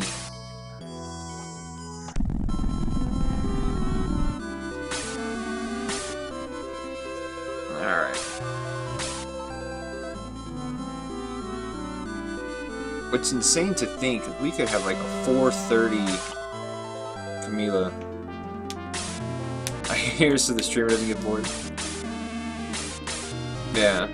Yeah, that's usually how I am, Pat, is I usually have it up.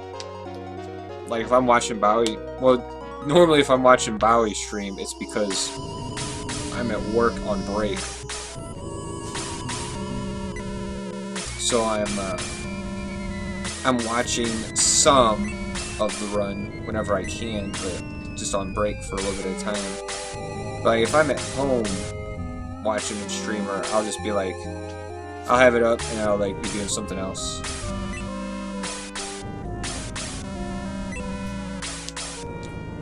Like I'll have the Twitch chat up so I can talk or whatever, but it just depends.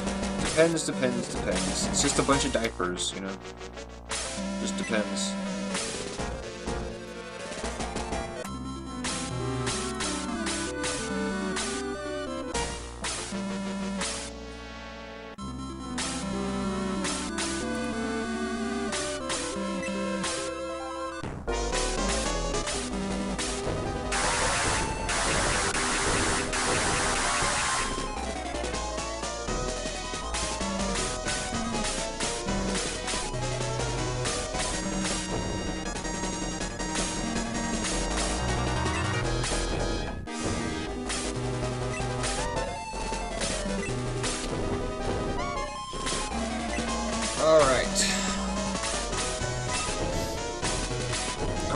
Drive-by flowers.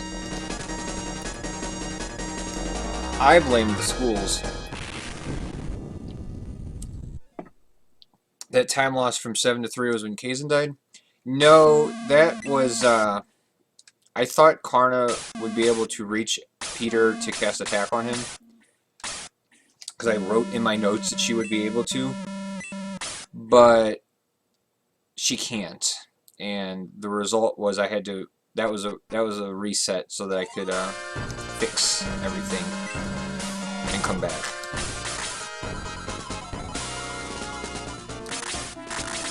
Alright, gotta repair the power ring. So that was a lot of lost time because I thought Karna would be able to boost Peter for that snipe, but as it turns out she cannot.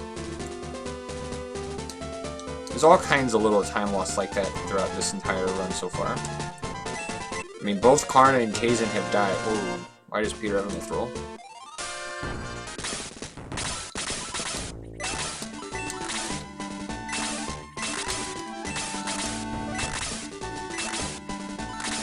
Sure, I don't really...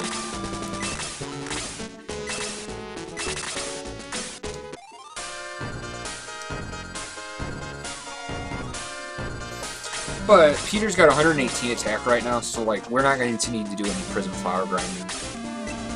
So all that extra attack from the unleveled during the grind, doing the from 29 to 34. That really is actually, like, it's so genius. I can't even begin to describe.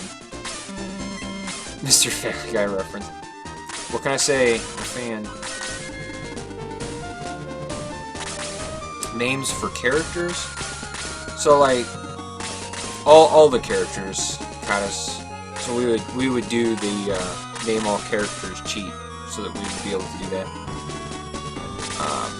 I was thinking we would probably exclude useless characters because to me it would seem pointless to have somebody bid to name like a character like May and we don't even see her in the run.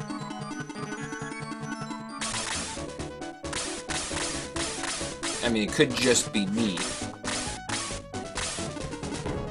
but that's why I posted that question to them. I'm gonna let RPG Limit Break staff decide what they want to do with that. Because, like, we could name all the characters, but if we don't even see the character, that's kind of pointless. And certain characters, like Elric and Janet, are, like, recruited and then immediately just kicked. So, like, that also seems mildly pointless. Alright, so to make sure that this thing doesn't go before Peter, we're going to equip the speed ring and use the shield ring.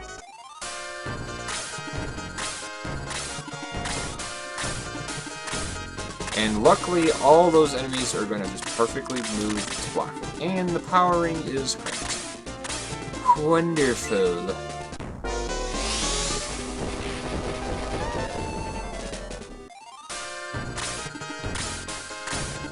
But that Dragon Newt moved, so the worm is going to go backwards, I think. Or up. Either way. Alright, shield ring is good. Man, it's been a long time since I've not had to redo this fight. And it's not even a hard fight.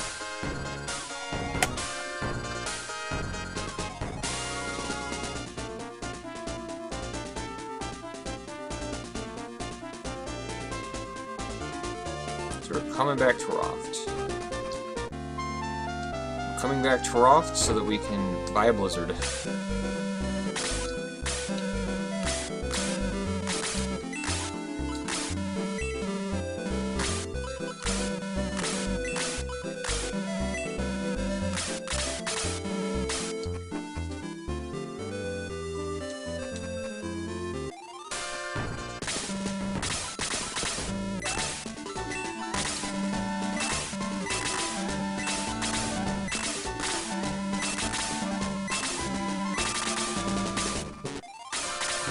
So I didn't save there. I'm not planning on needing that save.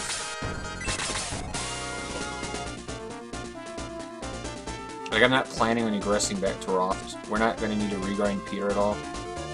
He has 118 attack, plus he's going to level some off these Prism Flowers, so he'll have over 120.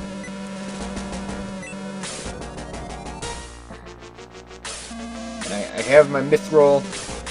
I didn't need to buy both of them back because I grabbed the one from the Monk Monastery.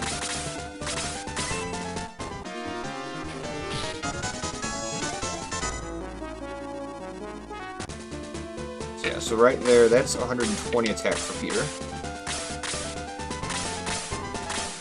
I'm gonna check. Can you return to Grand Seal like you came to early Roth? No, you cannot. The only way to do something like that, you need a battle that ends in an area where Bowie doesn't get displaced. So like that's why early Roft works. It's because he doesn't get displaced at the end of the battle. It leaves him just standing where he was standing at.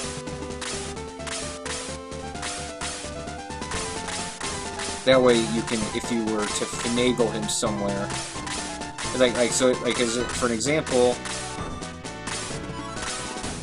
if you could, you can't, but if you could finagle Bowie to be up over the door in the shrine battle, where you get the wooden panel to get the Achilles sword.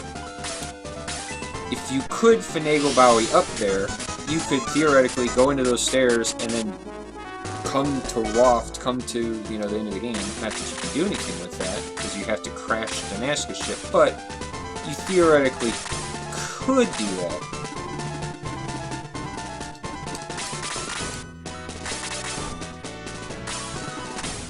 But the problem is that at the end of that battle, Bowie gets displaced. Doesn't matter where he ends, he always will be moved to the door by the end of the battle.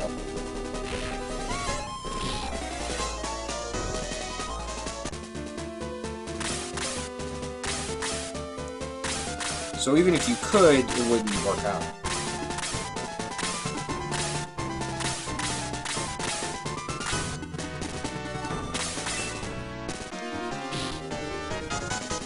Oh man, Jaro's terrible.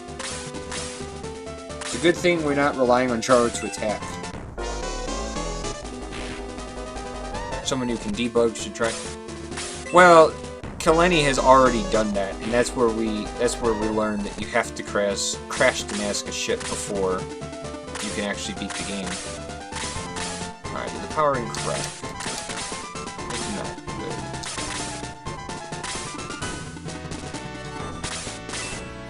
Alright, this Peter needs a level here. He did. Perfect.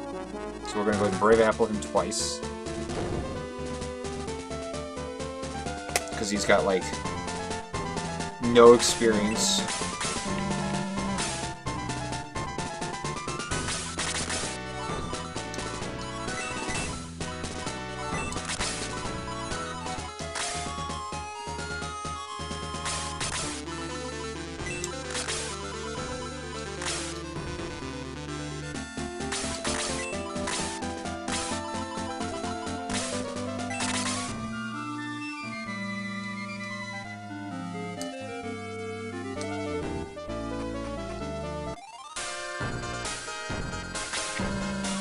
So Peter has 129 attacks, so... Imagine if Raft was early Raft, you came the same way as early Raft without using breaths. I mean, I think I'm understanding. You're talking...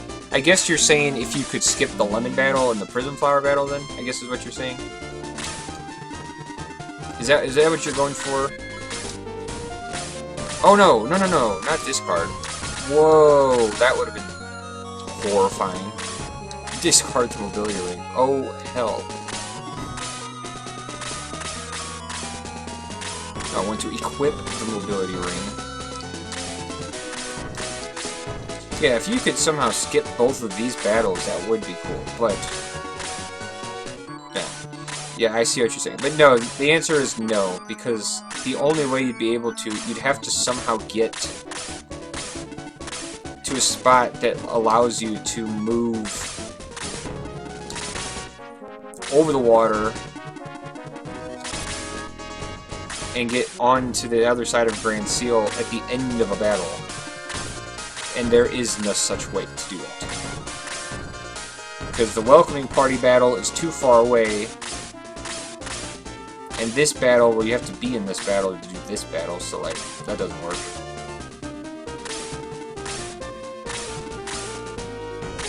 So there's... Well, you can't move through water. I mean, you can only...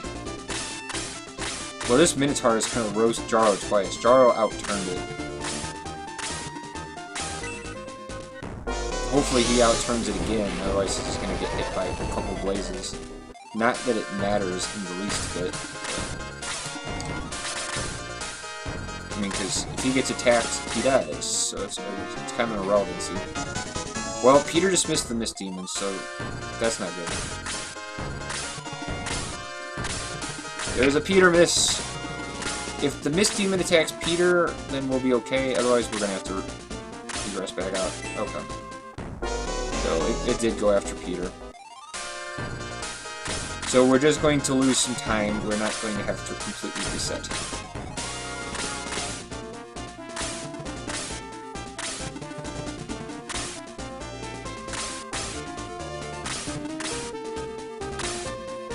Yeah, Jaro did not successfully outturn the Minotaur.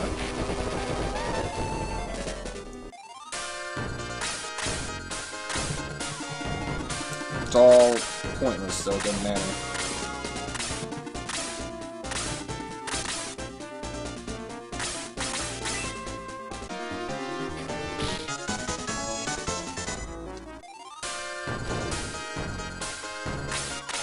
Basically, we lost a turn. That's all that happened there.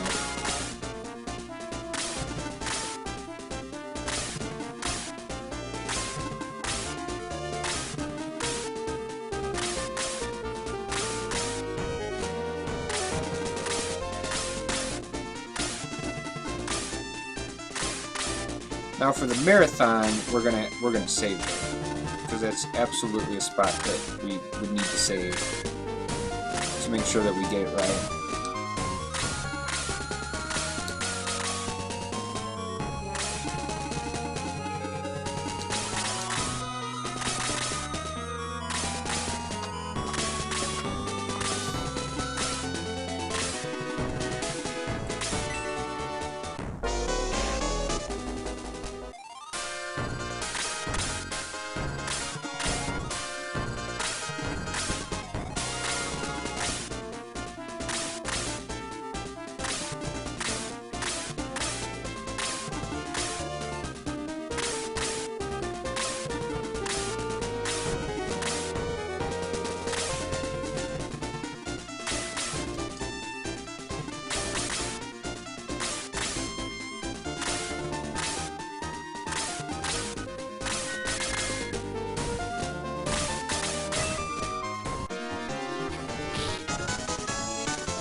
Wait, did Peter just not kill that Hellhound? Are you serious?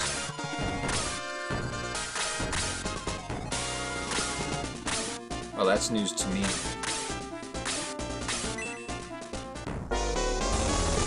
I guess it's a good thing that we don't need Peter to actually be able to get hit in this battle. Alright, we'll get that bad damage roll out of your system, because, yeah, we can ill afford to have that happen against Lemon.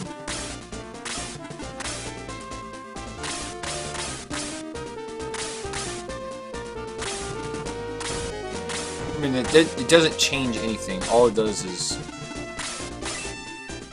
gives Jaro a little bit of experience, and Peter takes a little bit more damage. Alright.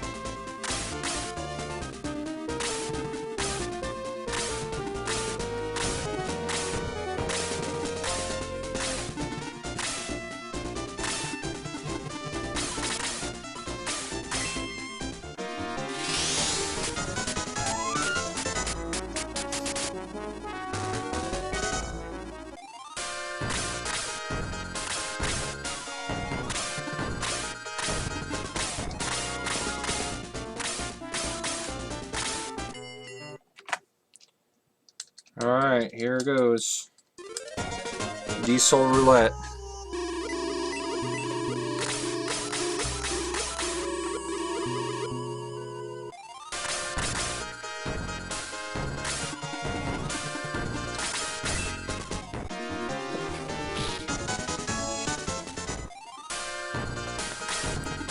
That was a good attack.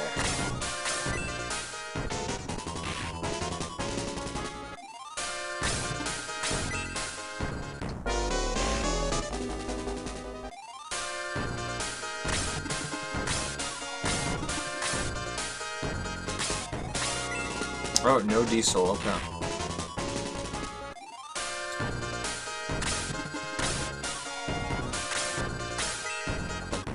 That was pretty good there.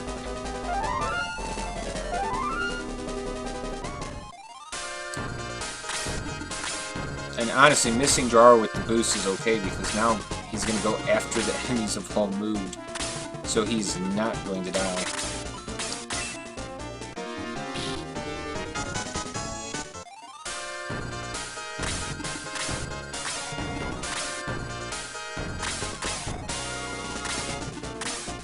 You can see we're losing time because Peter missed the Mist Demon.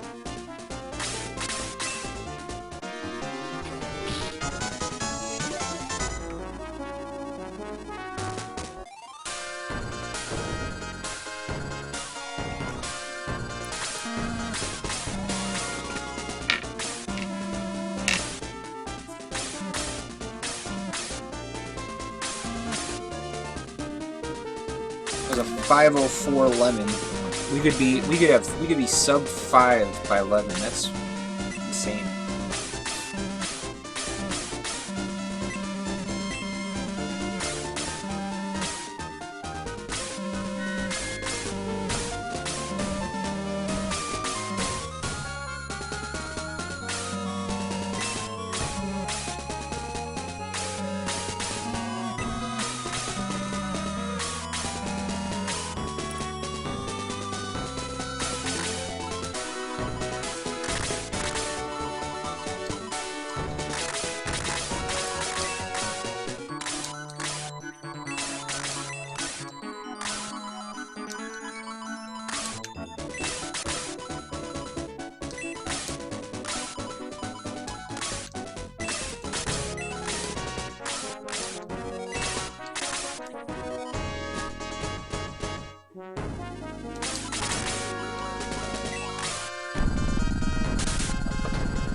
We have 40,000 gold, we're good. We don't need to sell anything.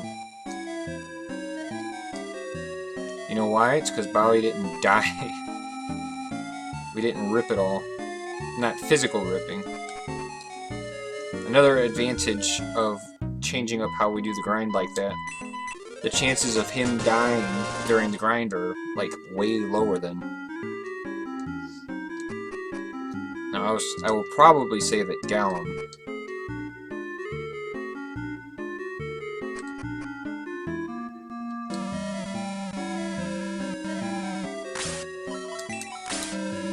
I'm going to just use all of these on Jaro because Karna is such a low level that the better Knuckles on her are not going to make that much of a difference. So if I can just get all of the items that I need right away, then I'm just not going to bother with anything else.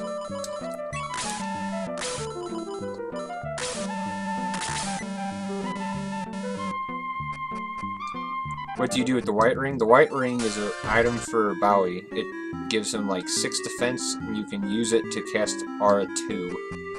It's a very, very good ring for him.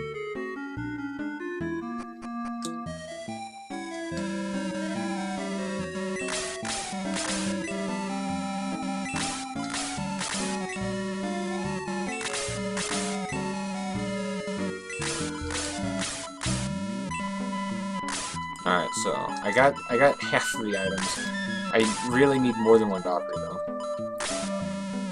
So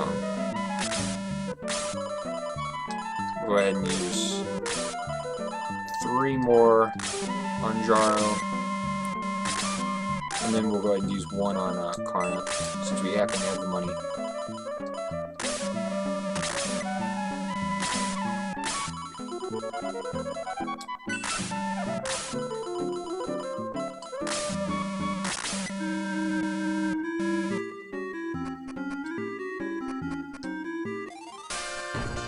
I guess I don't really need to save at Gallum though, because as long as I can only have 1 person die, I can just Cheerful Bread them back to life. Because I still have that other Cheerful Bread. I mean, because I'm going to save in battle for Geshup regardless.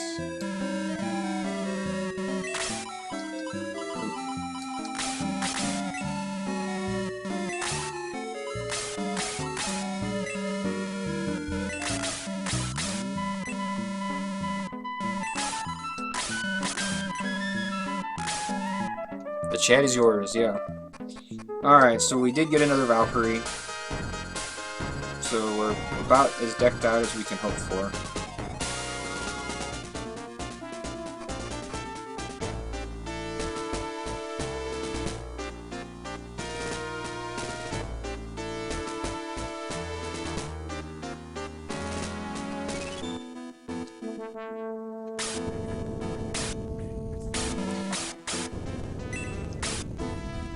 it does help. I mean, we got a second Mist Javelin, which is like completely pointless, but for getting that Holy Thunder, it does help to have another attacker. So if we get a Mist Javelin, then Higgins actually serves a minor purpose. Because he is like the strongest ranged moving person that we have recruited so far that's not in our party already.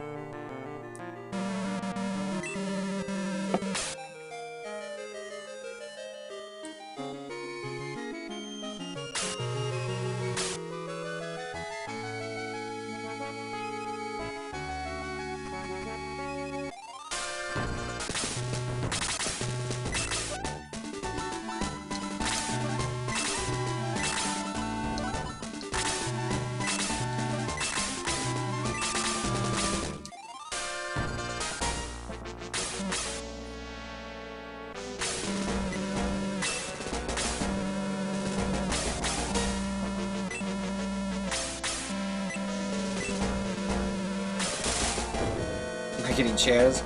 No. Wait.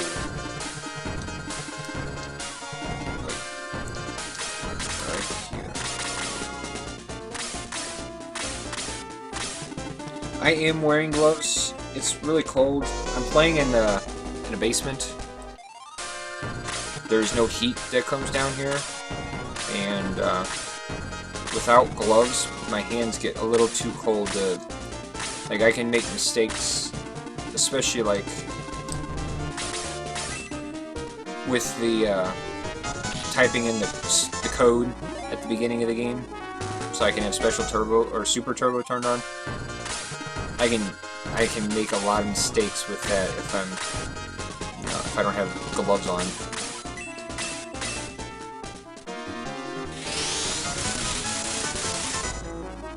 Why am I playing in the basement? Well, because that's where my setup is, I suppose.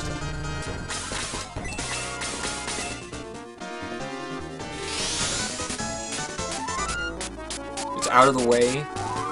It's quiet. The router is down here.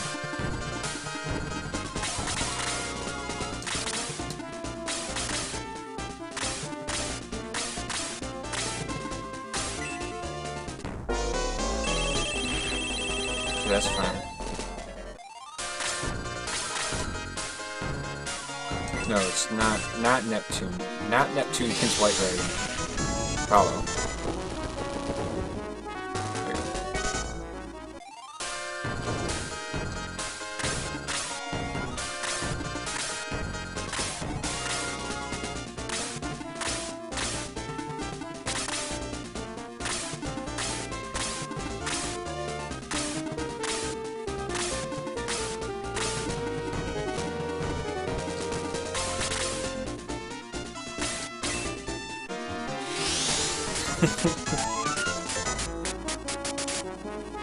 Oh, don't say that, Turbo Dog.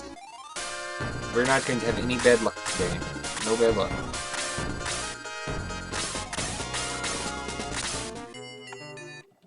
You don't know which spells counter which monsters? Well, Neptune, despite being a water attack, is a cold attack.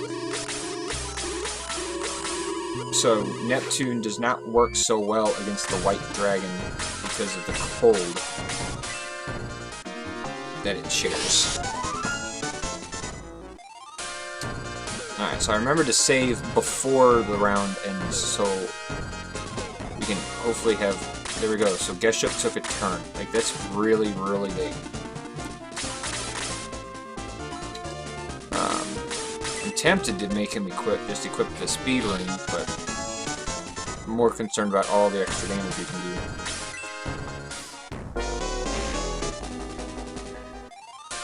Which spell counters ooze? Fire, yeah. So, like, I'm not even worried about that freeze fort because Geshup already took a turn.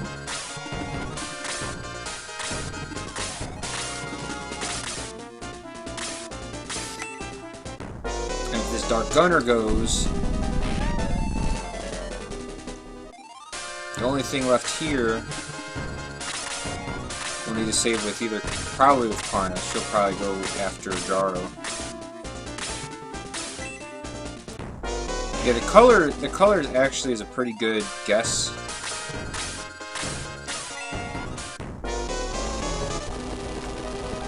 The colors work pretty closely. Like the Mist Demons, like any of those Gizmo type enemies, they all are freeze resistant. Alright, so Peter's got more attack and he needs to do less damage. What's important here is that Peter does not miss or get outturned or any of the above.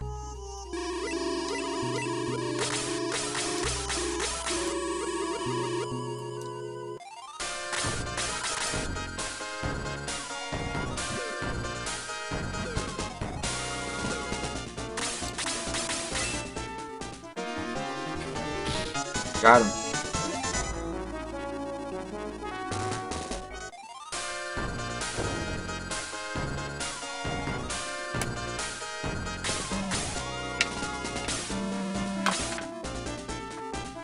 Yeah, it doesn't do enough. Yeah, because that's big. I really should have gone to the bathroom and ask a shit because my bladder is slowly starting to like pulsate because I gotta piss. But I'm not in an opportunity to do that. We'll be okay. The faster I beat Xeon, the faster I can go pee, so here's my incentives.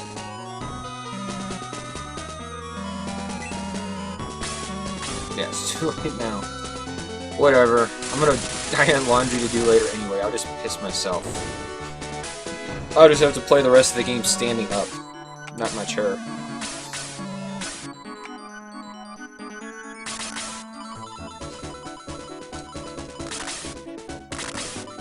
Alright, so I'm gonna lose this.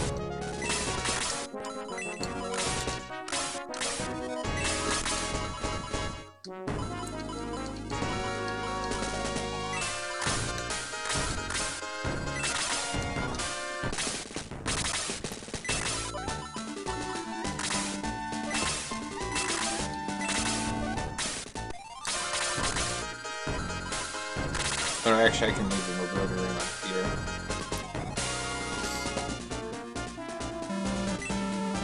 Because Karna can't make it to the Minotaur anyway. All she can do is blast, so she does not need the mobility ring. Just leave it on Peter.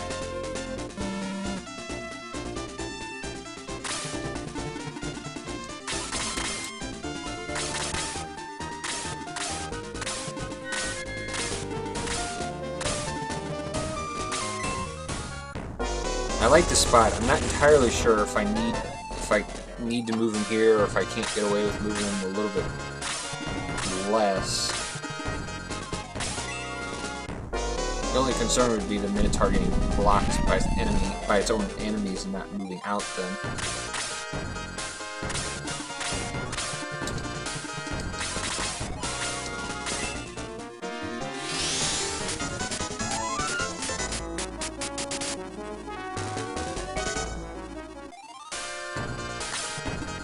Alright, I don't think that Valkyrie cracked there. No, this is actually as far as we can move here. That's the max movement for that Minotaur.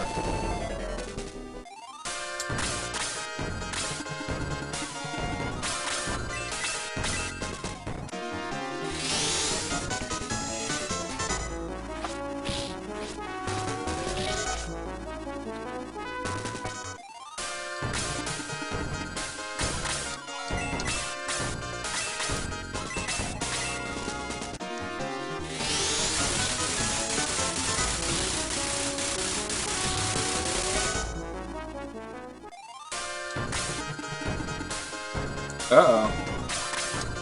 I guess Karna does need the mobility ring. Man, I'm making all kinds of little mistakes. I mean, we don't have to have the Holy Thunder. I mean, there's no way in hell Higgins doing 28 damage. Or 25 damage. No, like, not even close. Yeah, that's okay. We will not use the Holy Thunder. We didn't have it last time. We don't need it this time.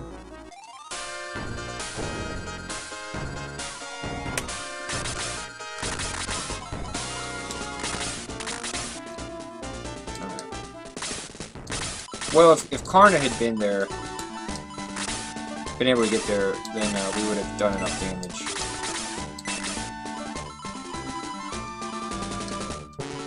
But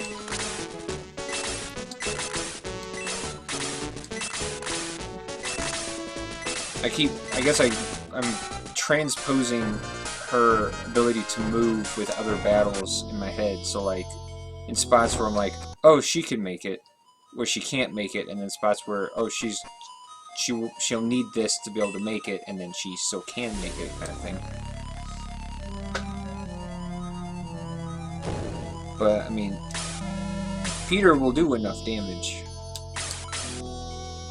He did enough damage yesterday without the Holy Thunder, and he had less attack yesterday or Friday.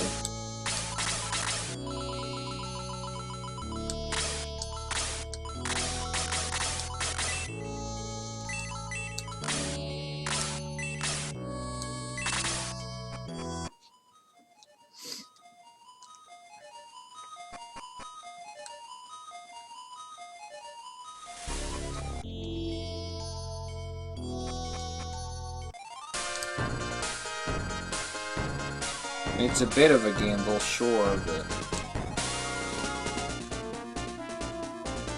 Oh yeah, Chaos Breaker's so much better. Like, not even close.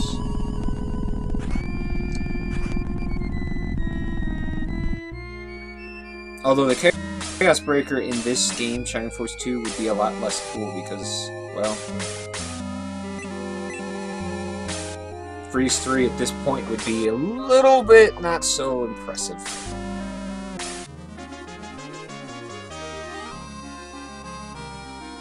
Haven't finished Shining Force. Look, Chaos Breaker and Shining Force is amazing. I mean, Freeze 3 is like half an enemy's life total at the end of the game still. It's because everything has so little life.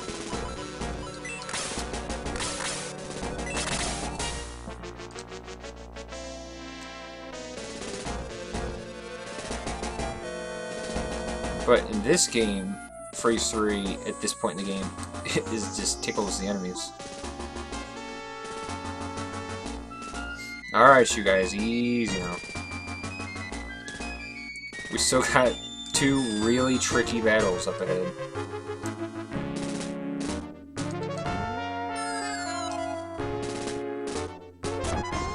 We still have 2 tricky battles. This one and Gallum.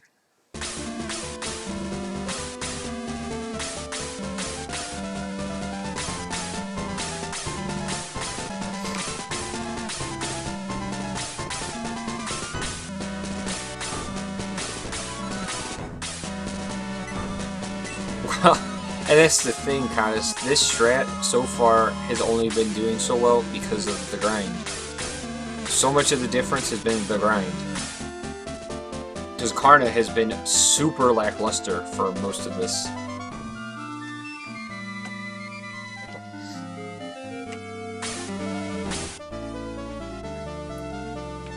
I still need to test. I still have not been able to test out Karna to the full extent of what I would like to be able to do with her.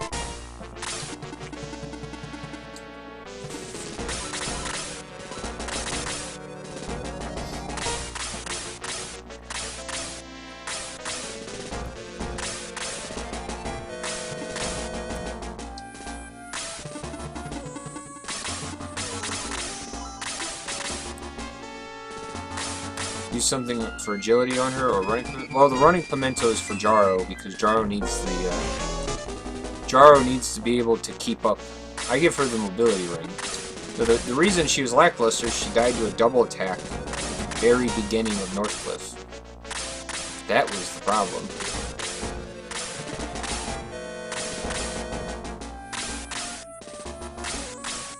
You know, and then a lot of the time saved here just has to do with things like not doing the secondary grind. I mean, that was the Executioner. That's why I saved 7 minutes there.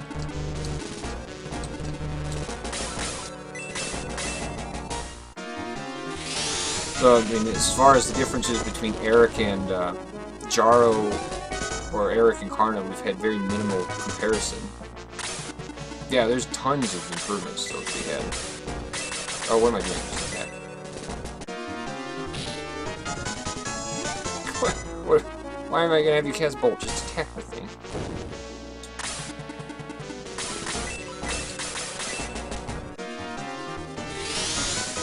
I mean, Karna doesn't know Boost 2 yet. Like, she should know Boost 2. But level 6, she should have been level 6 by the end of Northcliff. But, I mean, she's only level 1 because she died.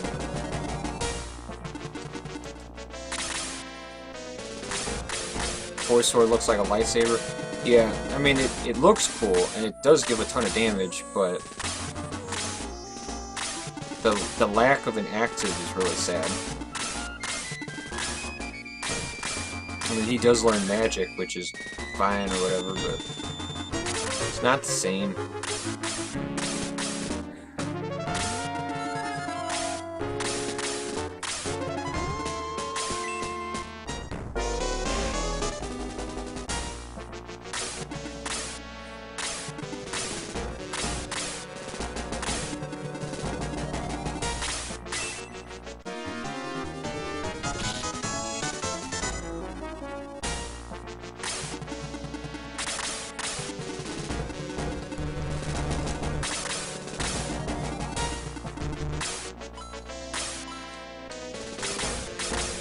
No, Peter's just going to attack the Cyclops.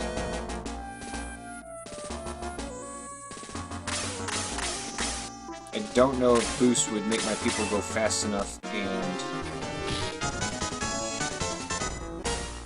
the people that would go faster, there's no guarantee that they would even kill it. This should give a unique effect? Yeah, I mean, that's what we're talking about. Like, that would be really cool, or would be really helpful.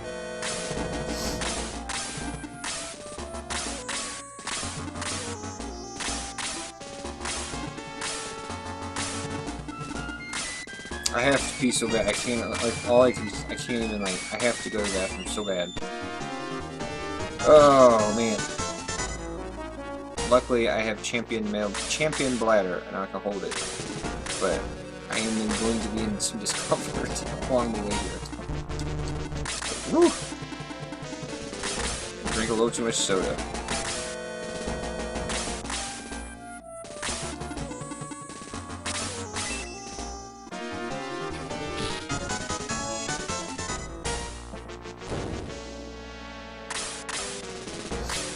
At the conclusion of this run, I will be racing to the bathroom. Just let it go and sit in my own urine. As much as I enjoy that, I don't want to ruin the chair that I'm sitting on. Plus, I'd be like freezing because all that liquid's going to cool down. I'm just sitting in my own filth.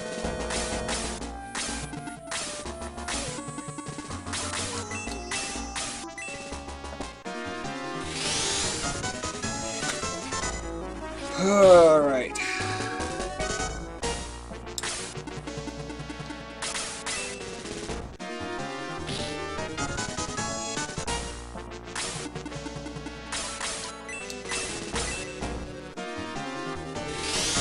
Oh yeah.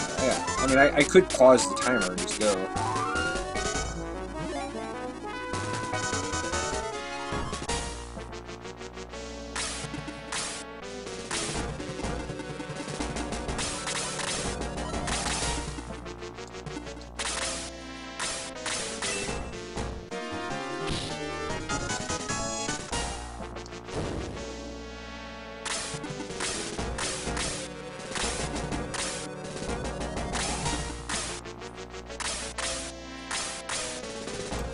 That demon still has not yet moved any closer to my team, which is not a good thing, because I cannot get to it.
Yeah, I mean, there's a lot of reasons to why Peter is used so much. His level ups are really good. Evil Bishop, why don't you just go away? I don't want you over here. I'd rather you be dead. Okay, this thing can move 6 spaces, which is 1, 2, 3, 4, 5, 6, which is right there. So I can go right here.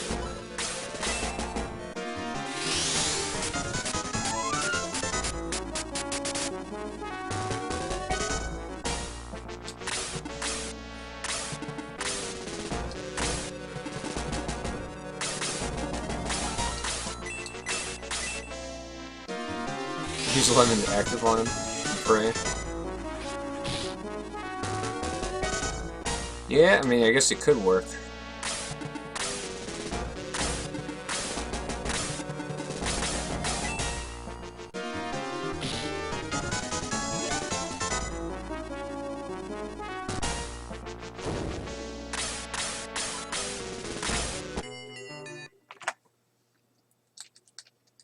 What's up, Perdo? RPG limit break, because that's what that stands for.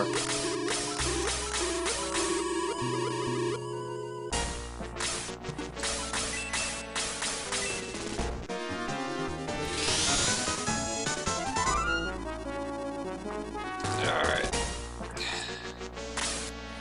So, we're gonna go ahead and let this run. See what happens. In all honesty, we'll probably need to restart. But I saved with Karna. It just depends on what Adai does here. If Adai puts Peter to sleep... Okay, so RPG Limit Break is an event in May. Very much similar. It's a Games Done Quick event. So if you know what Games Done Quick is, it's the same thing, except it's for RPGs.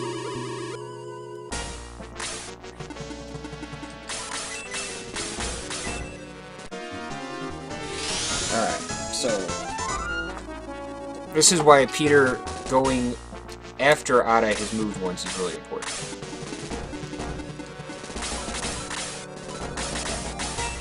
Now, Adai is not on a 0% square, which is a problem. But what's way more a problem is if Adai just puts him to sleep.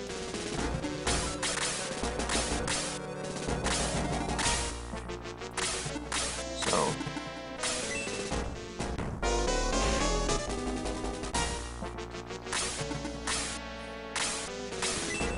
no sleep, no sleep.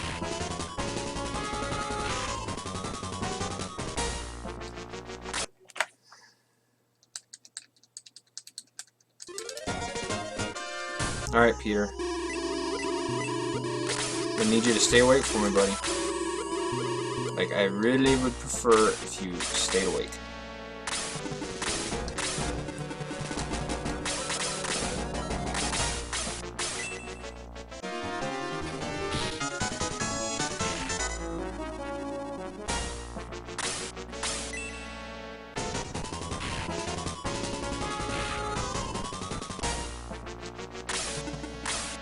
The double attack is not so good, but it's still workable. Okay. I mean, we are way not in the clear yet, because Peter has taken, like, too much damage. But there's nothing else that's going to be able to attack him.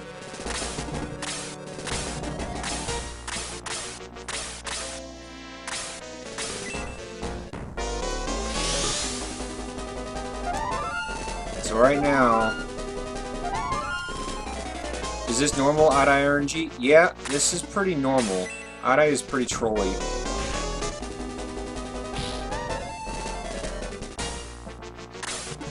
Like, Adai trolls pretty hard.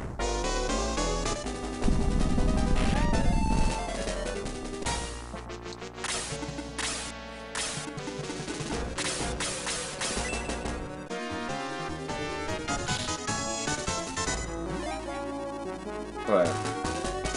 like, all we need right now is we just need Peter to outturn. What am I doing? Just stop. Just stand there.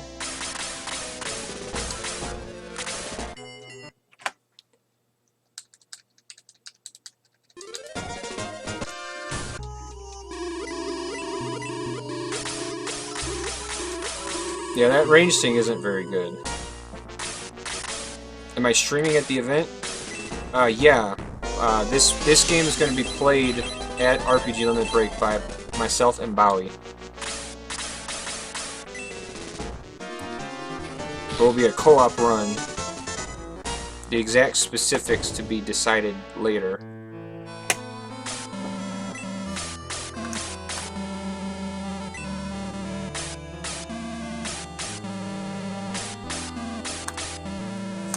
No, not as a race. It'll be a co-op run through the game.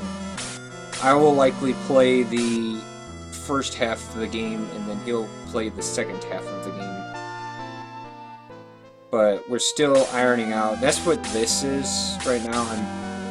I've been working on basically what I'm calling marathon percent. Alright, how did my...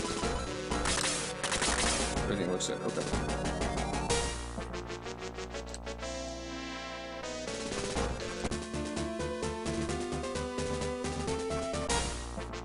So I basically have been doing a lot of work on developing a safer strategy for the marathon that has proved to be really fast.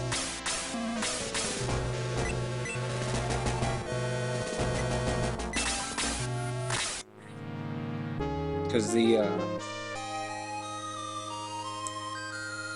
I mean, it's evolved, and a lot of things have gotten better.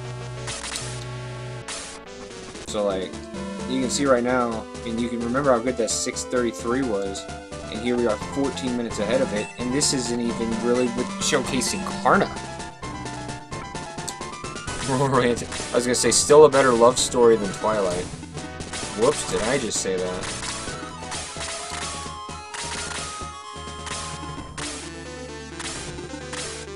Beauty and the Beast, but which one's the Beast? I was thinking more like Lady and the Tramp, myself.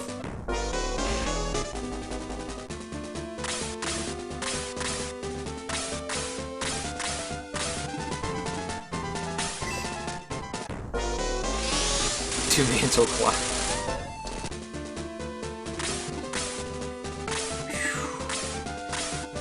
If I look nervous, it's not because I'm nervous, it's because I have to pee. Peter Pan and Wendy.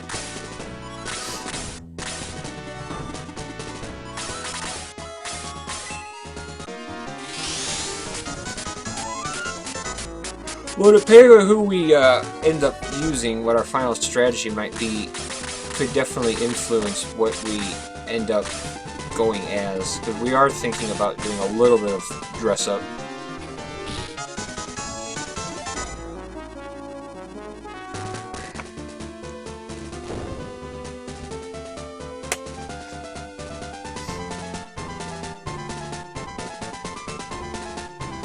If I had more time here, I would run to the bathroom.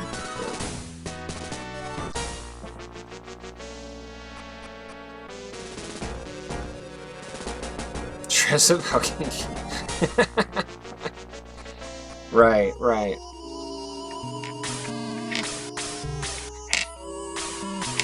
Dress up like unpromoted Bowie and promoted Bowie. Or...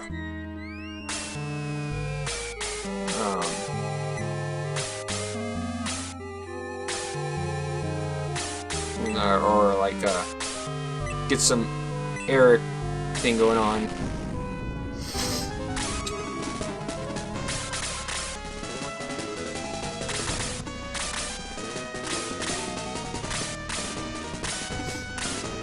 What's Peter's alignment? I'm sure Peter is probably chaotic neutral. Tinkerbell is totally good.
Uh-oh. I was really hoping Lemon would, like, you know, go before that Executioner, or before that Reaper.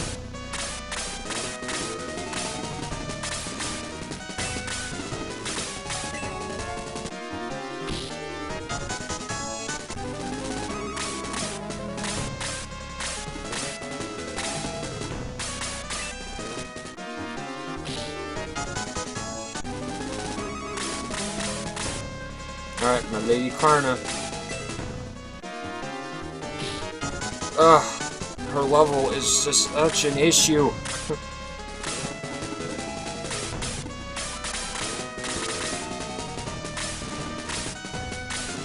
And we're just... Alright, Jaro did good. Oh, for heaven's sake, Reaper. Why don't you burn in hell? Lemon, I need you, Lemon, to, like, go. Alright, well, Bowie's gonna be okay. He's confused, and he's got one flippin' life. So, naturally, in typical fashion,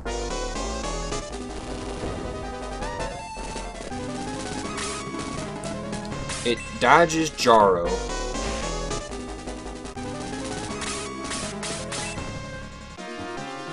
Dodges Jaro so it can double attack and confuse Bowie. Just...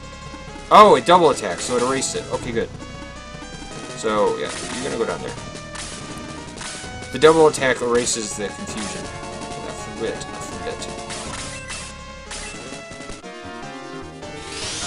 And all the same, we are way from out of the woods because Kaizen's dead. And, yeah, with Kaizen being dead, this is really not so good.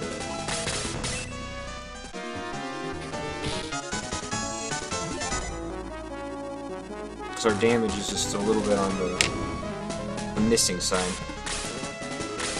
When is the RPG event? It starts May 9th, Perto, and we will be streaming on May 12th. This will be the first time I meet him in person, yeah.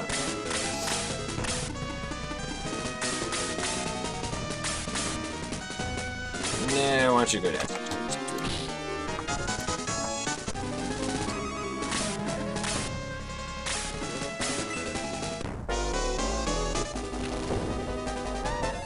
Bring him flowers.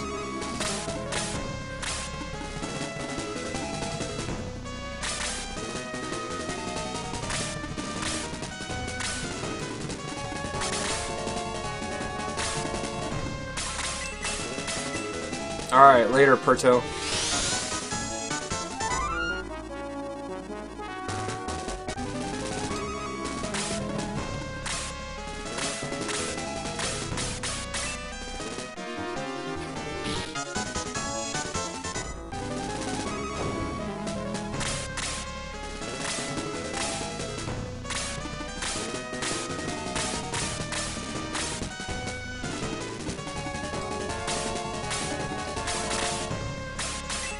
Alright, Dark Sword, here we go. Nope.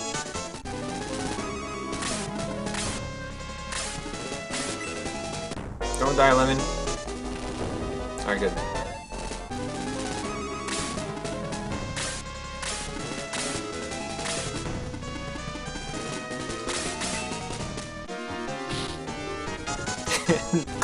Goddess is like, alright, now back to being in charge.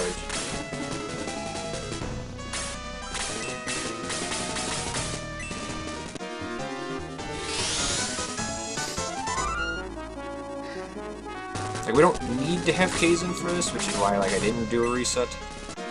Kaizen just helps with the extra firepower.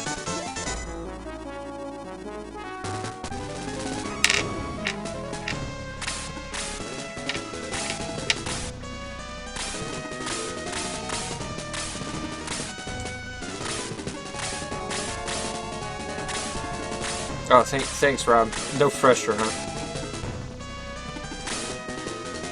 Alright, we're gonna save here. I don't remember if I saw Gallum move twice. I think Gallum just moved once. Oh my god, what did I just do?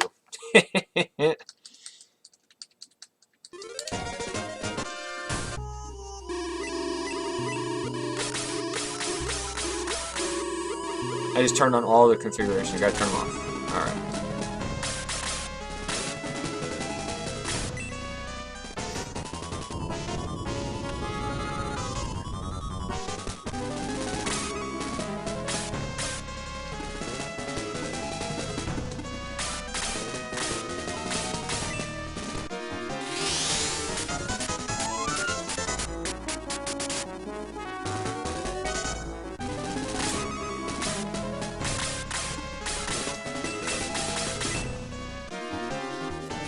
Diesel Callum.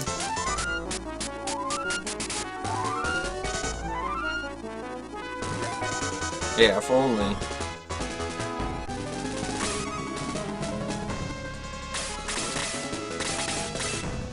Alright, Peter.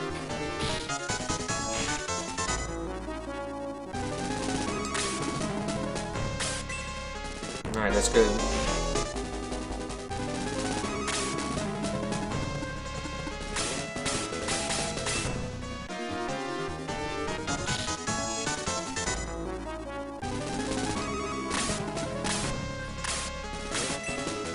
And lemon is toast.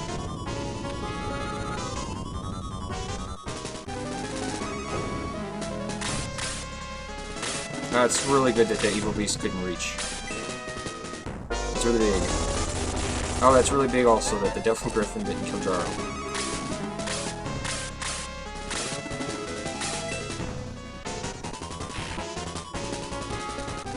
Laying the smack down.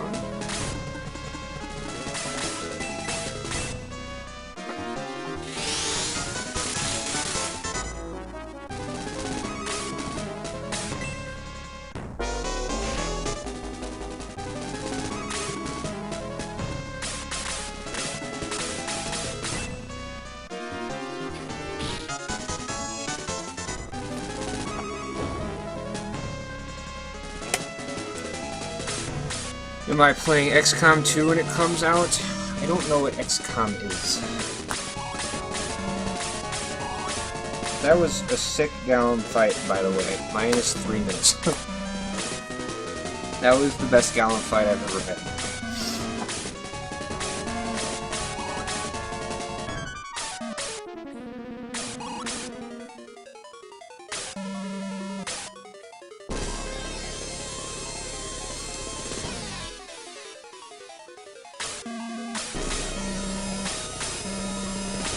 But everybody's dead, so I need to use... I have this cheerful bread still. What's up, Dragoon clones? Who needs killing, right? Apparently I don't.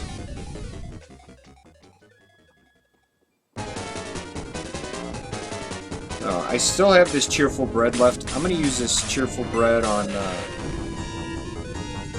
Karna. This music's the best, yeah, this music is pretty good.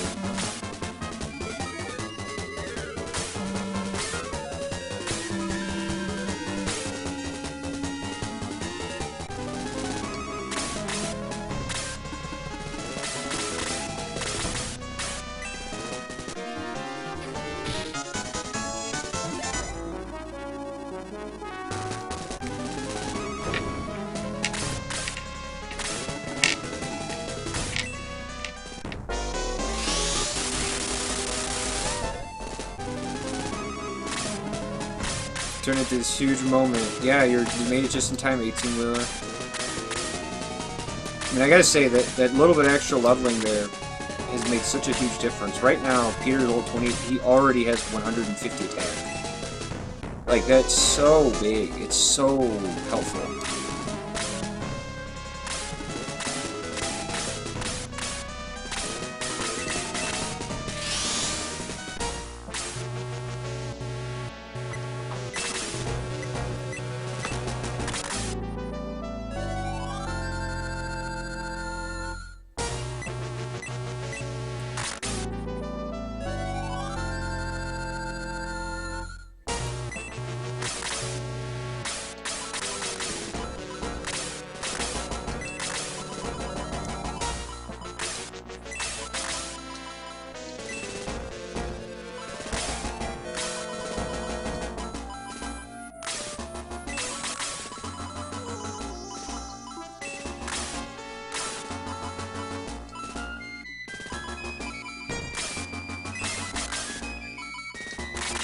Oop. So my Valkyrie is busted.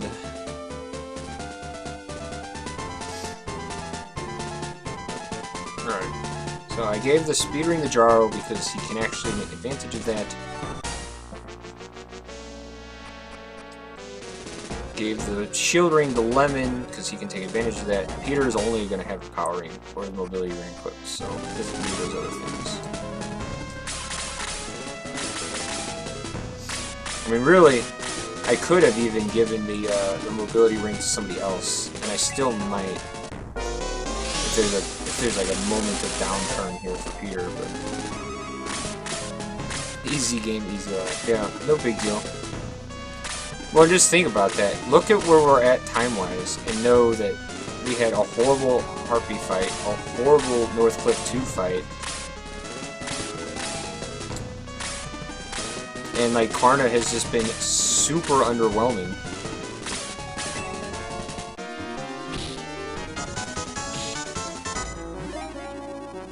She's been super underwhelming because she died in Northcliffe.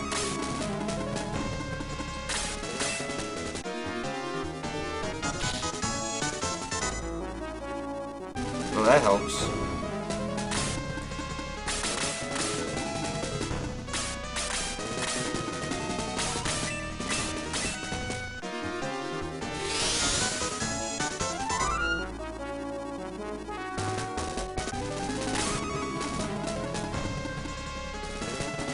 Where is this Demon Master at? I feel like it should go over.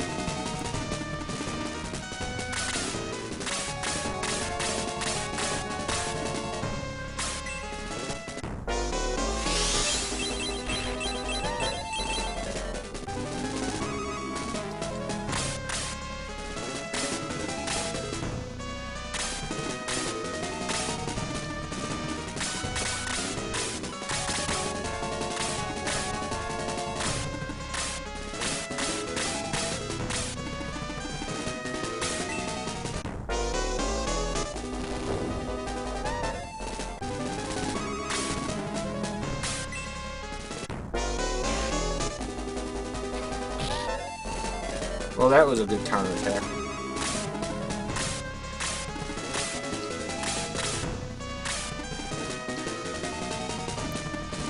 Yeah, I really want Jaro to get boosted. Actually, I do think Karna is going to be able to reach.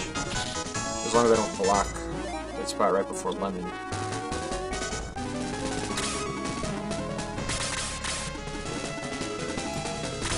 What's this 6 like total? Like 23? So you're not going to be able to...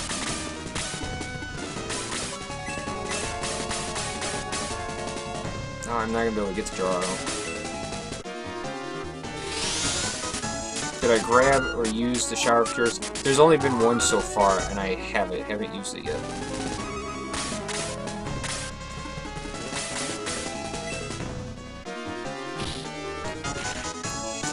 Life.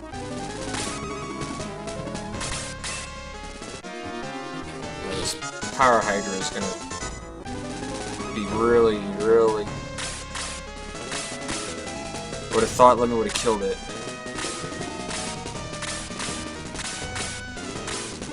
Oh, thank goodness, Kazin, you wonderful person, you. Kazin can die here, and it's okay. Like, he went before the Power Hydra.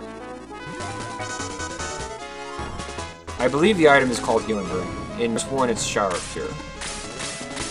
I believe that's the difference. Although I could just be transposing them. Alright, Jaro, we're gonna just move him away because I don't want him to get shot. Oh, and it's gonna go after Peter, so that's fine. Preferred, actually.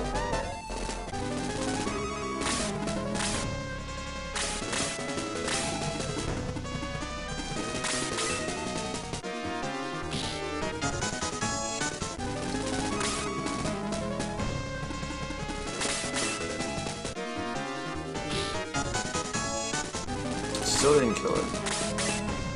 Oh, we'll just kill it right here.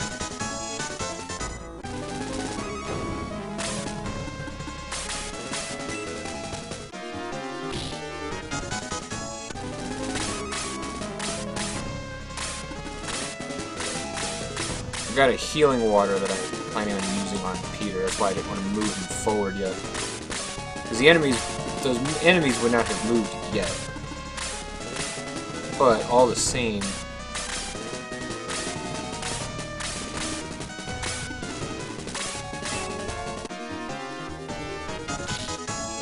safety thing.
Alright, we got Bolt 2 now.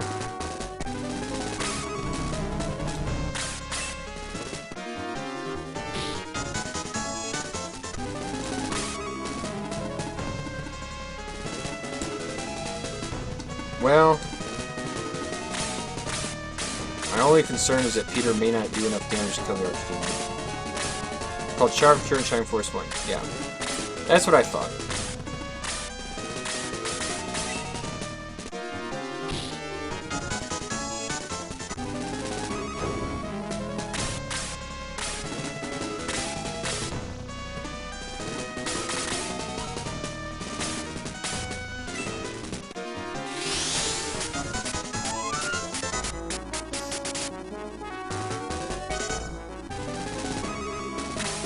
If this Valkyrie cracks,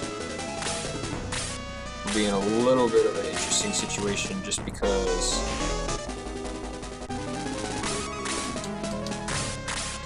Valkyrie did not crack.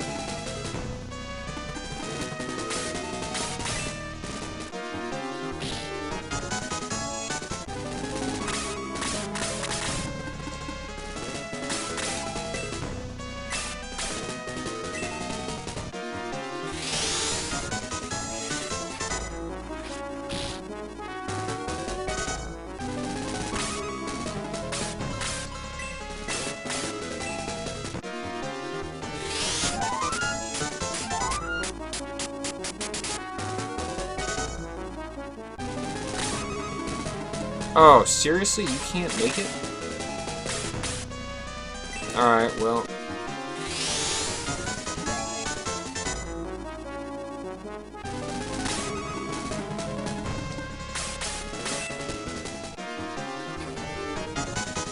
That's not good.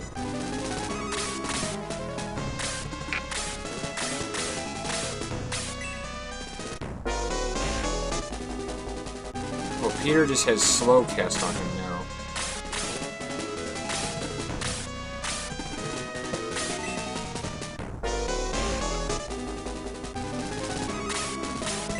Alright, luckily the Shaman is not actually using his Shower of Cure, he's just casting heal on himself. But that's not good. Peter has slow on him now. You can see he's only got 74 agility.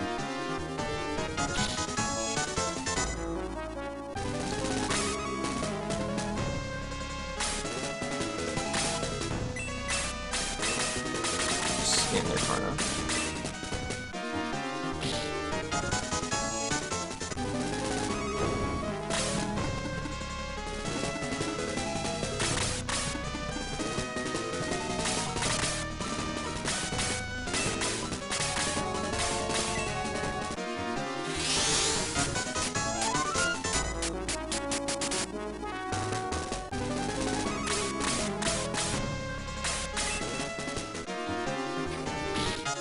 Alright.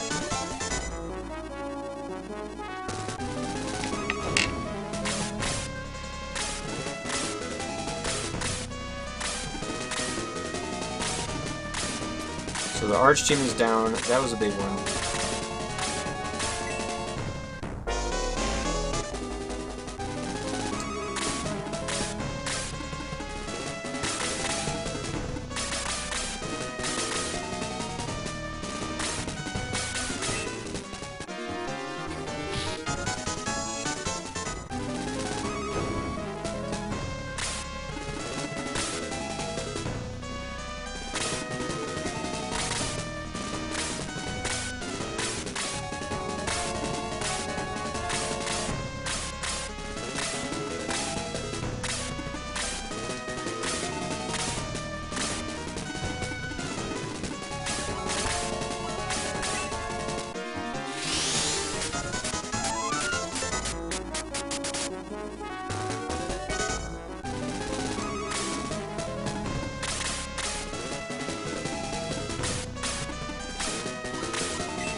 Alright.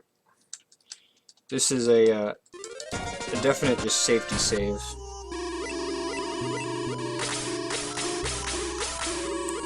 So we're too far in to have the run get killed for something stupid.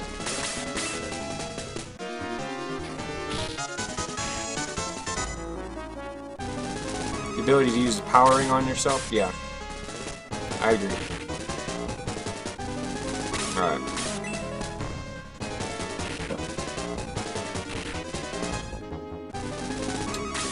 And that's why we safety saved, right there.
Alright, lemon down.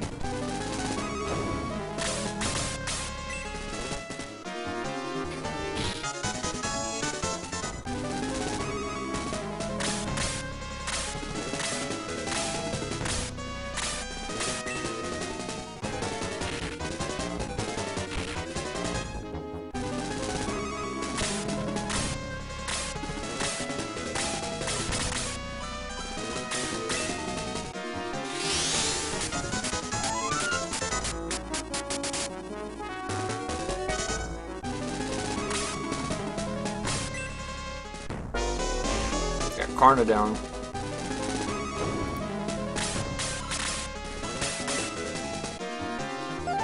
By the way, we're not caring at all about the secret battle, so like I'm not gonna be able to beat it.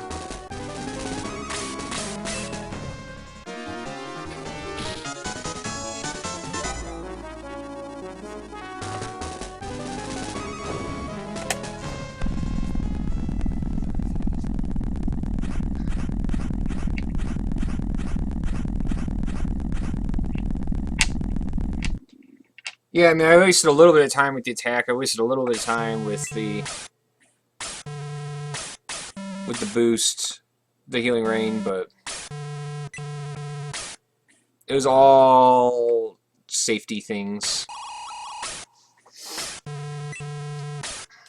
It was all for safety. If Peter had gotten outturned and Xeon had attacked, he could have countered and killed him, you know. Yeah, new world record. It's not over yet. Still gotta... I still can get trolled by the townsfolks. But I am going to prep myself to go to the bathroom. I gotta pee like you would not believe. Is the Master Monk strat good? Well, so, okay, so here's the deal. So let's put the record straight. So this run, the reason that this run went so good was because I tried a new tactic with the grind. At level 28, I blocked the Lesser Demon and moved Peter over to attack the Master Monk. So the Master Monk spawns way up on the side, you know, so right up here. So Peter can level up to like level 33 off that Master Monk. And what that does is that it gets Peter set up. For one thing, it's way faster. It's like 5-6 minutes faster than the traditional way of grinding, but it gets Peter that little bit of extra attack. And what that little bit of extra attack does is it makes a lot of the snipes more smooth. For instance, the Keto snipe, Peter will have enough attack he can just equip the powering and go all wild. But then the end result is Peter has that extra attack, so you don't have to do the secondary Prism Flower grind, which is a 7-minute time save. So that's 12 of the minutes right here. And then you can also... and then the big thing is Peter just has an elevated attack throughout the rest of the run so that he's able to kill a lot more effectively.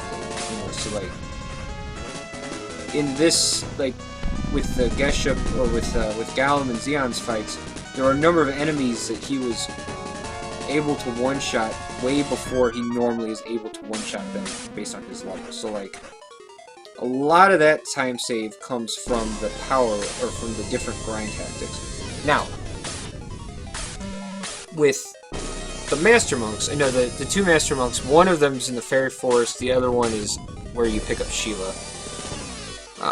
So like doing Karna, if you do Karna, you're not going to get Sheila or Eric, but you're going to get Jaro. If you go Eric, you're going to pick up Sheila, you can skip Jaro. So like, that I'm not sure of.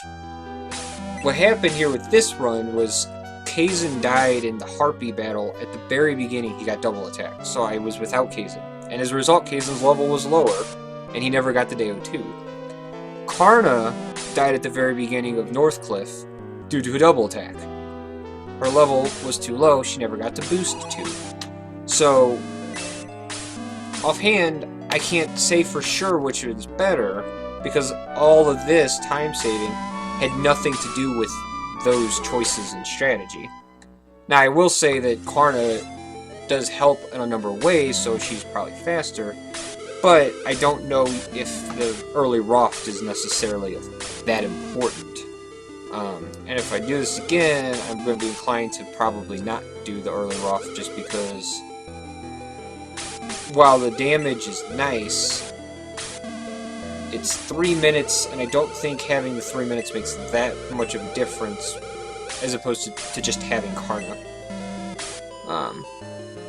Because she smooths things out in many ways.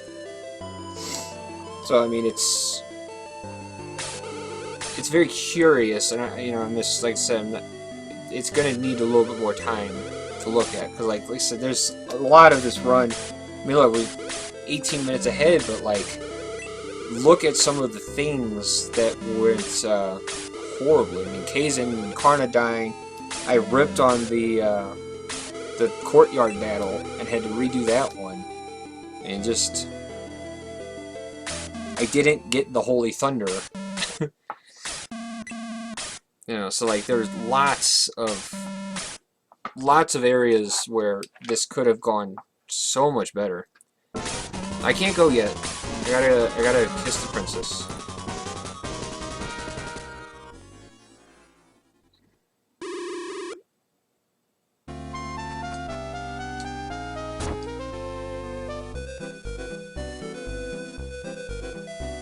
I gotta kiss the princess, get trolled by the townsfolk.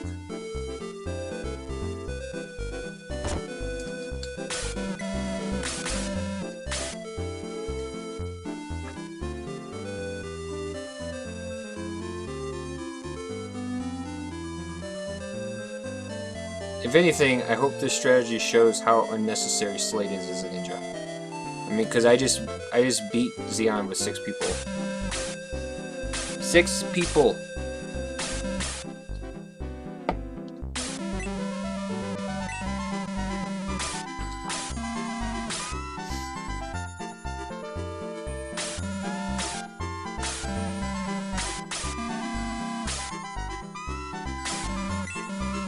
It's gonna be real close on the 615 though. I don't know if we'll get it.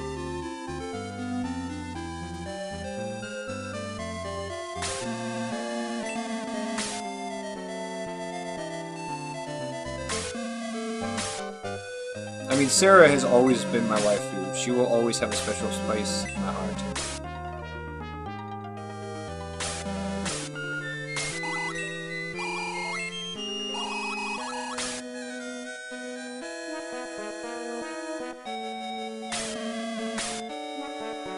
Oh, okay, Arm Vomit.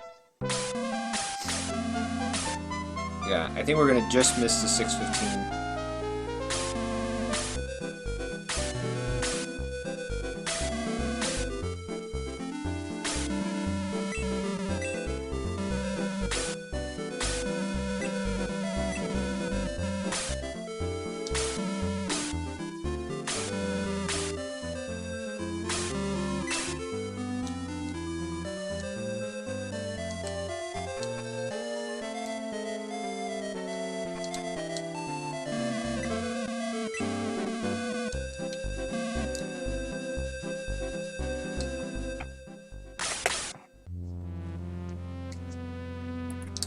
Alright, I gotta go to the bathroom. I'll be back.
I finished and then I had to go pee. I ran.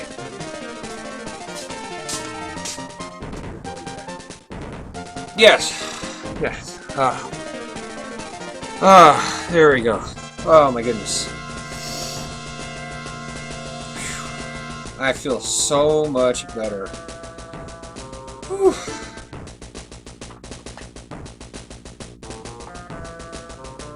Oh man. Okay, so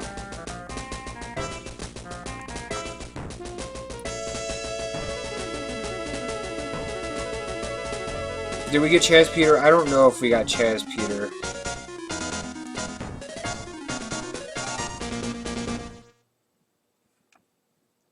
I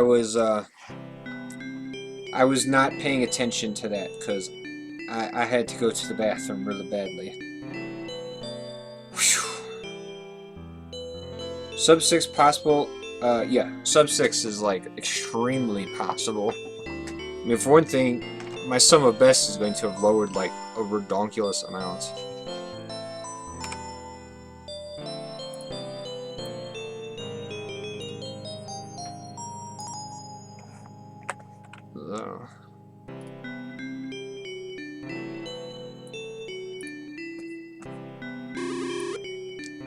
So, new sum of best 542.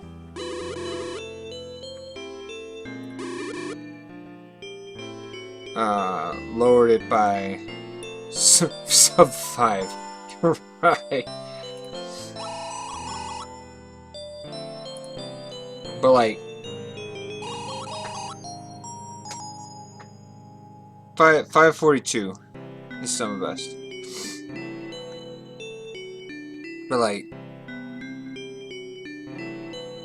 so like just with this run, so like we just got 615. Suppose I should check here.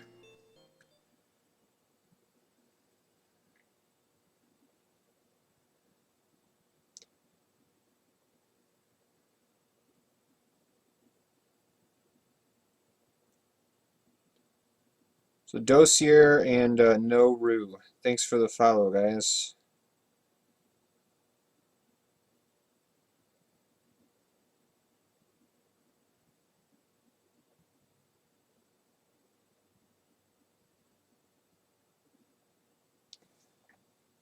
So Bowie, I asked Bowie about push-ups for Peter, and he said that he's been working on a Shanking Old Ladies in the Woods musical. So I'm guessing he's going to want everybody to sing. We'll see. We'll see what happens there.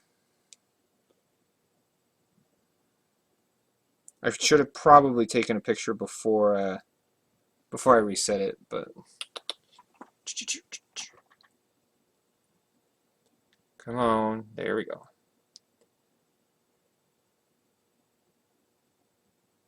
It doesn't have the new record anymore, so, but you can still show it.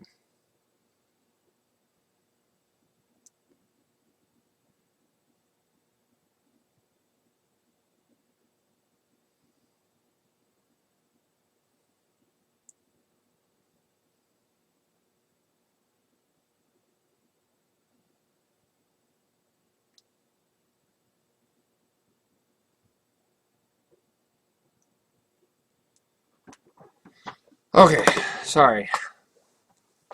Yeah, sum of best 542. Is it minus 15 or 17?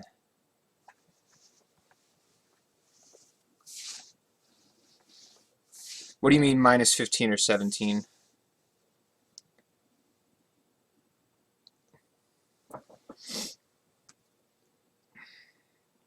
Hey, Muhammad, I mean, it'd be, I agree, but all the same, I'm just going to point out that I'm just thrilled to see a bake sale here hanging out. Because the last time he was here, somebody was like, what's Twitch chat doing in a game like this? And he's like, because it's a fun game. It's like, yeah, it is a fun game. It is a cool game. And look at that. 6:15. Oh, the time I saved. It was 18 minutes.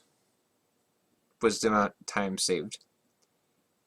17, 18 minutes was the amount of time saved. Pretty, because it was, it was 18, because it was 6:33. So, it was 18 minutes. But, like just offhand, some of the time that's easy to be saved is like the Harpy battle was really bad, the Northcliffe fight bad, and then the Courtyard Sniper was really bad. So like those are 3 really easy saves. So I have no Valkyrie anymore.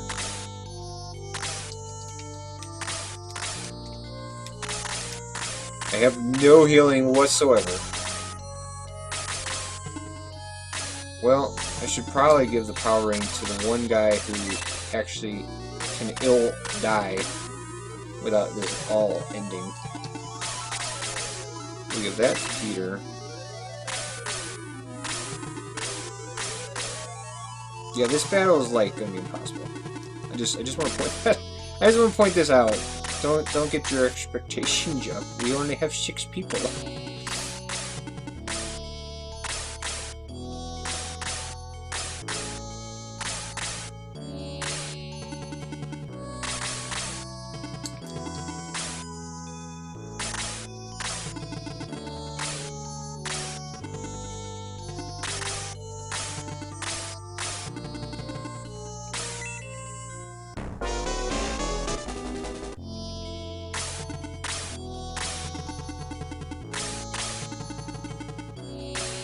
Bring it, Dark Smoke. Well, Chester with it.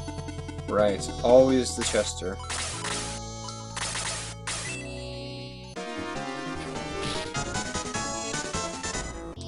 I mean, Peter's fairly strong. He's got 156 attack. But I have a minimum of 2 boosts.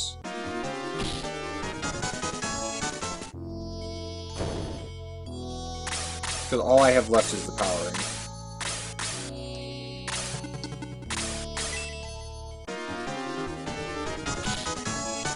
Is there a small chance that these bosses can drop an item here? I don't know if Camila would drop her Iron Ball. She's the only one who would drop anything. Alright, you want to see Sonic? There's Sonic. See, he's flipping the bird.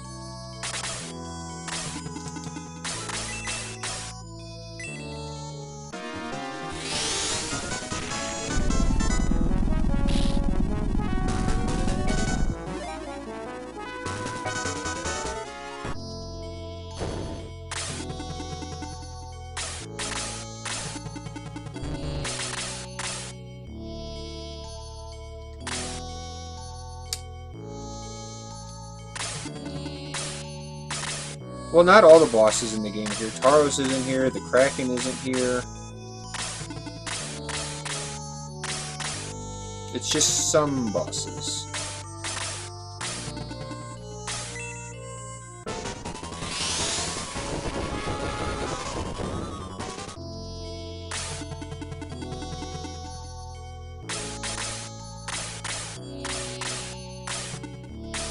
And our ability to beat this battle is going to be largely dictated if Karna accidentally dies.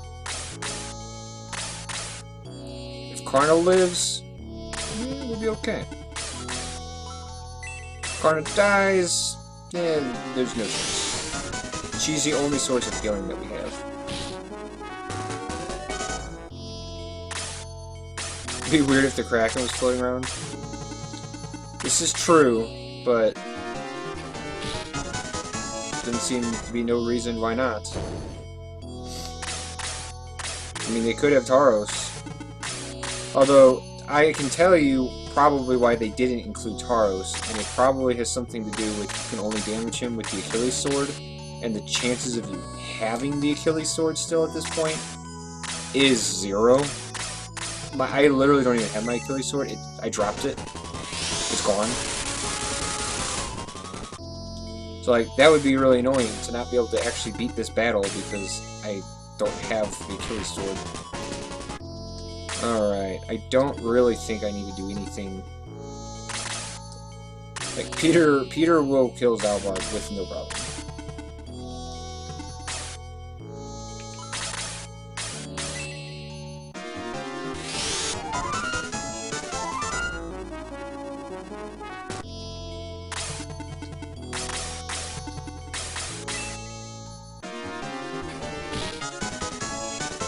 Take that, Zalbard. Peter has more attack right now than he did boosted against Zalbard.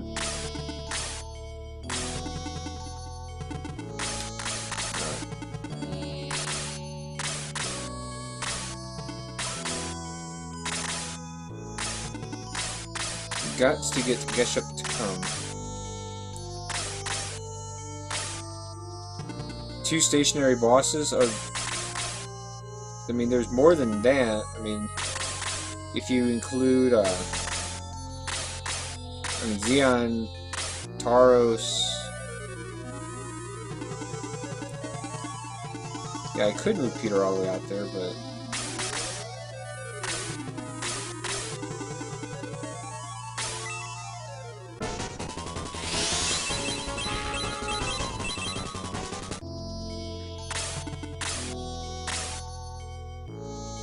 Alright, Jaro, why don't you just come start fighting this thing?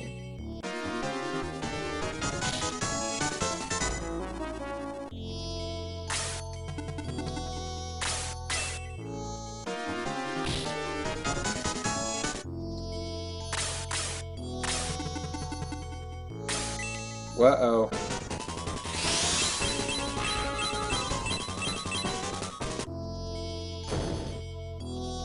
Well, it wasn't Karna. So that's a start.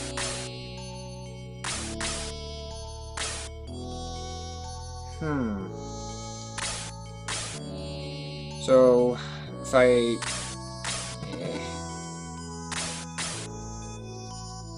think I'm gonna just have to chance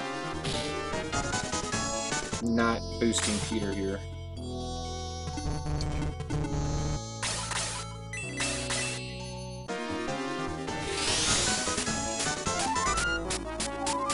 There are more threatening things that I need to be able to boost him again for.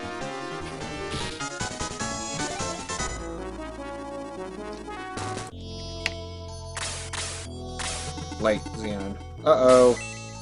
Now Adai's over here.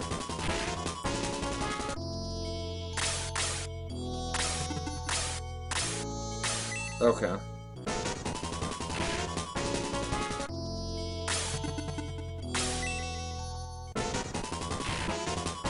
Alright, Dossier. Later, man. Please don't die, Karna. Oh my god, she lived. Oh, she lived. Karna lived. What's up, Kalani? Yeah, right?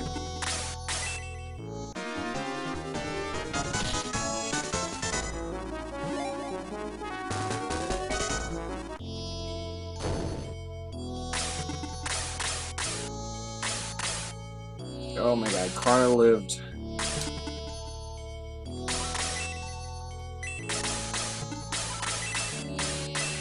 But now I have Adai rampaging my face. I don't even know what to do.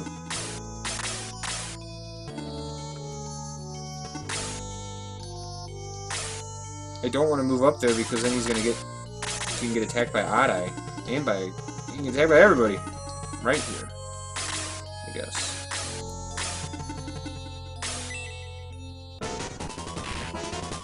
Okay. Luckily, Peter takes 1 damage from Adai. That's incredible.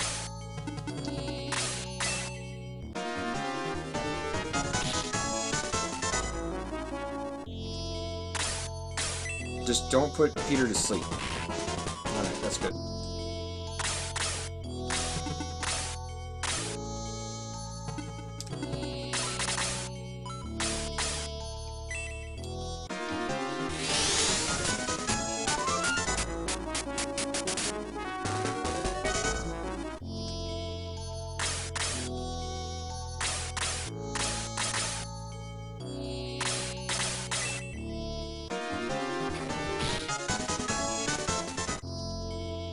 That was a strong attack, but honestly, I need more.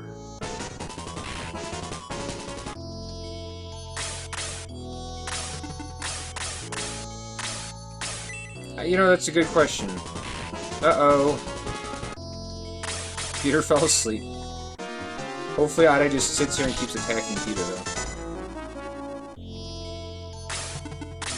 I can do this all day as long as Adai doesn't move.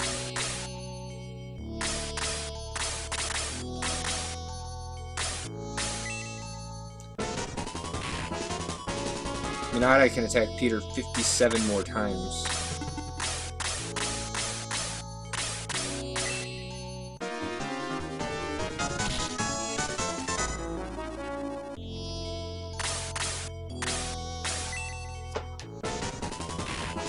Peter is more likely going to kill Adai through a counterattack.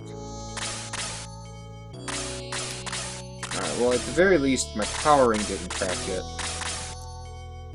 Yeah, so I just lost 2 turns of boost. Wait, he hasn't thrown his laser yet, though. He seems really content on just stabbing Peter for 1 damage.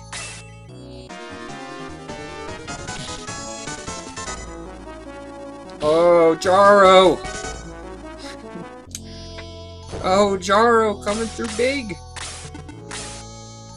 Now we play the Wake Up Peter game.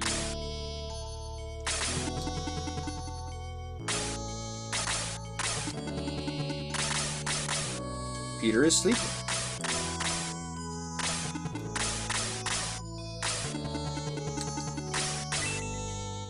Jaro the healer, yeah. Lemon, what are you doing there, buddy? Jaro's getting bored. Yeah, right. Jaro's like, come on, man, you're not even trying, Adai. You're just sitting there attacking Peter repeatedly.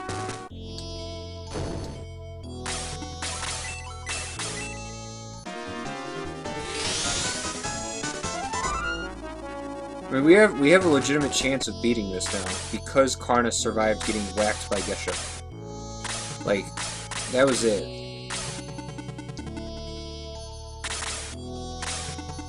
If Geshup runs down there and attacks Karna and kills her, it is over. But she survived.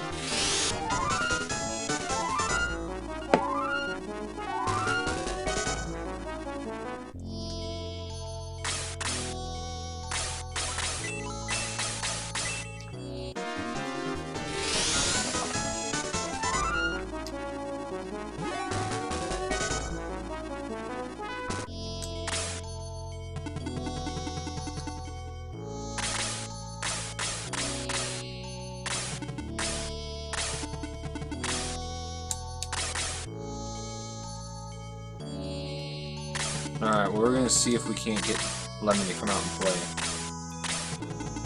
Alright. Well, that was the price that we had to pay there, Jaro.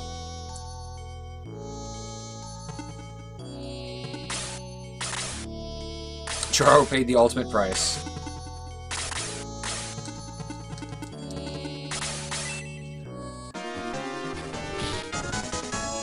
Oh, Peter! Peter avenging his flying buddy.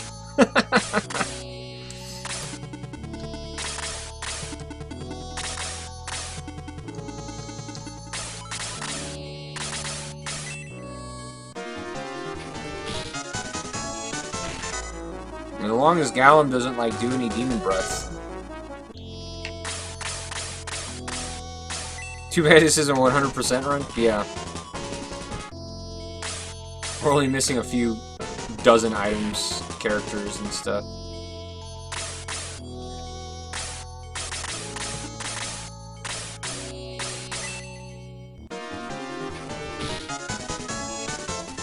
Don't piss off Peter, it goes badly. Yeah.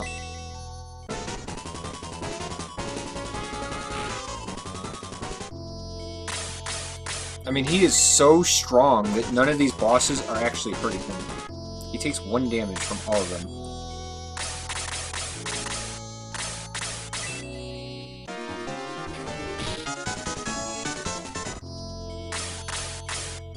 Uh-oh. Demon breath. Let's not have any of that. Let's just settle down. Settle down. Uh-oh.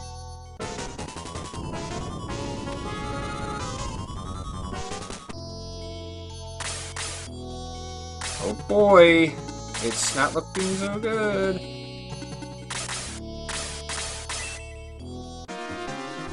Alright.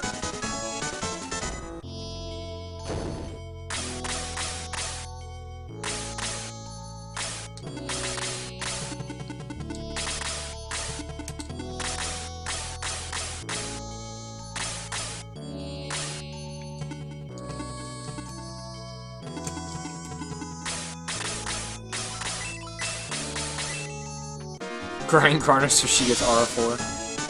Yeah. Well, I mean, I am gonna just use heal 1 here. It takes like a little bit longer, but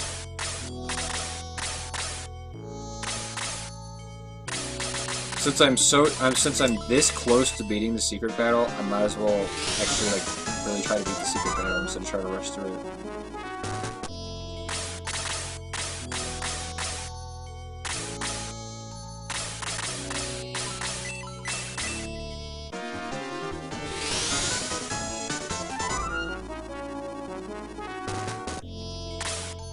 Well, Peter is going before everything. Peter is really, really fast.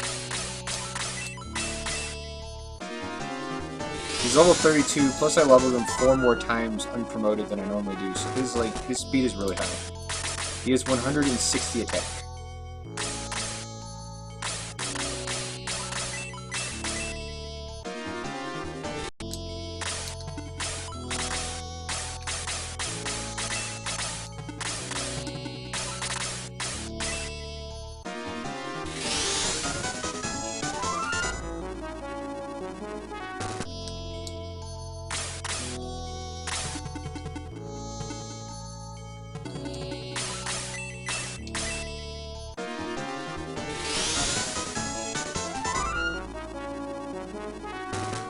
With this battle, might just be a little bit less than PB.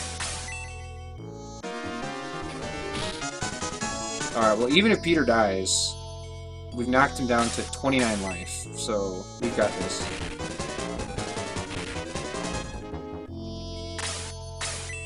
Oh, good. See, Xeon got the message. He got it.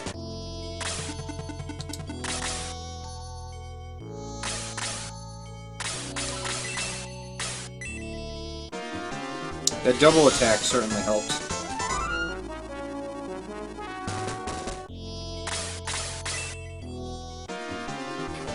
Boom.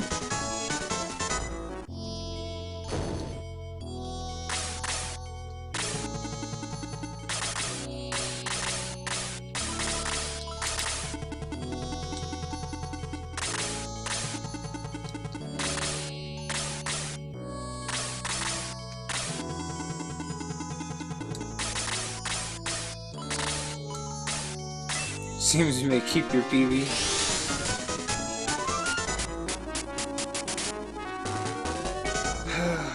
Yeah, it was pretty good. Alright, and here we go. Well, bam.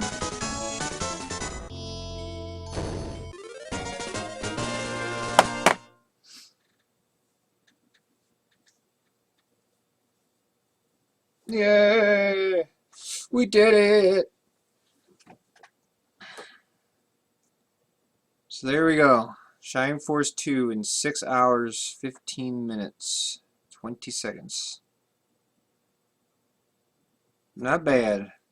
Not bad. Peter did really good this time. I will always give credit where credit is due. Peter did a pretty gosh darn good job this time around. So we'll be back at it for sure. Another one. Yeah, no time for that. I mean, I guess technically I do if I do it in 6 hours, but I got all kinds of stuff I got to do now the rest of my day. So, I want to thank everybody for all your support, all your witty Twitch chat, and watching me play through all this. This has been quite the experience. So,